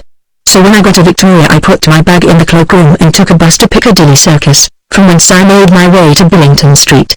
I walked cautiously down the street, keeping a sharp lookout in case Mr. Green should be at his door, and avoiding the appearance of looking for the house. But my precautions were unnecessary, for, when I came to the place, behold, there was no house there. Only some blackened walls, on which the housebreakers were operating with picks. As I was standing gazing at the ruins, an idler approached me. Proper old blaze, that was, Mr. Flared up like a tar barrel. It did. Ah, said I. Then you actually saw the fire? Well, no, said he, I didn't see it, myself, but I heard all about it. I was on the coroner's jury. The coroner's jury, I exclaimed. Then there were some lads lost. Only one, he replied, and the queer thing was that he wasn't the proper tenant, but just a stranger what had had the rooms lent to him for a few days. He was identified by a clay pipe what had his initials, C.M., scratched on it. C.M. I gasped. What did those letters stand for? Cecil Moxdale was the poor chap's name, and it seemed that he had been smoking that pipe in bed and set the bedclothes alight. Probably a bit squiffy, too. Now, here was a pretty state of affairs. Mysterious, too. For the clay pipe wasn't mine. I never smoke a pipe. But, obviously, my calculations had been completely upset, and I was in a pretty tight place, for my trip to Dublin had only introduced a fresh complication. I should have to announce myself as alive, and then the fat would be in the fire. For if the body wasn't mine, whose was it? If the dead man was Hare, then who was the man in Dublin? And if the man in Dublin was Hare, then who the deuce was the dead man? It was a regular facer. Of course, I could have maintained that I knew nothing about the affair. But that wouldn't do, for there was that infernal Mr. Green. No, I should have to make up some story that would fit the facts, and, turning it over in my mind, I decided to invent an imaginary person and let the police find him if they could. He must be virtually a stranger to me, and he must be sufficiently like me to pass as the man whom Green saw going into the rooms with Hare. So I invented Mr. O'Grady and told a pretty vague story about him that I needn't say any more. You know the rest, and now, Inspector, what about that statement that you have? Blandy smiled benignly, and, opening the envelope, drew from it a single sheet of paper, and when he had quickly glanced at its contents, he positively beamed. Dr. Thorndyke's statement, said he, is, in effect, a very brief summary of your own. Well, let's have it, said Moxdale. You shall, said Blandy, and he proceeded, with unctuous relish, to read the document. Summary of the circumstances attending the death of Gustavus Hare as suggested by evidence in my possession. Hare had planned to murder Cecil Moxdale, presumably, to secure a reversion of a bequest of £4,000, and then, by means of a certain mechanism, to start a fire in the rooms while he was absent in Dublin. He prepared the rooms by filling them with inflammable material and planted certain marked, uninflammable objects to enable Moxdale's body to be identified. On the 14th of April, he set the mechanism to discharge in the early morning of the 19th. At about 6 p.m. on the 14th he brought Moxdale to the rooms and attempted to murder him. But the attempt failed, and in the struggle which ensued, Hare's neck became dislocated. Then Moxdale, knowing that he had been seen to enter the premises with Hare, and fearing that he would be accused of murder, decided to go to Dublin and personate Hare to make it appear that Hare was then alive. He started for Dublin in the evening of the 14th and remained there until the evening of the 18th, when he apparently returned to England. That is all that is material, Blandy concluded, and, as your statement is in complete agreement with Dr. Thorndyke's, which I have no doubt is supported by conclusive evidence, I, personally, accept it as true. Moxdale drew a deep breath. That is a blessed relief, he exclaimed. And now what is to be done? Are you going to arrest me? No, replied Blandy, certainly not. But I think you had better walk back with me to headquarters and let us hear what the senior officers propose. May I take your summary with me, Doctor? By all means, Thorndyke replied, and make it clear that I am ready to produce the necessary evidence. I had taken that for granted, Doctor, said Blandy as he put the envelope in his pocket. Then he rose to depart, and Moxdale stood up. I am thankful, sir, said he, that I took your advice. and eternally grateful to you for having dissipated this nightmare. Now, I can look to the future with some sort of confidence. Yes, Thorndyke agreed. I don't think that you need feel any great alarm, and I wish you an easy passage through any little difficulties that may arise. With this, Moxdale shook her hands all round, and, when an inspector had done likewise, the two men moved towards the door, escorted by Polton. Chapter 19 The Evidence Reviewed. Brilliant finish to a most remarkable case, I commented as our visitor's footsteps died away upon the stairs, and a most magnificent piece of bluff on the part of my revered senior. Thorndyke smiled and Polton looked shocked. I shall not contest your description, Jervis, said the former, but, in fact, the conclusion was practically a certainty. Probability, I corrected. In practice, said he, we have to treat the highest degrees of probability as certainties, and if you consider the evidence in this case as a whole, I think you will agree that only one possible conclusion emerged. The element of bluff was almost negligible. Probably you are right, I admitted. You usually are, and you certainly were in this case. But the evidence was so complex and conflicting that I find it difficult to reconstitute it as a whole. It would interest me very much to hear you sort it out into a tidily arranged argument. It would interest me, too, said he, to retrace our investigation and observe the curious way in which the different items of evidence came to light. Let us do so, taking the events in the order of their occurrence and noting the tendency of the evidence to close in on the final conclusion. This was a very singular case. The evidence did not transpire gradually but emerged in a number of successive and perfectly distinct stages, each stage being marked by the appearance of a new fact which reacted immediately on our previous conclusions. There were 7 stages, each of which we will examine separately, noting how the argument stood at the end of it. The first is the inquest, including the post-mortem. Perhaps we had better deal with the body first. There were only 2 points of interest, the neck and the teeth. The dislocation of the neck appeared to me to have occurred before death, and I took it to be, most probably, the immediate cause of death. As to the teeth, there was nothing very striking in their appearance, just a little pitting of the enamel. But from the arrangement of the little pits in irregular transverse lines, corresponding roughly to the lines of growth, I did not believe them to have been due to the heat but to have existed during life. I thought it possible that deceased might have had mottled teeth which had been bleached out in the fire, but, as I had never seen a case of mottled teeth, I could not form a definite opinion. I just noted the facts and satisfied myself that a pitting showed clearly in Polton's photograph of the dead man's face. And now let us consider the body of evidence which was before us when the inquest was finished and the inferences that it suggested. To me and also to Blandy the appearances as a whole conveyed the idea of deliberate arson, of a fire which had been arranged and started for a definite purpose. And since the death of Cecil Moxdale seemed to be part of the plan, if there was a plan, it was reasonable to suspect that this was the purpose for which the fire was raised. What especially led me to suspect arson was the appearance, or preparation. The room, itself crammed with highly inflammable material, seemed to have been expressly prepared for a fire. But most suspicious to me was the information given by Hare to Green. It seemed designed to create in Green's mind, as it actually did, the fear that a fire might occur. But more than this, it prepared him, if a fire should occur, to decide at once upon the way in which it had been caused. Nor was that all. Hare's statement even suggested to Green the possibility of a fatal accident, and in the event of such a fatality occurring, it provided Green in advance with the data for identifying any body that should be found. Then there were the objects found in the ruins which confirmed Green's identification. They were marked objects composed of highly refractory material. They would have to be, I objected, if they were found.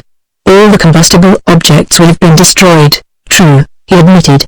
But still it was a striking coincidence that these imperishable objects should happen to bear the initials of a man whose corpse was unrecognizable. The clay pipe was especially significant, seeing that people do not usually incise their initials on their pipe bowls. But a clay pipe is, as nearly as possible, indestructible by heat. No more perfect means of identification, in the case of a fire, could be devised than a marked clay pipe. To me, these most opportune relics offered a distinct suggestion of having been planted for the very purpose which they served. But there is one observation to make before finishing with the positive aspects of the case. It was assumed that the man who was in the house when the fire broke out was a live man, and it was agreed that that live man was Cecil Moxdale. Now, I did not accept, unreservedly, either of these assumptions. To me, the appearances suggested that the man was already dead when the fire started. As to the identity, the probability seemed to be that the man was Moxdale, but I did not regard the fact as having been established conclusively. I kept in my mind the possibility of either a mistake or deliberate deception, and now, what conclusions emerged from these considerations? To me and to Blandy they suggested a crime. My provisional hypothesis was that Hare had made away with Moxdale and raised the fire to cover the murder, but the crime had been carefully planned and prepared, and that, for some reason, Hare was especially anxious that the body should be identified as that of Cecil Moxdale. That, as I said, was the positive aspect of the case. Now let us look at the negative. There were two facts that conflicted with my hypothesis. The first was that when the fire broke out, Hare was in Dublin and had been there for 5 days. That seemed to be an unanswerable alibi. There was no trace of any sort of fire-raising apparatus known to the experts or the police. Indeed, no apparatus was known which would have been capable of raising the fire after an interval of 5 days. The large and complicated appliances used for the automatic lighting of street lamps do not come into the problem. They would not have been available to Hare, and, in fact, no trace of anything of the kind was found. Apparently, it was a physical impossibility that the fire could have been started by Hare. The second objection to my hypothesis was in the nature of the injury. A dislocation of the neck is, in my experience, invariably an accidental injury. I have never heard of a homicidal case. Have you? No, I answered, and, in fact, if you wanted to dislocate a man's neck, I don't quite know how you would go about it. Exactly, he agreed. It is too difficult and uncertain a method for a murderer to use. So that, in this case, if the broken neck was the cause of death, the man would appear to have died from the effects of an accident. Thus, the position at the end of the first stage was that, although the case as a whole looked profoundly suspicious, there was not a particle of positive evidence of either arson or murder. The second stage was introduced by the disappearance of Hare. This was most mysterious. Why did Hare not return at the expected time? There was no reason why he should not, even if my hypothesis were true. For if he had raised a fire to cover a murder, his plan had succeeded to perfection. The fire had been accepted as an accident, the body had been identified, and the man's death had been attributed to misadventure. And not only was there no reason why Hare should not have come home, there was a very good reason why he should. For his absence tended to start inquiries, and inquiries were precisely what he would have wished to avoid. I could think of no explanation of his disappearance. There was a suggestion that something had gone wrong, but there was no suggestion whatever as to what it was. Nevertheless, the fact of the disappearance tended to make the already suspicious group of events look even more suspicious. The third stage was reached when we learned that Moxdale Sr. was dead and heard of the provisions of his will. Then it appeared that Hare stood to benefit to the extent of £4,000 by the death of Cecil Moxdale. This, of course, did not, by itself, establish a probability that Hare had murdered Moxdale, but if that probability had already been suggested by other facts, this new fact increased it by supplying a reasonable and adequate motive. At this stage, then, I definitely suspected Hare of having murdered Moxdale, though still not without some misgivings. For the apparently insuperable difficulty remained. It seemed to be a physical impossibility that Hare could have started the fire. Then came Polton's astonishing discovery, and immediately the position was radically altered. Now, it was shown, not only that it was possible for Hare to have started the fire, but that it was nearly certain that he had done so. But this new fact reacted on all the others, giving them an immensely increased evidential value. I had now very little doubt that Hare had murdered Moxdale, but the mystery of Hare's disappearance remained, for he was all unaware of Polton's discovery. To him, it should have seemed that all had gone according to plan and that it was perfectly safe for him to come back. Then why was he keeping out of sight? Why did he not return, now that his uncle was dead and the stake for which he had played was within his grasp?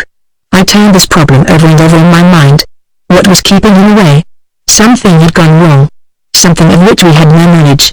What could it be? Once more, that dislocated neck presented itself for consideration. It had always seemed to me an anomaly, out of character with the known circumstances. How came Moxdale to have a broken neck? All the evidence pointed to a murder, long premeditated, carefully planned, and elaborately prepared. And yet the murdered man seemed to have died from an accidental injury. Here another point recurred to me. The body had been identified as that of Cecil Moxdale. But on what evidence?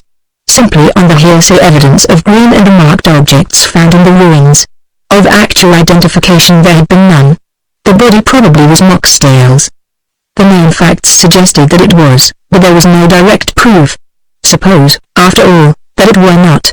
Then whose body could it be? Evidently, it must be Hare's, for our picture contained only these two figures. But this assumption involved an apparent impossibility, for, at the time of the fire, Hare was in Dublin.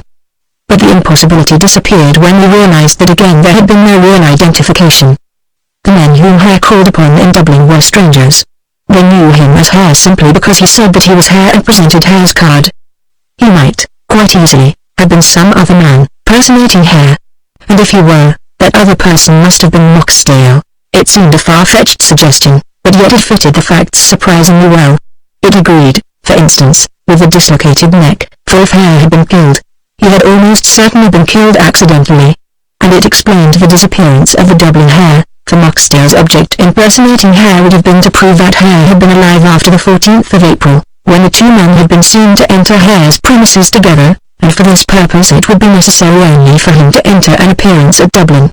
When he had done that, he would naturally return from Ireland to his ordinary places of resort. Thus the fourth stage of the investigation left us with a virtual certainty that Hare had raised the fire, the probability that he had murdered Moxdale, with the possibility that the murder had failed and that Hare had been killed accidentally in the struggle. There were two alternatives, and we had no means of deciding which of them was the true one. Then, once more, Polton came to our help with a decisive fact. Hare had mottled teeth and was a native of Malden. Instantly, as he spoke, I recalled the teeth of the brown corpse and my surmise that they might have been mottled teeth. At once, I got into communication with a dental practitioner at Malden, who, while I was a stranger to him, gave me every possible assistance, including a wax denture of mottled teeth and some spare teeth for experimental purposes. Those teeth I examined minutely, comparing them with those of the body as shown in Polton's enlarged photograph of the face, and, disregarding the brown stains, which the fire had bleached out, the resemblance was perfect. I did, as a matter of extra precaution, incinerate two of the spare teeth in a crucible. But it was not necessary. The first comparison was quite convincing. There was no doubt that the burnt body was that of a man who had mottled teeth and very little doubt that it was Hare's body. But, I objected, Moxdale might have had mottled teeth. He was Hare's cousin. Yes, Thorndyke agreed. There was that element of uncertainty. But there was not much in it. The mere relationship was not significant, as mottled teeth are not transmitted by heredity but are purely environmental phenomena. But, of course, Moxdale might also have been born and grown up at Malden. Still, we had the definite fact that Hare was known to have had mottled teeth and that the dead man had had teeth of the same, very rare, kind. So this stage left us with a strong probability that the body was Hare's, with the possibility that it might be that of Moxdale. But at the next stage this question was settled by the reappearance of Moxdale in the flesh. That established the identity of the body as a definite fact. But it also established the identity of the personator. For if the dead man was Hare, the live man at Dublin must have been Moxdale. There appeared to be no alternative possibility. Nevertheless, Moxdale essayed to present us with one in the form of a moderately plausible story. I don't know whether Blandy believed this story. He professed to. But then Blandy is Blandy. He was certainly puzzled by it, as we can judge by his anxiety to bring Moxdale here that we might question him, and we have to remember that he did not know what we knew as to the identity of the body. For my part, I never entertained that story for a moment. It sounded like fiction pure and simple, and a striking feature of it was that no part of it admitted of verification. The mysterious O'Grady was a mere shadow, of whom nothing was known and nothing could be discovered, and the alleged blackmailing was not supported by a single tangible fact.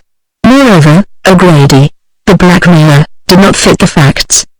The murder which had been so elaborately prepared was, specifically, the murder of Cecil Moxdale. Not only was it Moxdale whose identification was prepared for, the motive for the murder was connected with Moxdale. However, it doesn't do to be too dogmatic. One had to accept the infinitely remote possibility that the story might be true, at least in parts. Accordingly I grasped at Blandy's suggestion that he should bring Moxdale here and give us the opportunity to put the story to the test of comparison with the known facts. We need not consider that interview in detail. It was an ingenious story that Moxdale told, and he told it extremely well. But still, as he went on, its fictional character became more and more pronounced and its details more and more elusive. You probably noticed that when I asked for a description of O'Grady, he gave an excellent one which was an exact description of himself. It had to be, for O'Grady must needs correspond to Green's description of the man whom he saw with Hare, and that description applied perfectly to Moxdale. I followed the narrative with the closest attention, waiting for some definite discrepancy on which one could fasten. And at last it came. Moxdale, unaware of what we knew, made the inevitable false step. In his anxiety to prove that Hare was alive and had gone to Dublin, he gave a circumstantial account of his having seen Hare into the taxi en route for Euston at past 10 o'clock at night. Now, we knew that Hare had never gone to Dublin. Moreover, we knew that, by 10 o'clock, Hare had been dead some hours, and we knew, also, that, by that time, the personator must have been well on his way to Holyhead, since he appeared in Dublin early the next morning. Here, then, was a definitely false statement. It disposed at once of any possibility that the story might be true, and its effect was to make it certain that the Dublin personator was Moxdale himself. I was now in a position to tax Moxdale with having killed Hare and carried out the personation, and I did so with studied abruptness in order to force him to make a statement. You see, there was not very much bluff about it, after all. No, I admitted. It was not really bluff. I withdraw the expression. I had not realized how complete the evidence was. But your question had a grand dramatic effect. That, however, was not its object, said Thorndyke. I was anxious, for Moxdale's own sake, that he should make a true and straightforward statement. For if he had stuck to his fictitious story, he would certainly have been charged with having murdered Hare, and, as Blandy very justly observed, a story told by an accused man from the witness box is much less convincing than the same story told voluntarily before any charge has been made. Fortunately, Moxdale, being a sensible fellow, realized this and took my advice. What do you suppose the police will do about it? I asked. I don't see why they should do anything, he replied. No crime has been committed. A charge of manslaughter could not be sustained, since Moxdale's action was purely defensive and the death was the result of an accident. And what about the question of concealment of death? There doesn't seem to be much in that. Moxdale did not conceal the body, he merely tried to dissociate himself from it.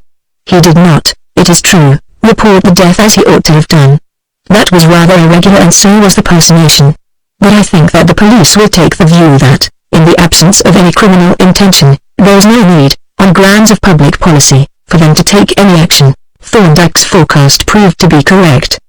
The Assistant Commissioner asked us for a complete statement of the evidence, and when this had been supplied, including a demonstration by Polton, he decided that no proceedings were called for. It was, however, necessary to amend the finding of the coroner's jury, not only for the purposes of registration, but for that of obtaining probate of Harold Moxdale's will. Accordingly, Thorndyke issued a certificate of the death of Gustavus Hare, and thereby put the finishing touch to one of the most curious cases that had passed through our hands.